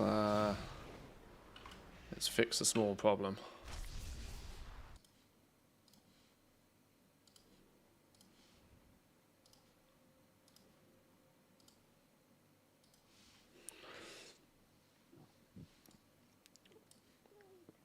Right, let's find a shard without a druid that's annoying me. Ah, there isn't a shard without a druid that isn't annoying me. That one's busy, that one's busy. This one's sort of busy? Is that the one I was just on? Likely to be the one I was just on. Same with this one. Maybe I'll just swap teams. Let's swap teams.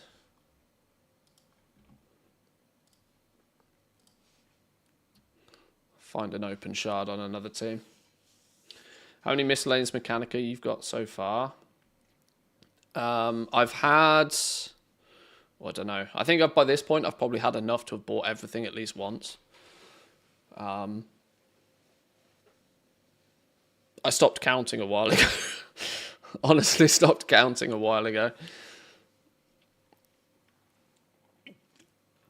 I should, napkin maths, be about 50 to 60 a week right now. Is roughly where I think I'm at, which is enough for a couple of mounts per week. They're guesstimation numbers, they're not exact numbers, because every day I'm adding more teams and switching the teams about, and I'm hoping to eventually get to the point where it's about 50, 60 quite quickly and easily.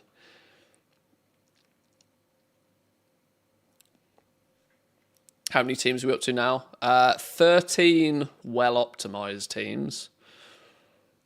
and a few other that are not very optimized.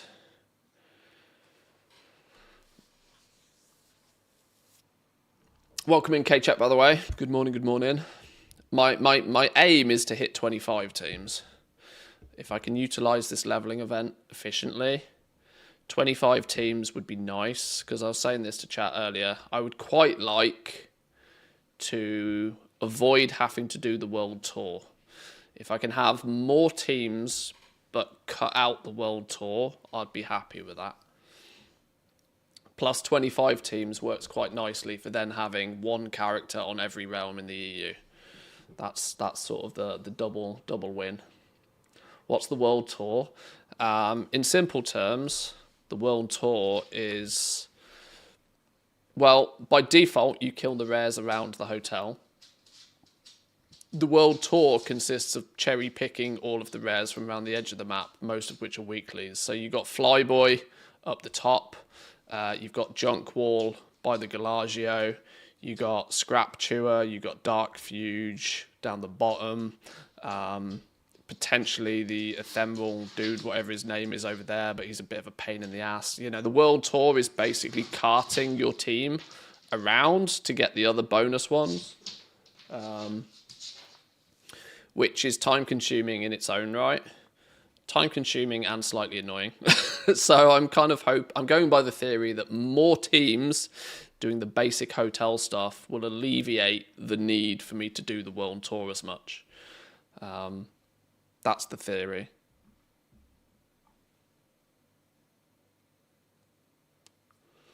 Plus it'll give more alts for the next expansion. Well, yeah, and that. So, you know, 25 teams will be the equivalent of like 100 plus level 70s on top of all of the other max level characters and stuff I already have. So, yeah, that's the theory.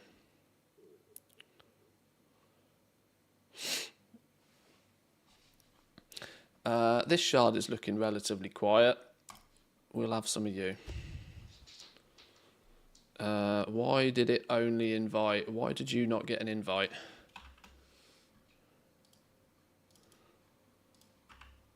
Why did you not get an invite?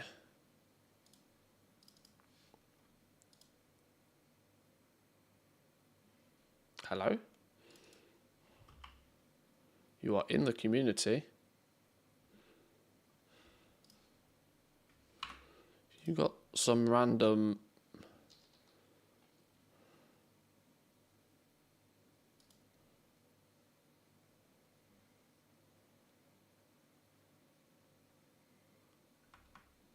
Why didn't you get an invite? Let's try that again.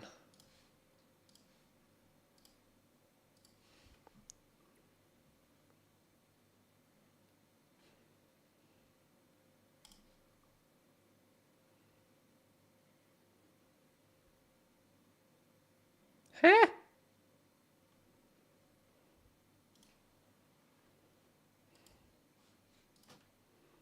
Huh, there we go. Okay, weird.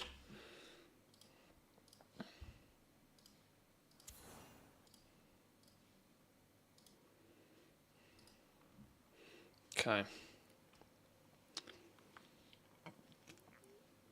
Bro's going to drive the price of the mounts to the ground by himself.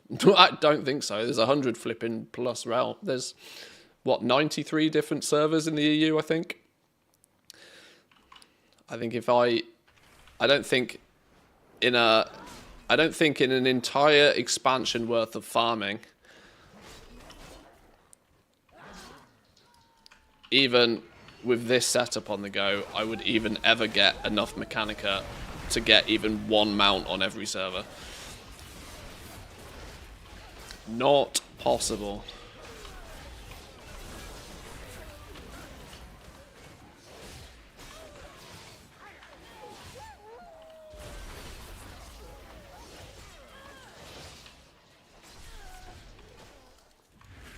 I mean, that level of market share would be lovely, but it's not going to happen, is it? Not going to happen.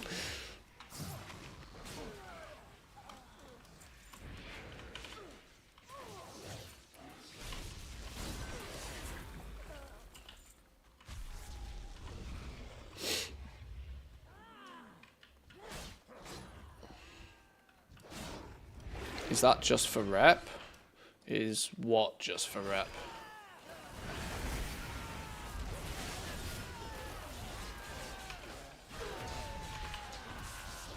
Well, the reality is nothing I'm doing right now is for rep.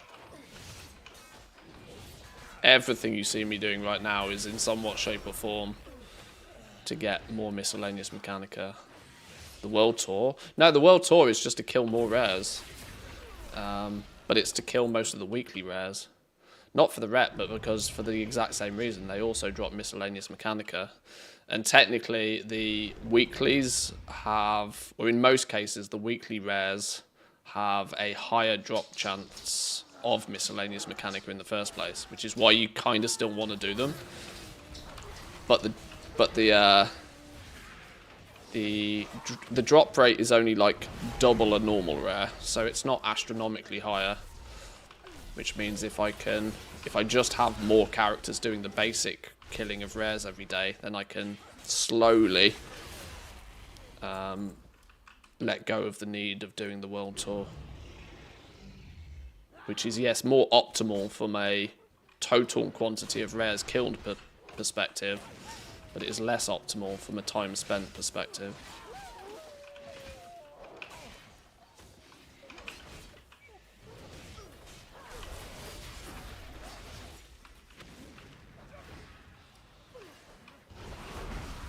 Because whilst at the moment, a vast majority of what we're doing on stream is focused towards this. But the ultimate goal is to get to a point where maybe an hour, 2 max a day is spent killing rares in the Undermine. But that in itself will keep that steady supply of Mechanicas flowing for as long as we want to keep doing it. But it also then doesn't take up so much of the day that we don't have time to do anything else. I still want to be in the position that, you know, when a new patch lands, that I can still devote most of my playtime to whatever the new patch brings. But this becomes a system that's just kind of set up and just works. Plus, I'm trying to set it up in a way that it has like double benefit. Not only will it give a steady supply of miscellaneous Mechanica, which will give us a steady supply of gold, but also having the characters on all the different realms in the EU will open up many other opportunities for like cross-realm stuff.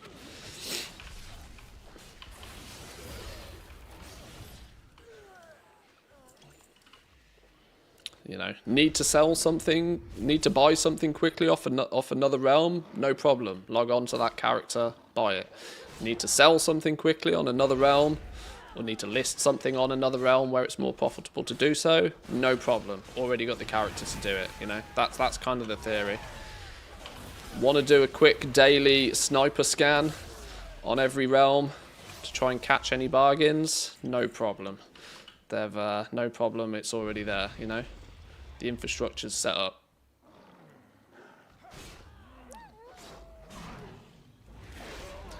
And honestly, I'm doing most of this now because I didn't really get the greatest of opportunity to do it during Remix. Because I was far too busy in Remix with, was it the beta at that time? It must have been the War Within beta, yeah.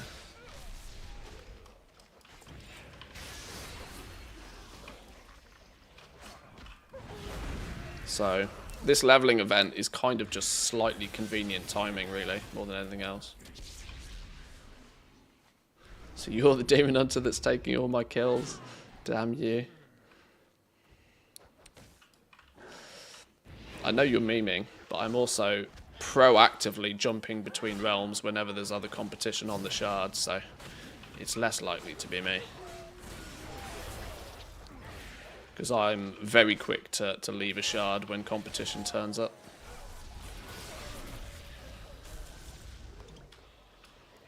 Because I'm greedy. I want the EXP myself. I ain't sharing. It's mine, on mine.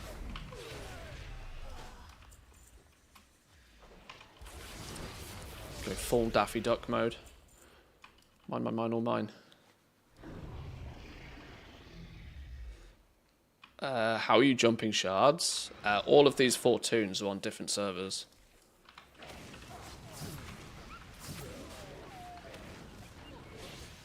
So if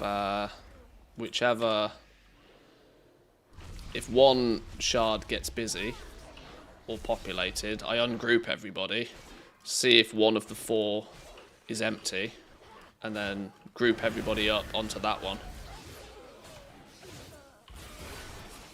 Group everybody to the empty one. And if all 4 of them are busy, I just log off and pick another and pick 4 new characters.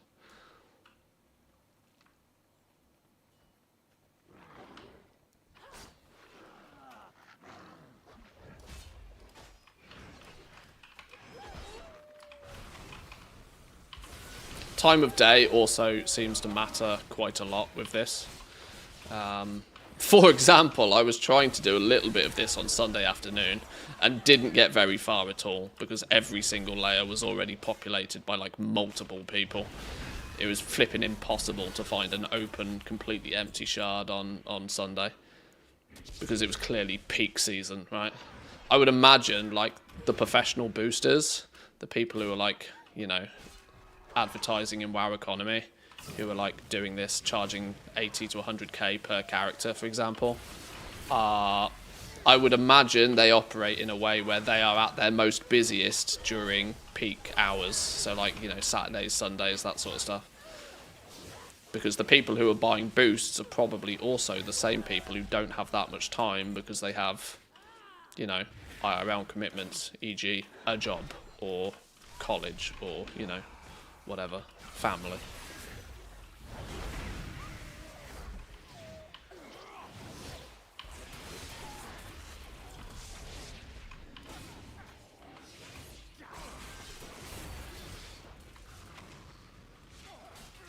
IRL commitment's one of those. The world of adulting.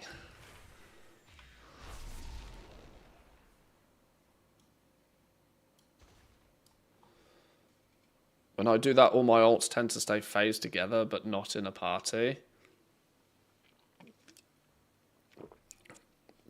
Does that not mean that you've got all of your characters? Well, realms are like in buckets for ref. So you can have characters on different servers that will still end up on the same shard because realms tend to be bucketed together.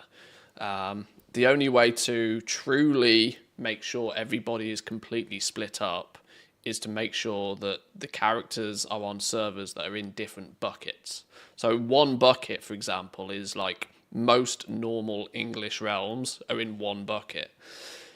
You can have then English RP realms are in a separate bucket, and then you could have French realms and French RP realms. These are all separate buckets that different servers can sit in.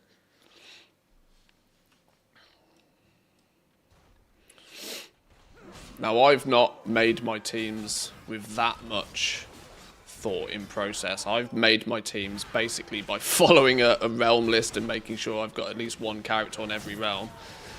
So quite often, even still, I have like a couple of characters that accidentally end up on the same shard. But I can do shuffling around once I finish leveling everybody, if needs be.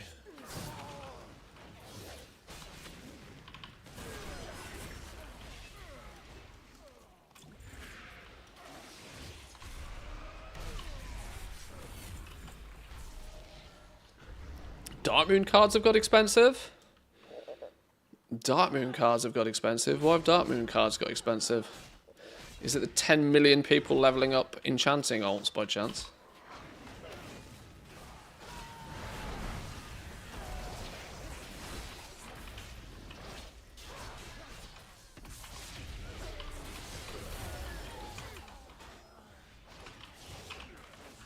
I mean, never say never. Because by the time I've got 100 plus level 70 plus characters, you know, there is the door is wide open there for me to do concentration crafting on a bunch of those. Some of them at the very least, probably not all of them. But I am kind of glad that I put the concentration build thing down. It's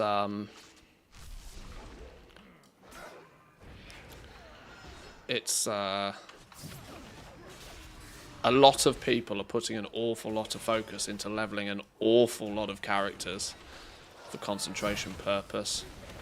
Now, while I don't think it will be dead in the next expansion, I think its heyday is already past.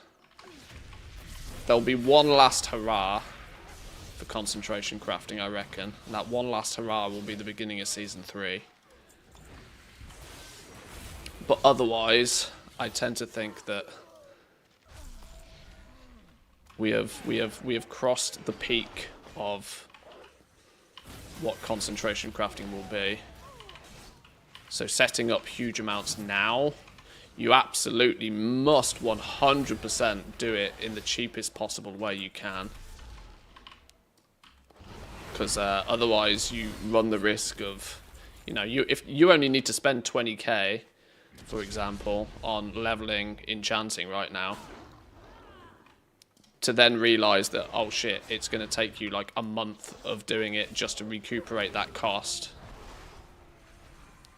And if you accidentally miss Season 3's start, where it might go back up to like 10, 15, maybe even 20 gold per concentration for a week or two,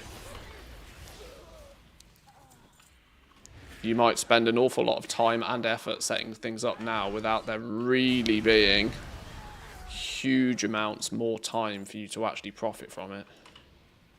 No such thing as too many characters. Well, if you care for your mental health in any way, shape or form, there is definitely such thing as too many characters.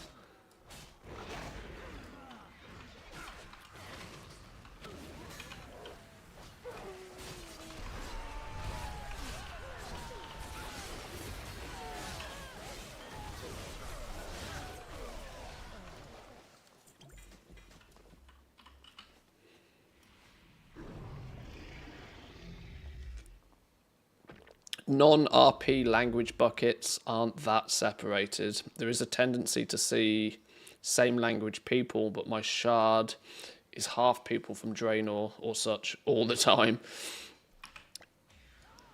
Yeah, the server. This is where sometimes there's an element of confusion. Shards are very different to servers, and they actually have different rules. So this is where it can sometimes be a touch confusing, even if you are on different servers, that you might still get paired together. The sharding system in the game tries to keep most shards to a relatively active,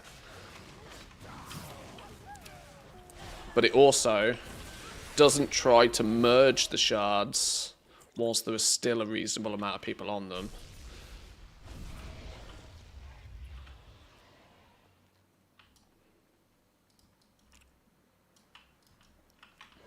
And yeah, some of the big servers that aren't twinned with any other servers, so things like your Draenors, for example, who's, Draenor is twinned with nobody else, but that doesn't mean if you play on Draenor that you will never see anybody from any other server. You will quite frequently see other people from other servers, but that's because those people from other servers get blended into the shard that you are currently playing on. But quite often, Draenor, for example, is such a big server that it often by itself will populate 2, if not 3 shards.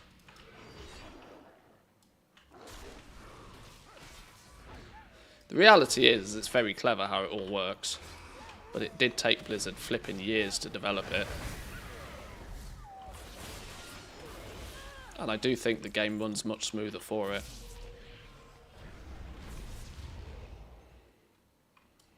All slowly but surely, I believe, anyway. Slowly but surely working towards the point where server identity will basically be absolutely zero.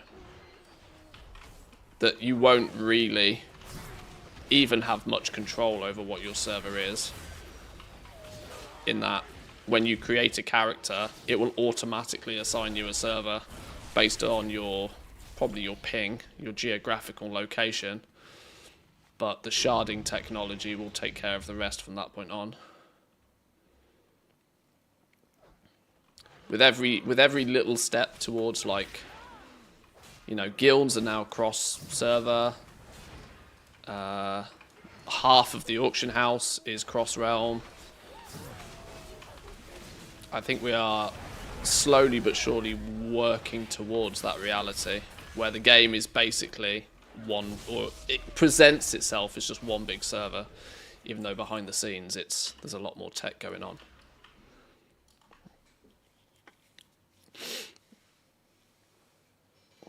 Yesterday I ended up in a completely empty Dornogal. That was strange to see.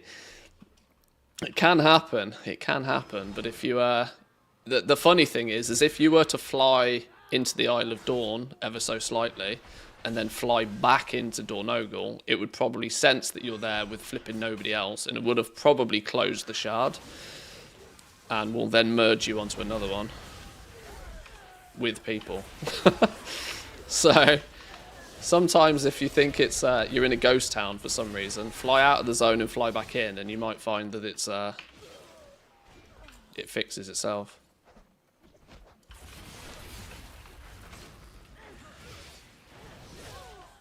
All they need to do now is instance the future world bosses and we're good. The fact that they don't do that blows my mind. The fact that the world bosses don't have a portal to them. It can look exactly the same. Just put the damn things in instances so that they can have completely separated system resources attached to them. So that when the world boss is pulled, it doesn't nuke the rest of the zone for everybody else. Should have been that way for the last 10 years. Guild Wars 2 launched with that tech. I suspect it's one of those things that's significantly easier to build from the ground up with that tech in mind. Another scenario of 20 years of spaghetti code probably makes Blizzard's own job significantly harder with stuff like that. And probably why they have to do these big updates with an expansion launch. You know, like introducing the warband system had to be done. They couldn't just hotfix in warbands, you know. That was a significant infrastructure change that could only really possibly come with a big sort of expansion launch type patch or update. All the more reason, all the more justification for WoW 2. Right, while I'm waiting for shit to respawn, I'm going to take a quick pee. Back in 2.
Oh, okie dokie.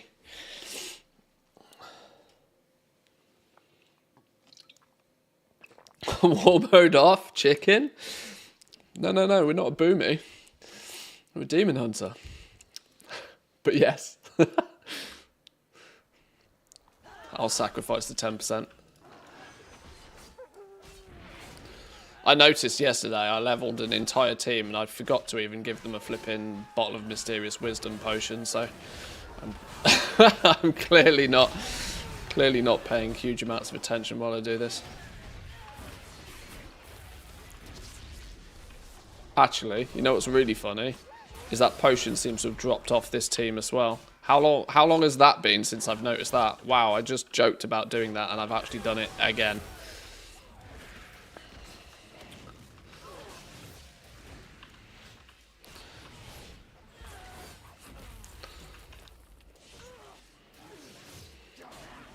Right, let's fix that problem real fast.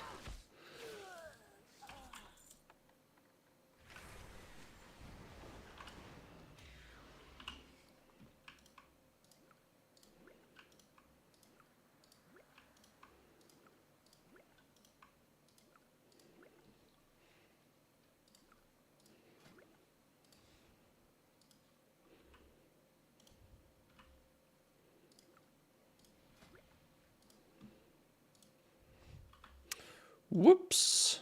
Nobody saw that, it's fine.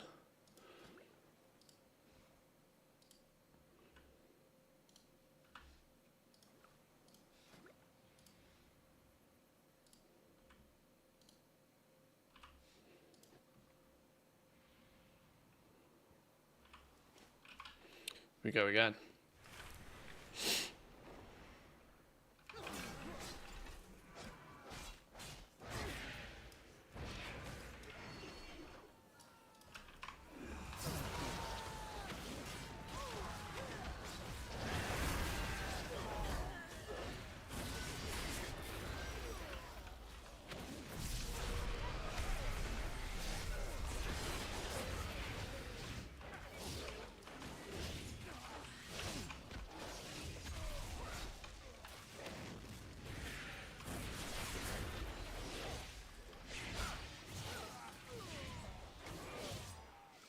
Did you not die yet? There we go.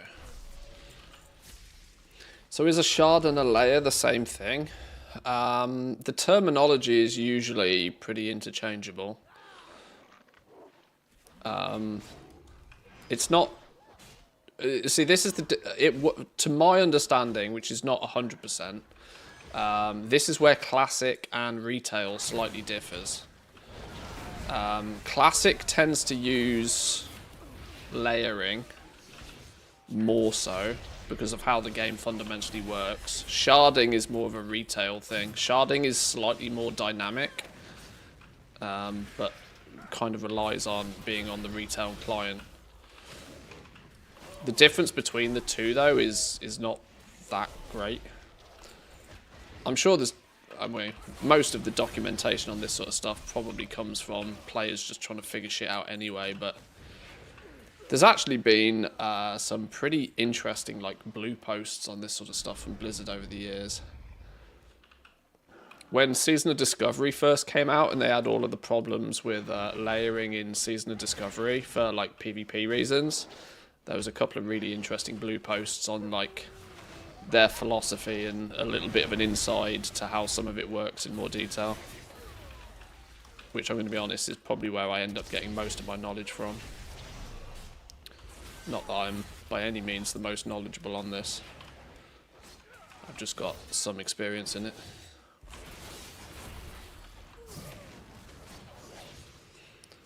Multicraft is still the best thing to put on alchemy gear, or did they nerf it? I haven't kept up with, not sure. Given the choice, multicraft's always better. Rarely is there a scenario where that's not going to be the case. Just fundamentally on how they work, right? Multicraft is going to give you some shit for free when it procs. It will give you stuff for free. Resourcefulness is never, ever, ever, ever, ever going to give you anything for free. It might give you a percentage of something back, but it's never going to give you anything for free. Multicraft, when it procs, will always give you something for free. there be it multi-craft where the option is available is nearly always the best choice. Because it's just a stronger proc. Like I said, there is nuance to that before anybody screams and shouts at me, but like the generalized rule is that if you can multi-craft, you aim to multi-craft. If there's no option on stuff like enchants, for example, where multi-craft isn't even an option, then you usually will stack resourcefulness unless you're doing sort of like concentration builds where ingenuity can then actually be more valuable to you.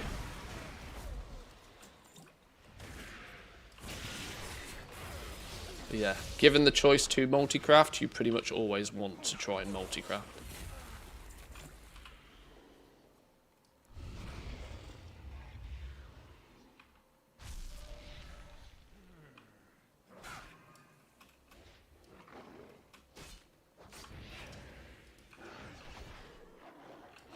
Blizzard didn't help people's understanding with this, though, because there was a point in time where Blizzard said they were going to try and rebalance the stats so they were more equal, and then they never did it, so...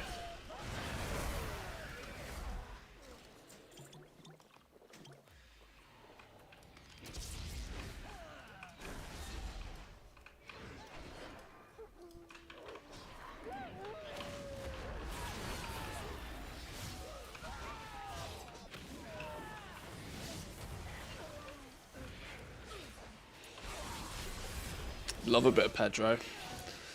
Nothing beats a bit of Pedro.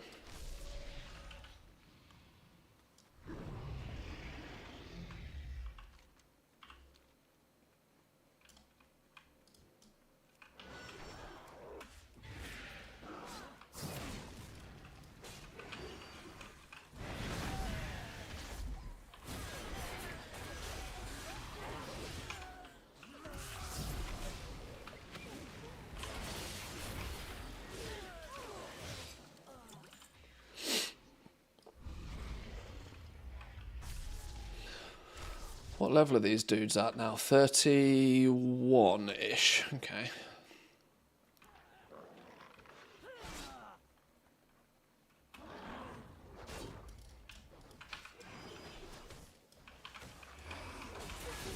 Strange to hear an Italian song on a Finnish stream. It'd be more stranger, believe it or not, to hear a Finnish song.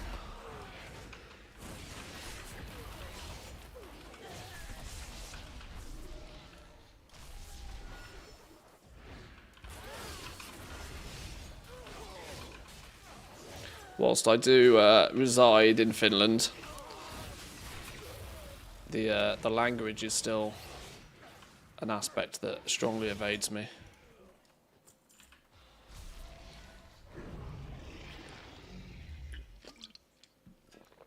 How did you end up on your play? It's just a Spotify playlist. What is it? It's like Summer Dance Hits 2025 or something. I usually just pick a random playlist off Spotify and go.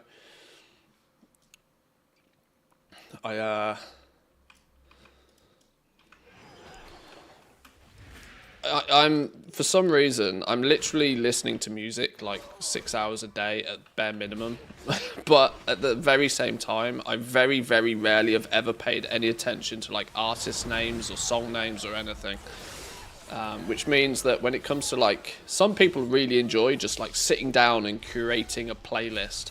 I can't do that because I ain't got a clue. So I end up just picking usually a Spotify pre-made playlist and press go. Works for me.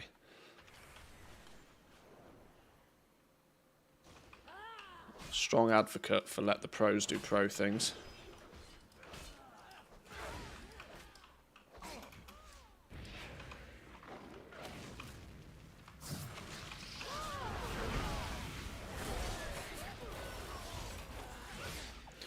My major problem more than anything else is that I do not have a creative bone in my body, which I know is odd for somebody that, you know, is in content creation. I'm not exactly creative in any way, shape or form.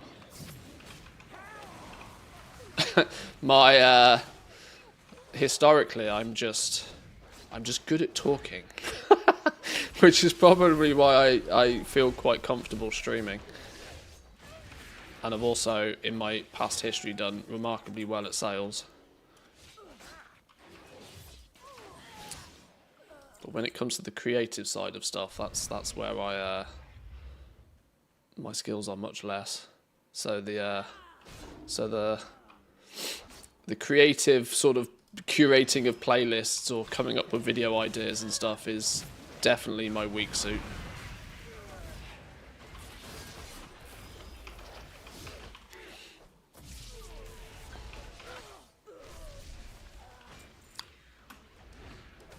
Yes, I know there is a sense of irony being a professional content creator and not feeling as if I have a single creative bone in my body, but my content has always stemmed from the fact that I have a reasonably good understanding of what it is people want and what it is people are looking for. And then if I can provide such a thing, win-win. Analytical mind, no space for creativity. I am strongly of the belief that you can only be one or the other. I think your brain is either wired up for numbers or for letters.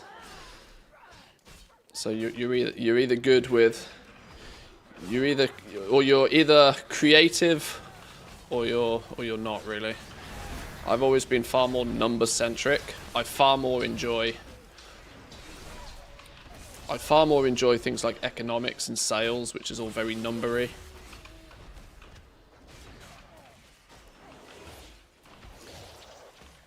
But more creative stuff, like marketing, for example, is obviously something that's very creative.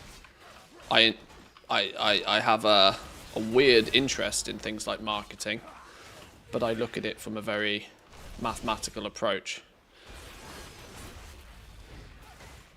It's why I'm kind of almost slightly obsessed with modern day like Web 2, Web 3 style marketing, because it's all fundamentally founded in numbers.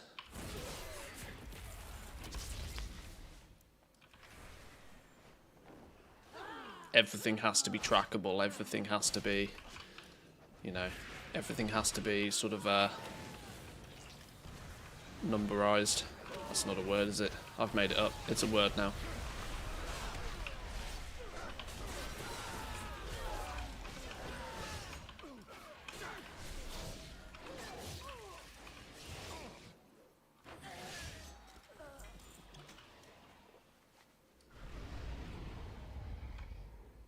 GTA 6 looks fantastic. Too bad it's delayed on PC, so I won't get the game. Yeah, they dropped the new trailer. Was it yesterday? Yeah, oh my god. I think I had a little sex wee in my pants when I saw it. the new trailer makes it look very, very good. And it makes it look actually AAA. It's the first game I've seen where now I'm very, very aware how these companies do this. It was recorded on PlayStation 5, but you know full well that it's been touched up a little bit. There is no way that even the PS5 Pro, there is no way that thing looks quite as impressive as what that trailer was, but. Either way, it was kind of almost... what's the word for this? I'm going to make up another word here. But like phototelemetry seemed to have been used an awful lot in the creation of the GTA 6 game engine. You know, there were parts where you were like, oh, that's very much like there's an actual human behind that sort of thing.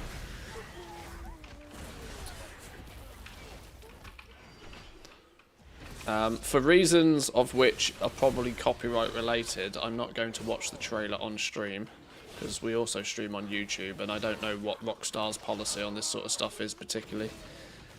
I can't imagine they would have any objection to me watching it on stream. I doubt they're going to be dishing out copyright strikes for everybody that reacts to it, but I'm not going to take that risk. But yeah, go watch the new GTA 6 trailer if you're interested. It looked very cool. I must admit, the lovey-dovey storyline is maybe not exactly what I want from a GTA game, if I'm honest, but if we are going back to Vice City style, you know, you kind of can't avoid that.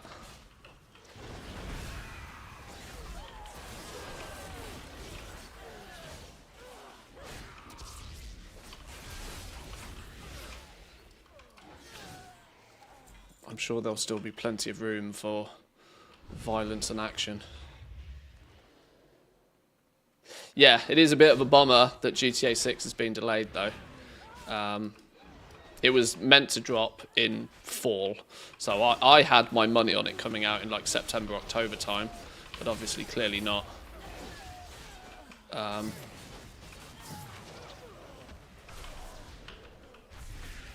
Which means if it's not coming out until May next year, May 26th next year, we're over a year away from GTA 6 launching still. That also simultaneously worries me ever so slightly, because that's very likely to clash quite aggressively with the War Within, with Midnight, in my opinion. I was kind of really looking forward to GTA 6 dropping at the end of the year, when we might be in Season 3 and I might not care enough and might be more than happy to put it down and go play GTA 6 for a month. But the more it being delayed until May next year, even if Midnight comes out before that, the problem is still going to be that we're going to be in that first few months honeymoon period with Midnight. I don't like anything getting in the way of the first 3 months of a World of Warcraft expansion launch. Certainly not what could easily be the game of the decade kind of scale GTA 6 game. That's going to cause for some serious decisions to be made.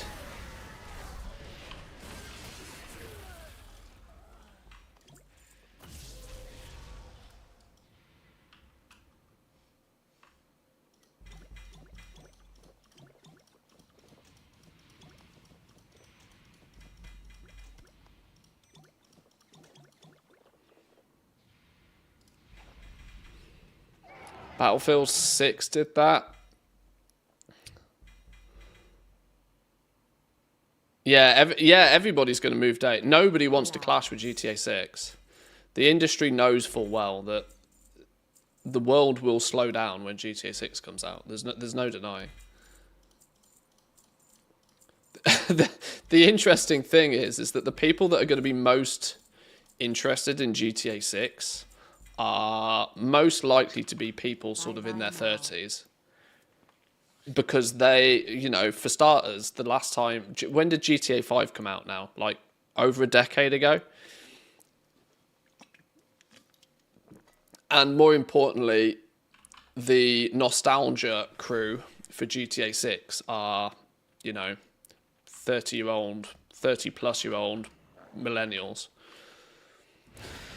There's a strong possibility that when GTA 6 comes out, the amount of people that are going to book time off work, there's a sizable percentage of the male workforce is just going to be, I'm going on holiday, see you later, bye.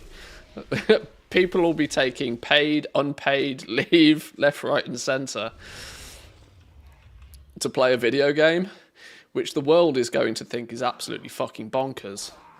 But in a world that is getting significantly more expensive by the day, and hobbies and interests are getting fewer and far between, when something like this turns up, you bet your ass there's people that will take a month off. They'll literally take a month off to go play a video game because it's the cheapest. You know, fuck going on a holiday that year.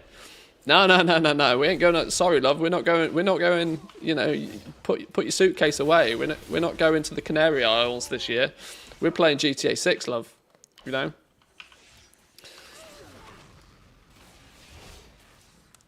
GTA 6 will affect country's GDP. It genuinely will. I genuinely think that there is a serious cause for concern there.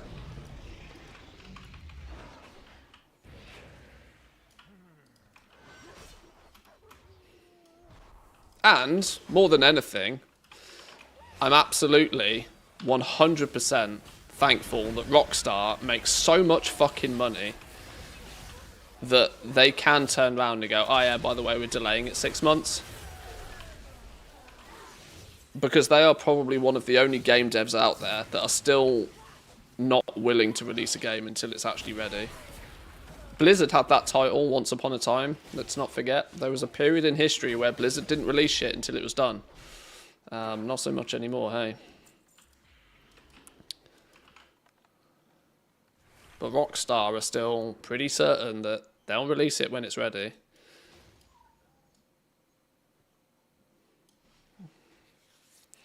GTA 5 has made them 8 billion. I would imagine it's made them more than that.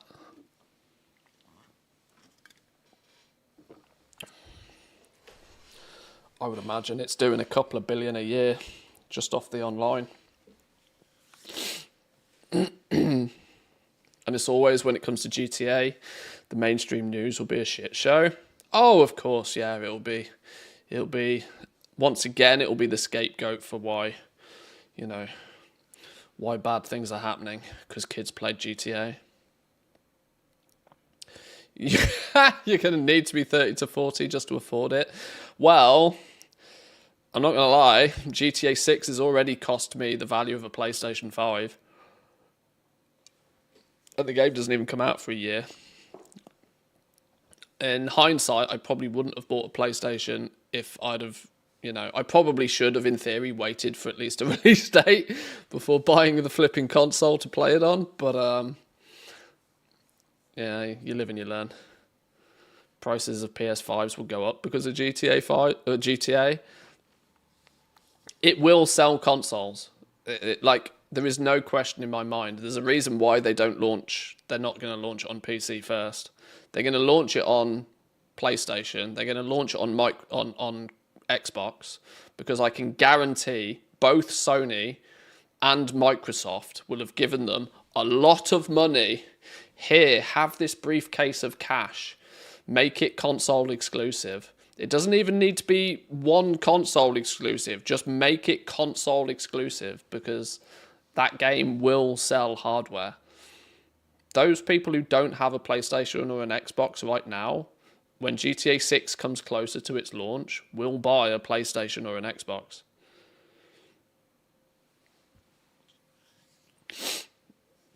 Xbox will need it. They only sold 3 million units last year. Yeah, Xbox is not doing great.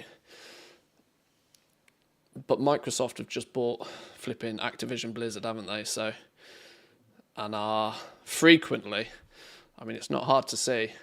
Look at the list of games that are already on Battle.net. We seem to be getting more games every other flipping week, it seems, on Battle.net now.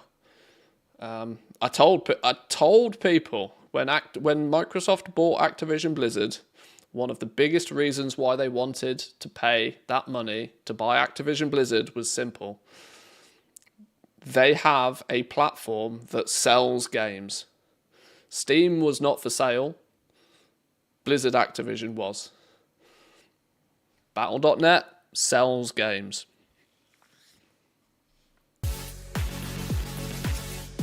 Ubi this, Ubi this, Ubi this, and Mr. Goldson. Welcome in, my friend. Welcome, welcome. Welcome, welcome. Thank you for bringing yourself and your friends with you. Good evening to you. Yeah, Activision, Blizzard has one of the only successful platforms for selling games outside of Steam. And that was clearly worth money.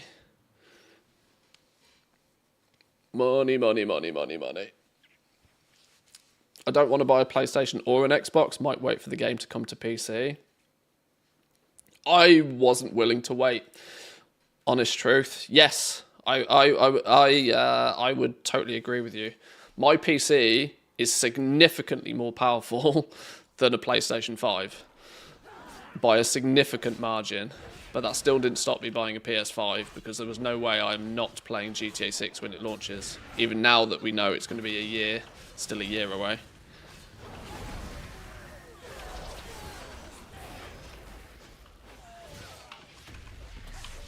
And whilst whilst I kind of think my actions are a little bit ridiculous, I know I won't be alone in this. I know there are people out there that have significantly more disposable income than I do, and will absolutely buy a console just to play the game on launch. Without question. I should really go on 100% GTA 5. Well, it's in my diary to do exactly that before GTA 6 comes out again. I haven't quite figured out the timing of it because, you know, that's a bit of an adventure in itself. But yeah, I absolutely want to go back and have a proper playthrough GTA 5 again. I do it every couple of years anyway. It's been a few since I've done it.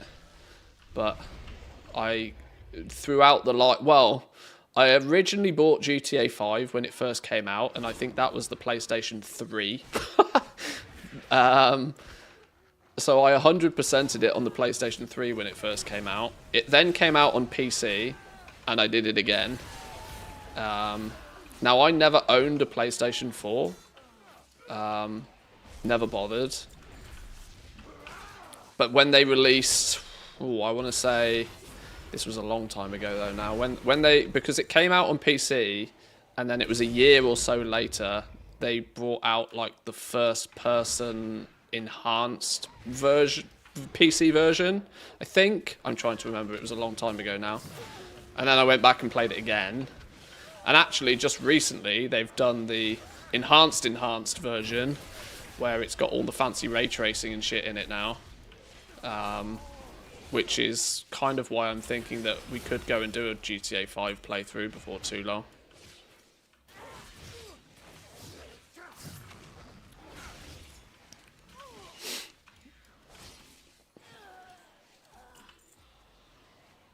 Now, in a weird way, now the game has been delayed, I've got a little bit more time to go back and have a good play of GTA 5. If there is any silver lining to it being delayed. It's that I've got more time to play 5 before I inevitably never play 5 ever again. That's kind of the way I look at it, right? Like, as soon as 6 comes out, the likelihood of me ever playing 5 again is very slim. Although, I have frequently gone back and played GTA 4. I've also played GTA 3. You know, I've never really, in any detail, gone back far enough to play like Vice City or San Andreas. Because I kind of have the same sort of classic vibe, nostalgia with those games.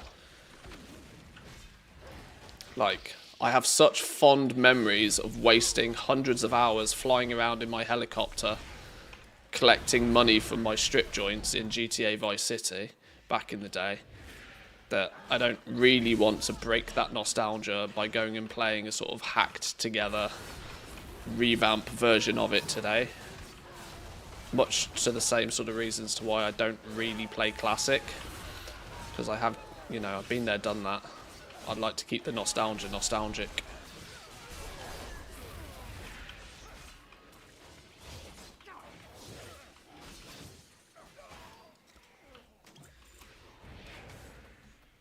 But GTA 4 was another game I played multiple times through. With Nico Bellic. Very fun, very fun.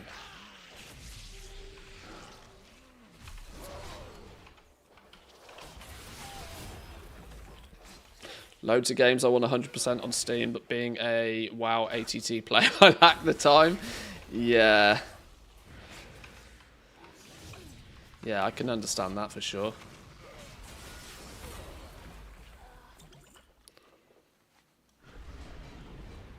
Yes, not many hours spare in the day if you enjoy a bit of ATT action.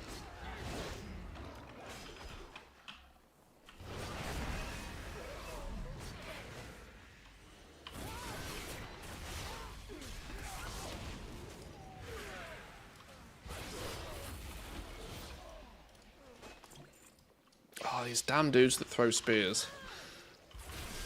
They always get left behind and then keep me in combat so I can't mount up and run away.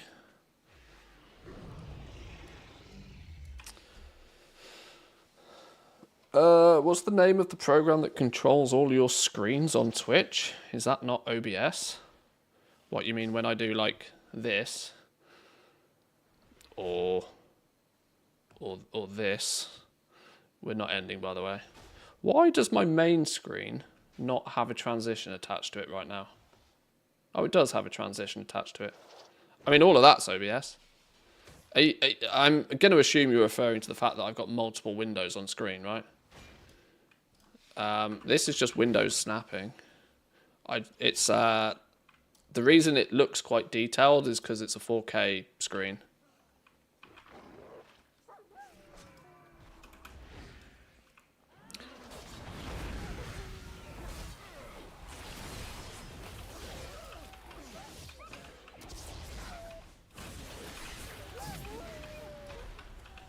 But it's a combination of just basic Windows snapping, so that, you know, I can put screens wherever I want using the Windows snapping tool. To make it, but Windows doesn't naturally come with this layout. There's a little plugin for Windows called Fancy Zones. I can never remember the name of this. I forget it every time. But it allows you to basically make slightly different layouts than the default Windows ones. Default Windows ones, when you look, are like often sort of side-by-side stuff, or like maximum is a square of 4, which wasn't enough. But Fancy Zones allows you to make your own layout, and then it's just Windows snapping. What screen did you have before 4K? Do you recommend 4K? What was the biggest difference for you? I would only recommend 4K if you have also got the graphics card to support it properly. Mostly because, outside of World of Warcraft at least anyway, running games in 4K is very, very taxing on your graphics card. I skipped 1440p. So my old monitor was only 1080p. And considering I stream in 1080p, and most of my YouTube content was always in 1080p, I didn't feel the need to go up to 1440p at any point. I made the jump straight to 4K. The reason I didn't want to go 1440p was that it's a scaling thing, really.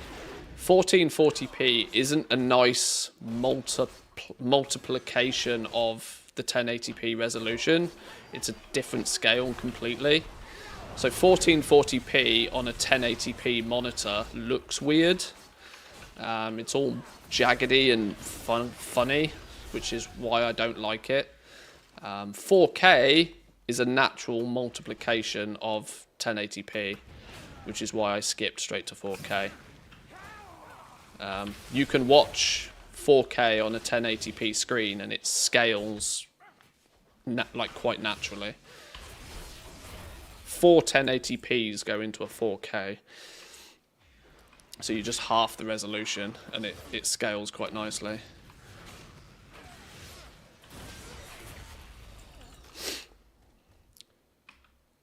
Uh, 4070 at the moment. I mean, a 4070 is on the what I would consider borderline for doing 4K. You will be able to do 4K, but what you will find is you're running 4K probably at quite a low refresh rate on a 4070.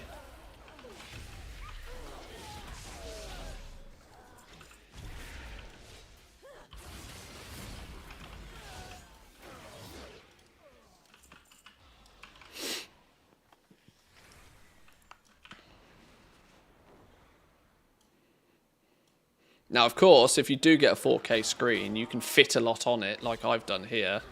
There's nothing to say that when you play full screen games, though, you can't still play them in 1080p. In fact, that's probably a good way of doing it. It's kind of, once again, the reason I wanted to skip 1440p. Because I can drop a game down to 1080p, play it on a 4K screen, and it still looks sharp. Because it's basically 4 pixels make 1 pixel.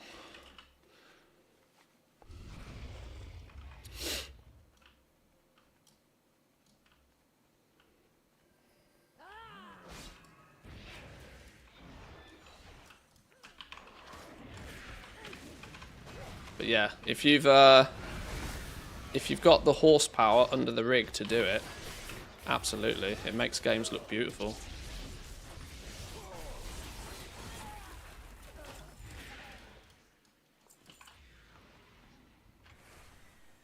I wonder if 4K is more relaxing to your eyes.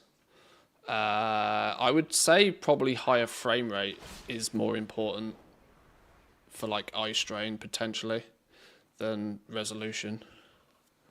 Smoother motion is less jarring, I would guess. Not that I think there's much science in it, to be honest.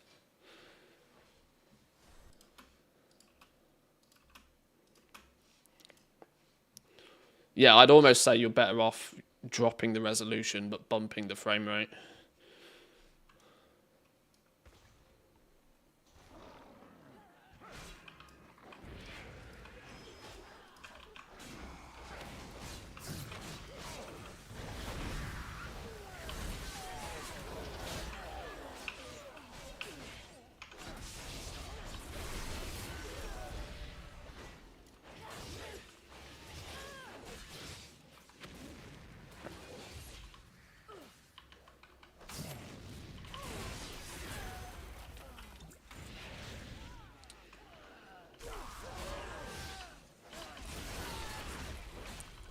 That said, the funny thing for me, I noticed when I started playing WoW in 4K, was that actually WoW is so poorly optimized, generally speaking, that you can bump the resolution up to 4K from 1080p, and it doesn't really change your frame rate all that much, because WoW is so poorly optimized, full stop. Even at 1080p, you're not getting particularly high frame rates anyway. On similar settings, going from 4K to 1080p, I think 4K was dropping my frame rate by about maybe 20%. Which is not really that noticeable of a difference.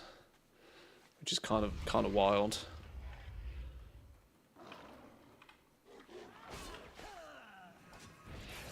I hope to soon be able to stream both on Twitch and YouTube in 4K as well. Twitch is trialing 4K streaming. I just don't quite know how to get myself into that trial. It's entirely possible by being a Twitch partner I can just sort of DM somebody and say, oi. But I haven't done that.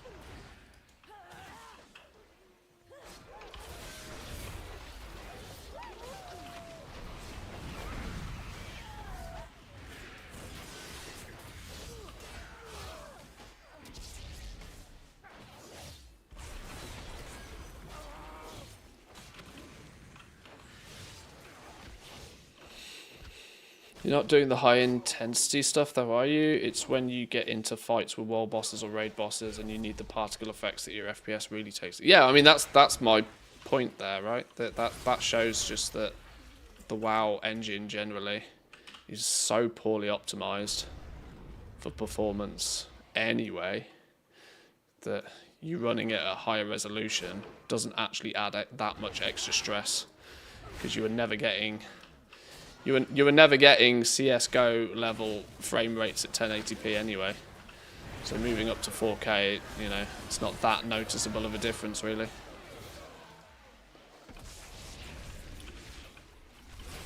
Oh, you're getting 80 FPS at 1080p, but you might get 70 FPS in 4K. The reality is it doesn't make a blind bit of difference particularly. And yeah, when you drop into a raid boss, you're getting 20 FPS max even on 1080p anyway, so once again, a slideshow is always a slideshow.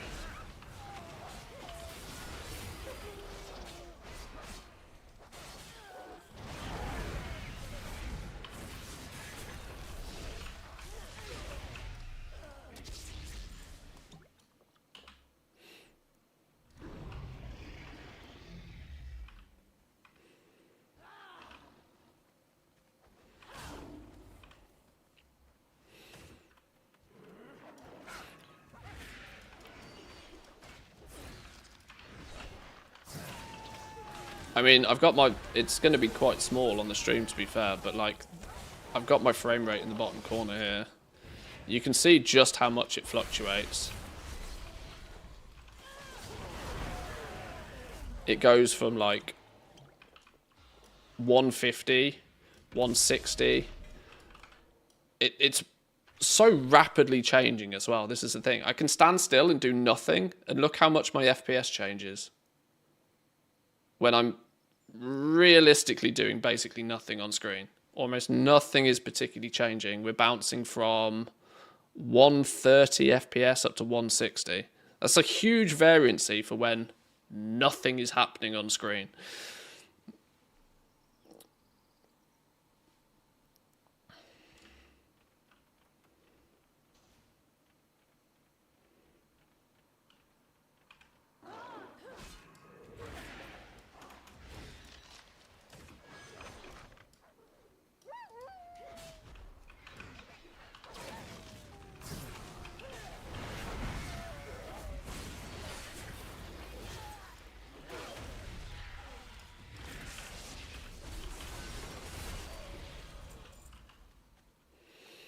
Level 50. Oh, some of them have already hit 51. How are you an entire level behind?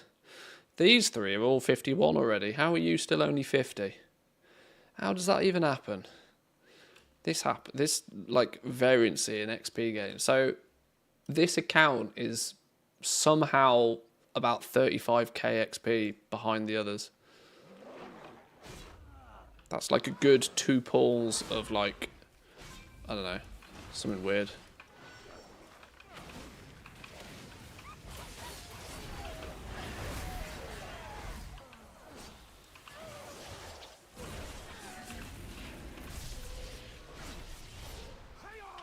Dog's making funny noises in its sleep.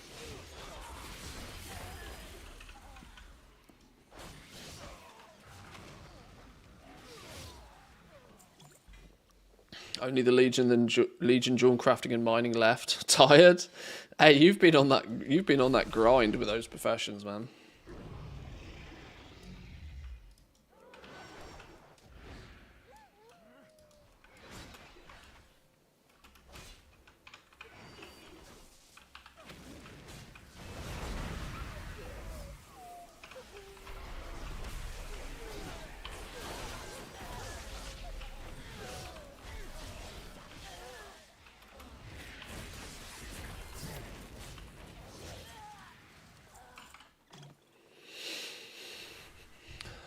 Did I use the potion? Yeah, they've all got potion running.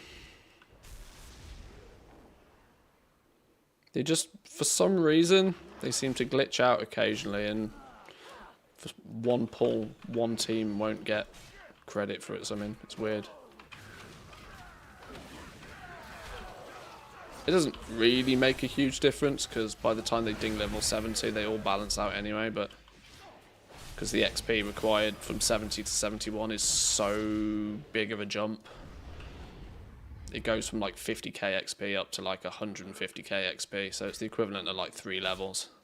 So if some ding 70 a little bit before, there's still a bit of wiggle room for the others to play catch up, so that they all finish at being level 70 at the same time.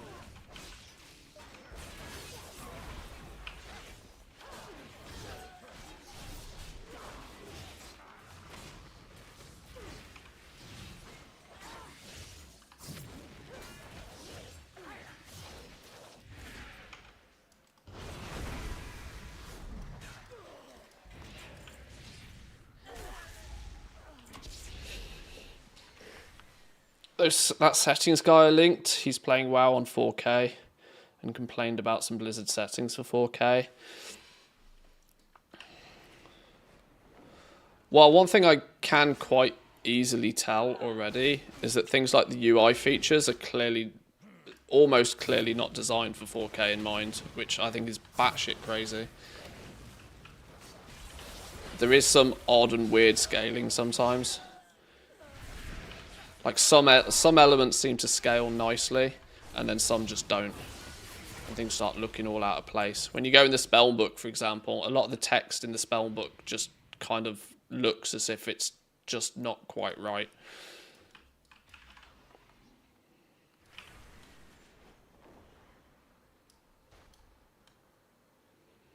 Right, level 52, 53, 53, 53. Most things are respawning nicely. I'm clearly not doing this very fast at the moment, which is why I'm not having to wait for respawns.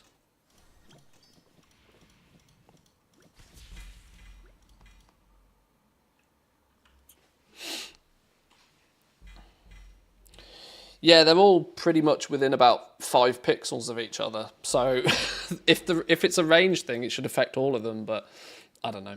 I don't know how it works. It's no biggie at the end of the day.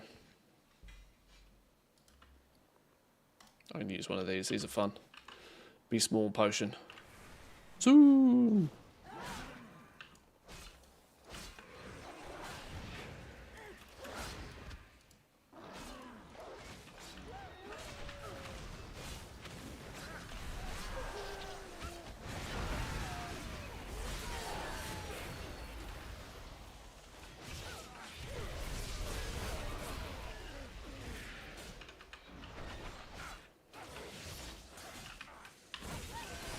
I like this mini potion. It gives the illusion that you're faster as well. I can't quite confirm or deny whether you are faster when using it. But it at least gives you the illusion of being faster. Zoom! Look at his legs go!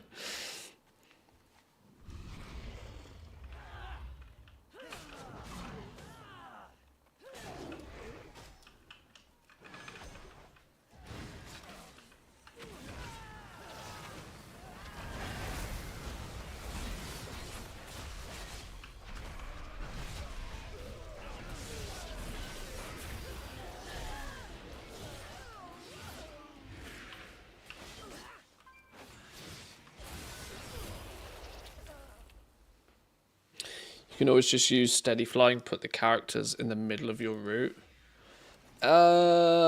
Maybe, possibly. There's stupid birds around here, though. Like I said, it's somewhat weird that it happens, and I can't quite figure out why it happens. But it's one of those, it's not that broken, so I'm not going to fix it.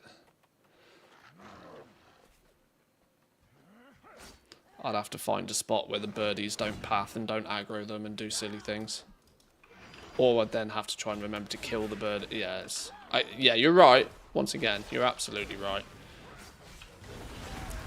But I'm going to find reasons to not do it. As I so frequently do.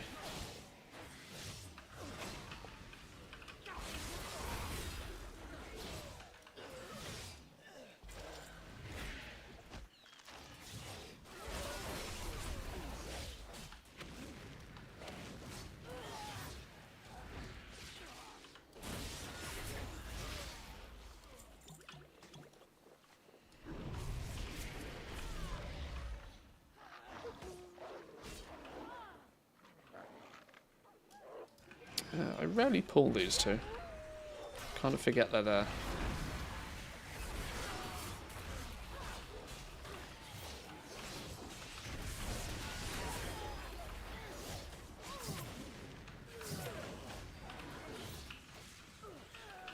I mean, the fortunate thing is I actually record my streams in 4K at the same time as well. There's actually nothing to stop me going back and reviewing the footage and finding out exactly when the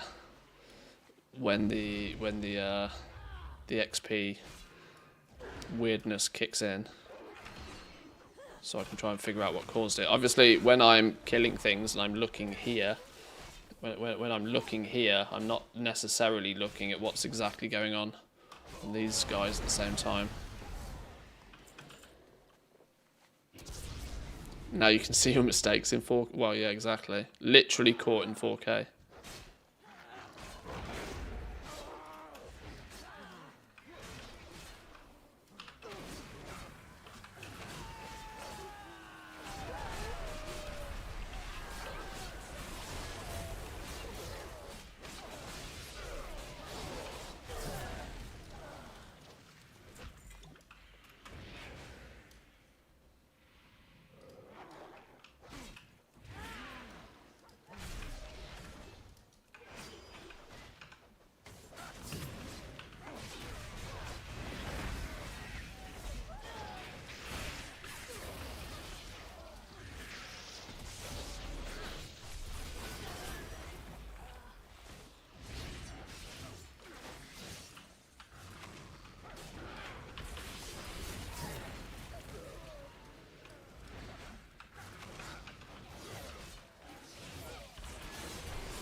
Right, I think we can probably get this team to 70, hopefully, before we get any interruptions, which would be nice.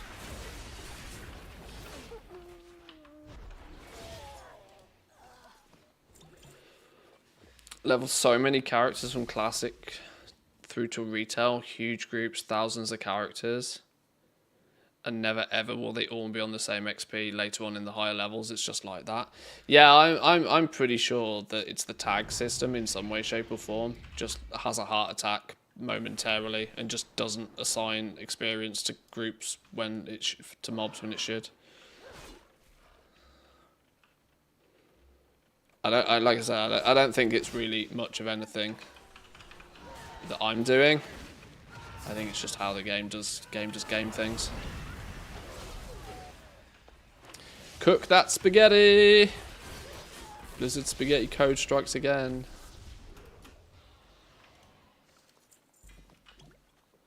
It must be doing alright for Dragon... nearly 10,000 Dragon Ale supplies from doing this. I don't know what value they have to me particularly anymore, but... These flipping little goodie bag things have made me nearly 100k. Like... leveling a few teams. It's not exactly a get-rich-quick scheme by any means, but, you know, it's another one of those every little helps.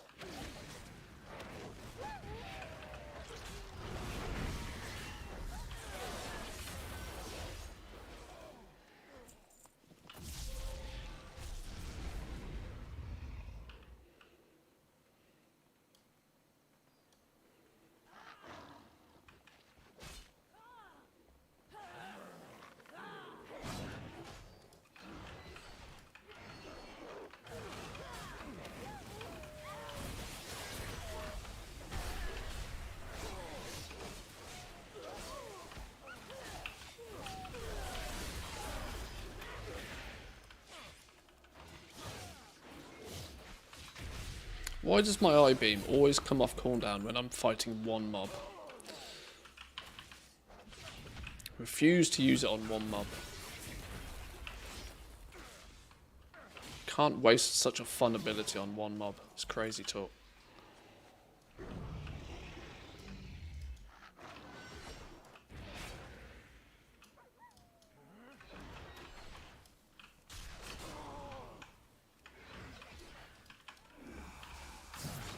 Now we go better.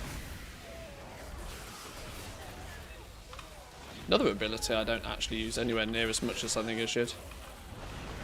Metamorphosis. Zoom! Speed of kills is not my problem on this though, as I already end up waiting for respawns, so... Well, not waiting, but... if I just continuously do laps, then there's often a few mobs missing from each pack still. When I did it, I often noticed on the range of the borders, some alts would miss the XP.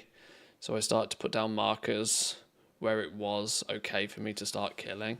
Yeah, I mean, like I said, there's lots of stuff I could do to try and rectify it, fix it, work out what's going on, but... fundamentally, it doesn't make a huge difference. By the time these guys ding 70, they'll get a little bit of bonus into 70 whilst this dude catches up. You know, it's all fine. What item level do you need on the Demon Hunter from that? I would imagine you can probably start doing it from high 400s. This dude is 523 right now, but is overkill. For this area at least. High 480, 490, probably 500 minimum.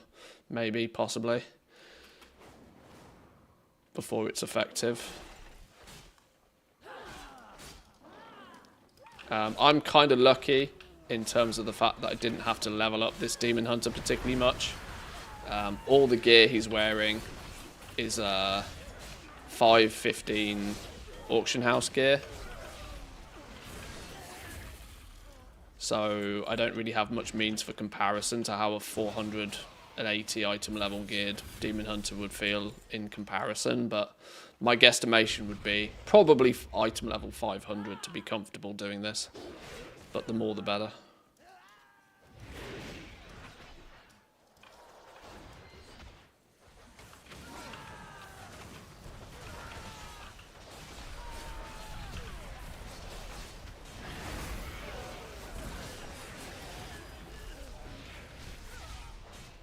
The bigger and most important thing to remember is that this account where this Demon Hunter lives does not, I repeat, does not have the War Within. That way, his level, the account level cap is 70. So I don't gain any experience. That's significantly more important of a factor than item level.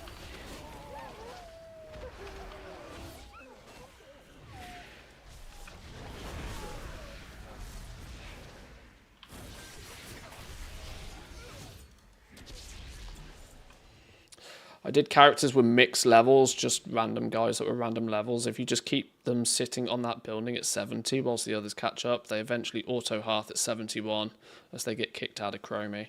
I also noticed when that happened for me that when one of them got kicked out of Chromie time, it kicked all of the others out at the same time. It caused me frustration doing that. Now, I don't know whether I'd set something up slightly differently or alternatively, but it ballsed up the entire process for me when one of them hit 71 and ported out.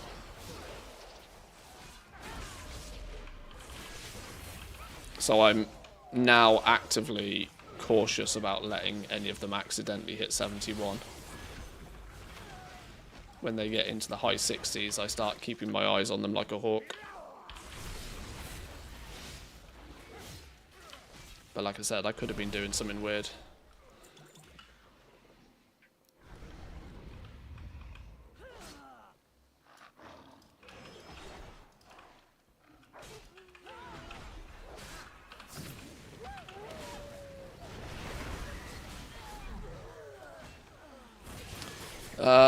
Is this faster than classic TBC time walking? I don't know because I've not done classic TBC time walking, but I can get these characters from creation at level 10 to level 70 with a slash played of about an hour and 20 minutes when everything goes smoothly.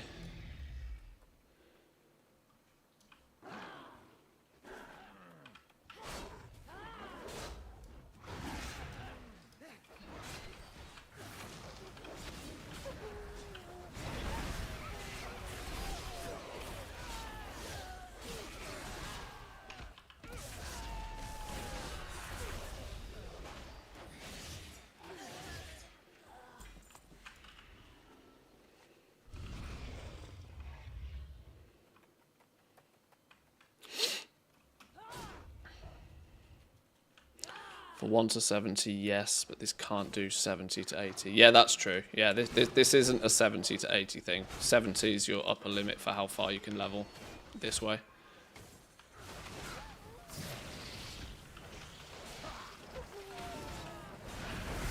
Whereas with time walking, you can go the whole way.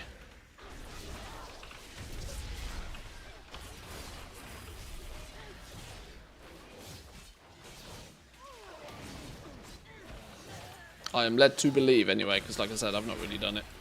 It is on the list. There will come a point where all of these teams of 70, when the opportunity arises, we might push some of them to 80, but it's not a high priority for me. 70 is good enough for my characters.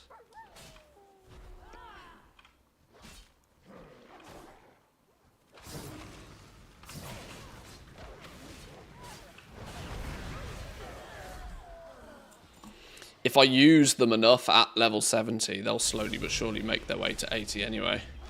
The purpose of these characters is to kill ults, to kill rares in the Undermine. So every rare kill gives like 5,000 XP or something. So they do actually slowly level up. I've already, after only a couple of weeks, got some of my characters at like 72, starting to hit 73. So I'm sure with a few more months of doing this, half of them will accidentally make their way towards 80 at least anyway. So get them to 70, put them to use, and then they'll maybe, hopefully, possibly, passively hit level 80 over time.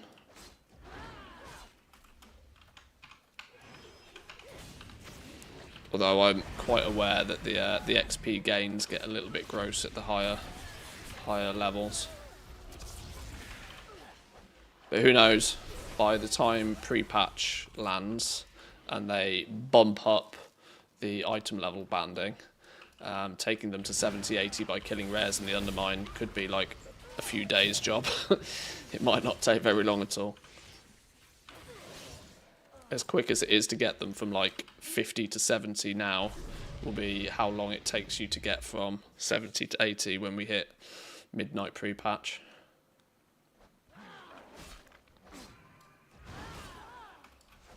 So, with all of that said, the TLDR is I'm in absolutely no rush to get them to 80. Because there's a few ways they might accidentally do it without me really putting much effort in.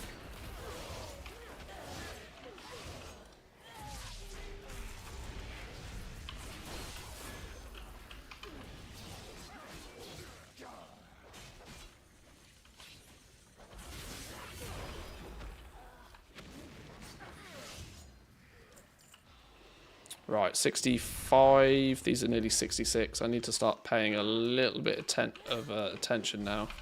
Probably another lap of the zone will be enough to get these to ding 70. I think.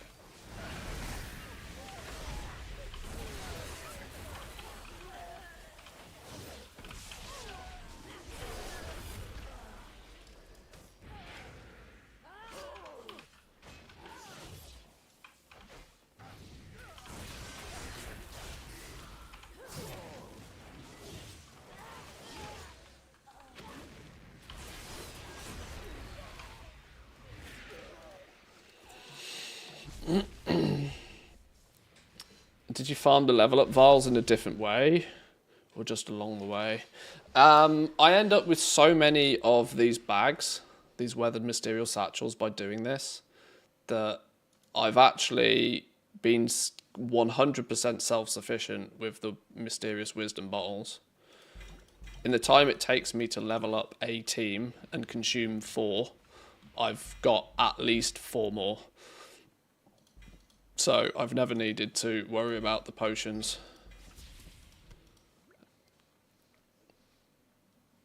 Plus, when these level 70s get put to work killing rares in the Undermine, they all then start to farm up more of these potions anyway. I've probably got a few hundred of these in total already, just by playing the game. Any idea if it's worthwhile doing it in a raid? More characters? No. Doing it in a raid will cause you mob tagging issues.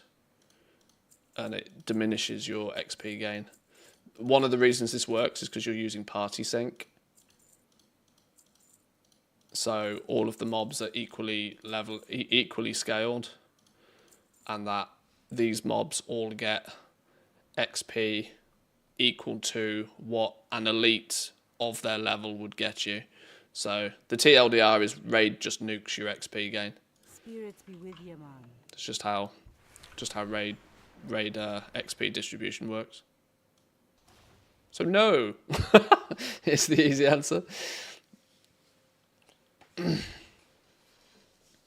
was doing mine in war mode, had 1 level from 17 to 20, the slowest 3 levels of my life. Wait, what? Oh, with the time walking. You get the potion epic bag from the first elite anyway. Just go loot the first pack on your leveling team. Yeah, you could do that. I just leave them on the tower. I don't bother looting on them. To be honest, I don't want the trash in my bags. It's something else to have to figure out. They'll get a bag when they go kill rares in the Undermine anyway. Right, 65, 66, 66, 66. We're nearing... We are nearing the finish line on this team.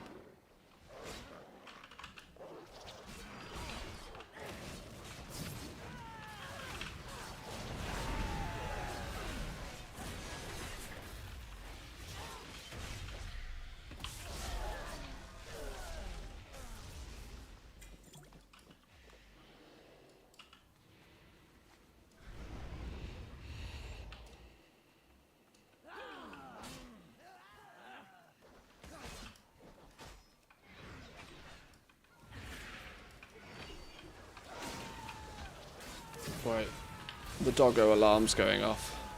Oh, of course the doggo alarm's going off. Wow, time flies when you're having fun, clearly. I didn't realise I'd been streaming 5 hours already. I had every intention of ending the stream at the 4 hour mark. Whoops.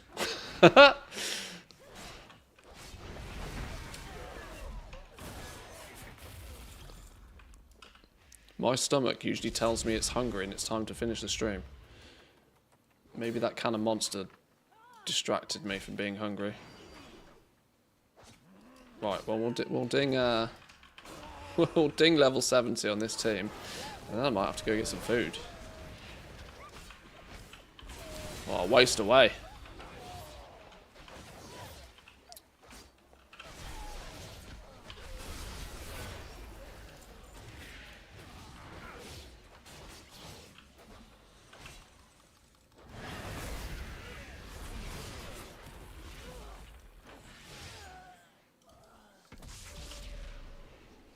$67, some of them are dinging 68.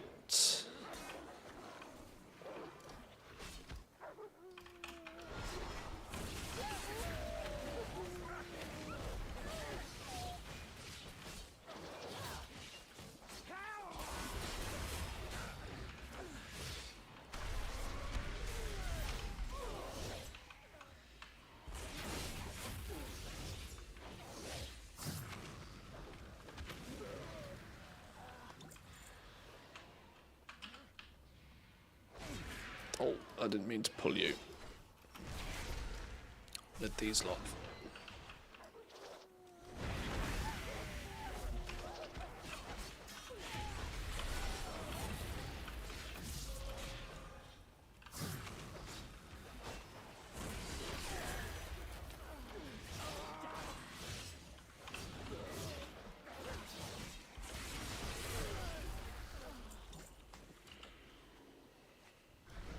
See, this is the weird thing, right?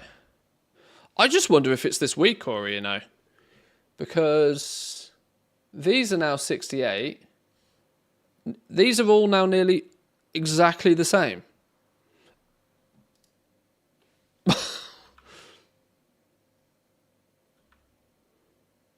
They've now seemingly balanced themselves out again. How's that possible then? Okay. Maybe it is this little weak aura tracker thing having a heart attack more so than the actual character levels being weird and wacky. Because they were as much as an entire level apart at one point. Now they're within less than half a level. 68, nearly 69, nearly 69, 69 and a bit, 60. See then, exactly right then. Half a level difference somewhere out of nowhere. I don't know what's going on. I don't think I trust this week aura. I need the proper bar back. Odd. Anyway, couple of pulls. Couple of pulls. Oh, now this dude's hit. Maybe the XP is just... I don't know. I don't know.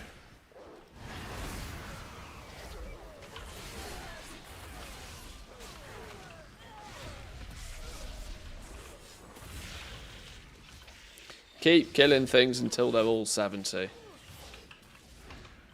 Worry about it later.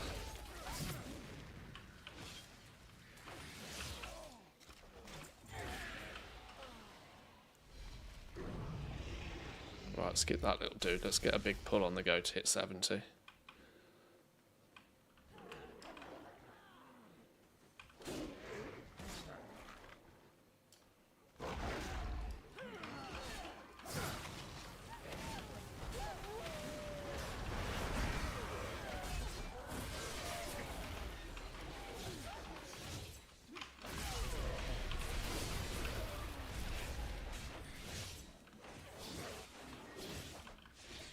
$70, $70, $69 3/4, $70.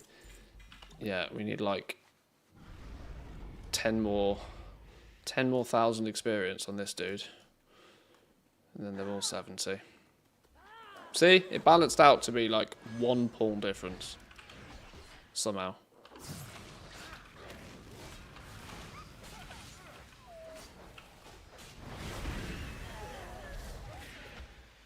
Bingo. 70. Beautiful. There's another team done. There is part of me that thinks I could and I should just push these a little bit further. Because every little bit helps now, thinking about it. There's no reason to not get them nearly 71. They're already here.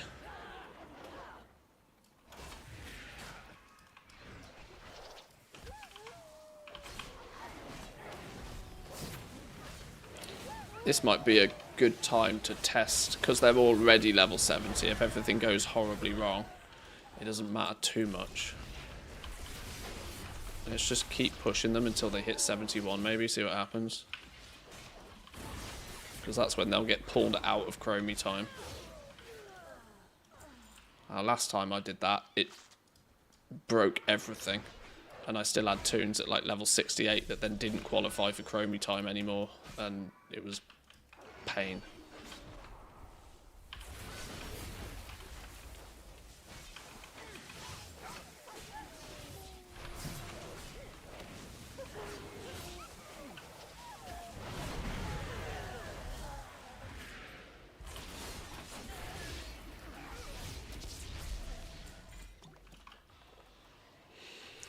Does it matter on what realm you have your boosting toon on in terms of competition? At this point, no. Not really. It does have some effect. Well, the reason it doesn't really matter right now is because we're utilizing party sync, and I'm actually using the shard of these 4 characters to determine which layer this farming character then ends in. But there are other reasons to where the level, the server this character sits on might be more important. A 70 to 80 world grind, for example, tactic might require you to have this character on a lower, lesser populated shard, just for less competition reasons.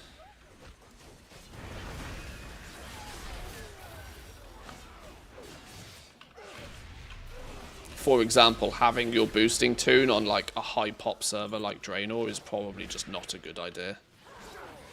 Pick a lower level population server, maybe even an RP server or something. I can't quite remember where this dude is, but I think he's on some low level German RP server or something.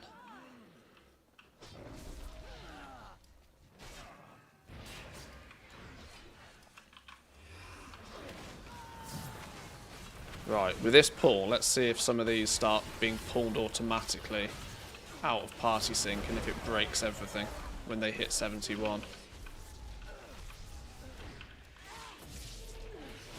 Right, 3 of them have hit 71.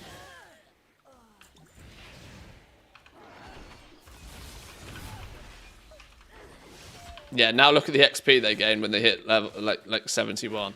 Now they're getting like 17 XP per kill. It's not automatically pulled them out of Chromie time, which is weird. I would have expected them to have been automatically teleported to Orgrimmar.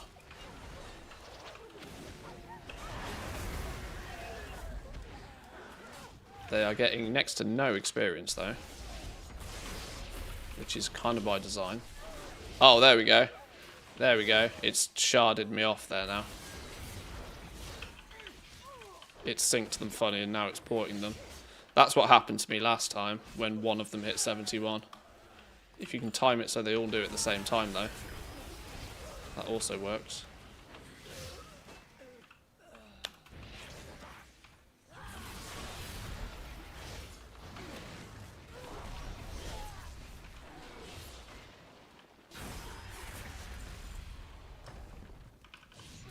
One's still here though.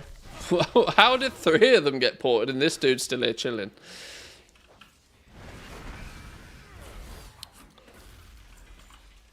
Interesting. Oh, there we go. Chromie's having words now. Chromie's having words and off it goes. Huh. Okay. Sure. And then they get the War Within quest.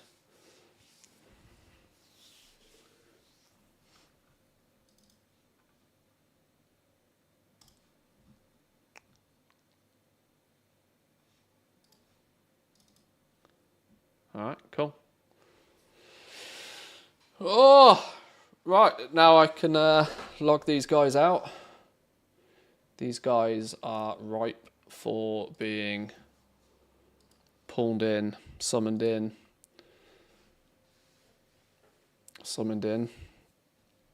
Actually, getting them all to 71 is one less level that I need to worry about. That's actually probably the way I'm going to do it going forward, you know.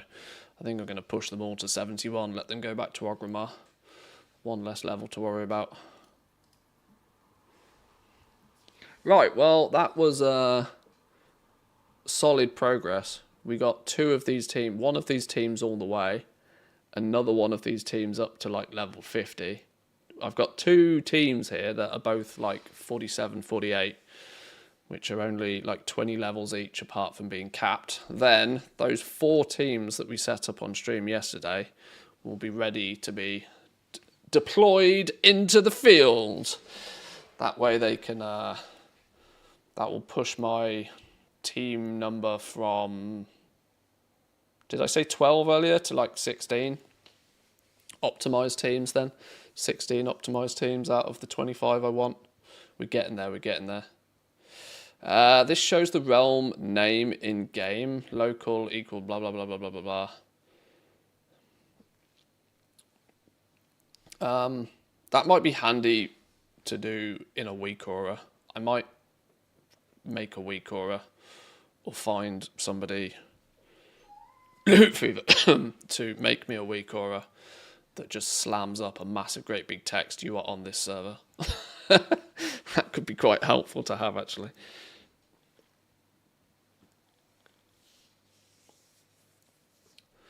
How do I do the undermine rares? I just tried with my 5 accounts, killed Slugger, but there's 0 males on my alts.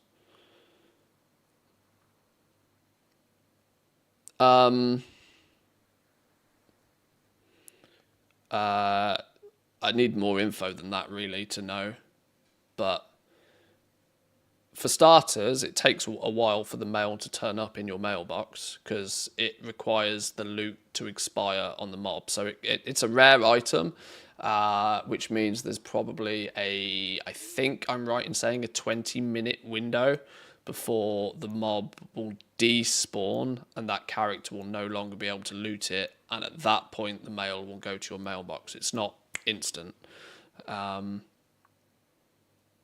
Is probably the situation, I would guess. I heard my name and I'm scared. Oh, it was just regarding a simple weak aura. A little weak aura that can sit in the corner of my screen that basically says what realm the character is on.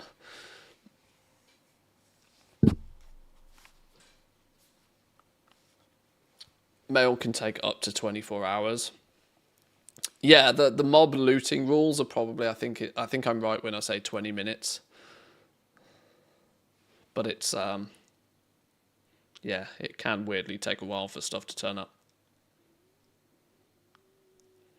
1 sec, I think I have something prepared. Wouldn't surprise me.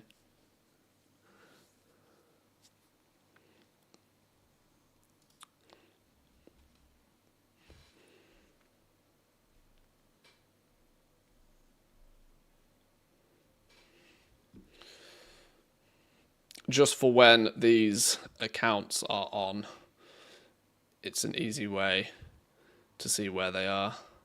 Not that it's super important, but it's kind of one of those useful bits of info to have.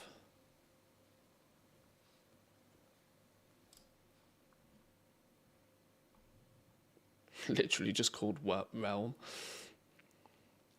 1 star, 1 install. Say hello to install number 2. Weak auras could not be loaded. The add-on is disabled. Oh, well, that's a good start, isn't it? Weak auras is not disabled. Weak auras options is for some reason.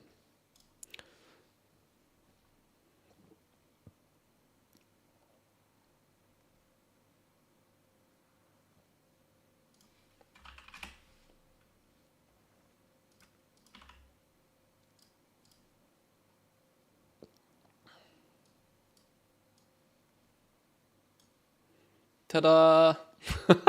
There it is. Das Consortium is apparently the realm. Out of curiosity then, let's try log you in. Put the weak aura on here.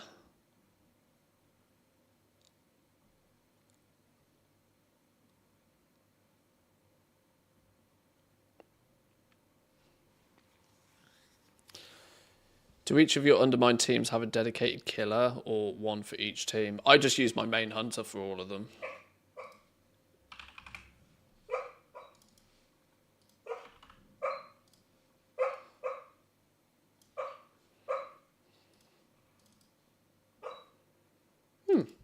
It does work.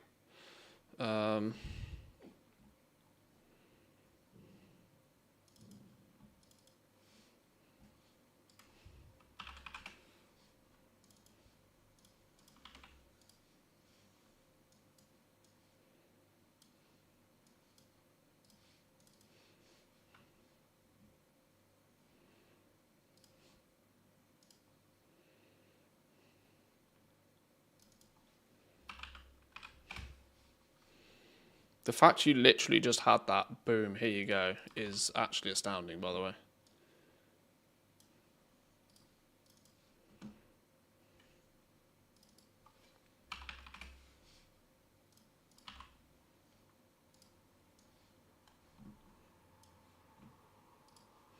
I've also just realised that's going to massively get in the way of where my flipping rare spawny one is, so we're going to have to move those again.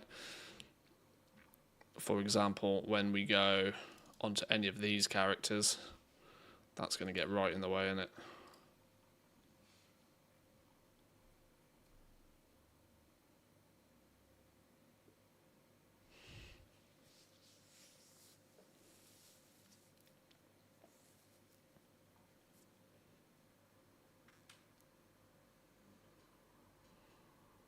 If you're going to use it, I'll give it a quick update for tomorrow. I think it would be useful to go along with my shard ID. That's an indicator to what server these are on. So like on one of these characters, for example, let me move this now a little bit. You know, it can sit here somewhere.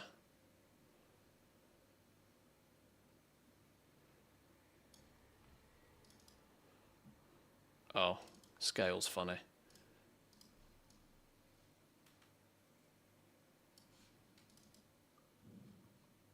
Something like that works. Just so I can, at a glance, see what server the tune is on. Not that I greatly think it's super useful, but it's useful at least a little bit. I'll have a play. I'll decide. I'll figure it out. Anyway, boys and girls, I've massively overshot my allocated time for today. So thank you very much for joining. I wish you the best of luck with any vaults and reset day shenanigans you do. We will be back tomorrow. I've got shit I need to do tomorrow. The stream might be at a slightly delayed time tomorrow. I'm going to do my best to make sure the stream starts on a regular schedule.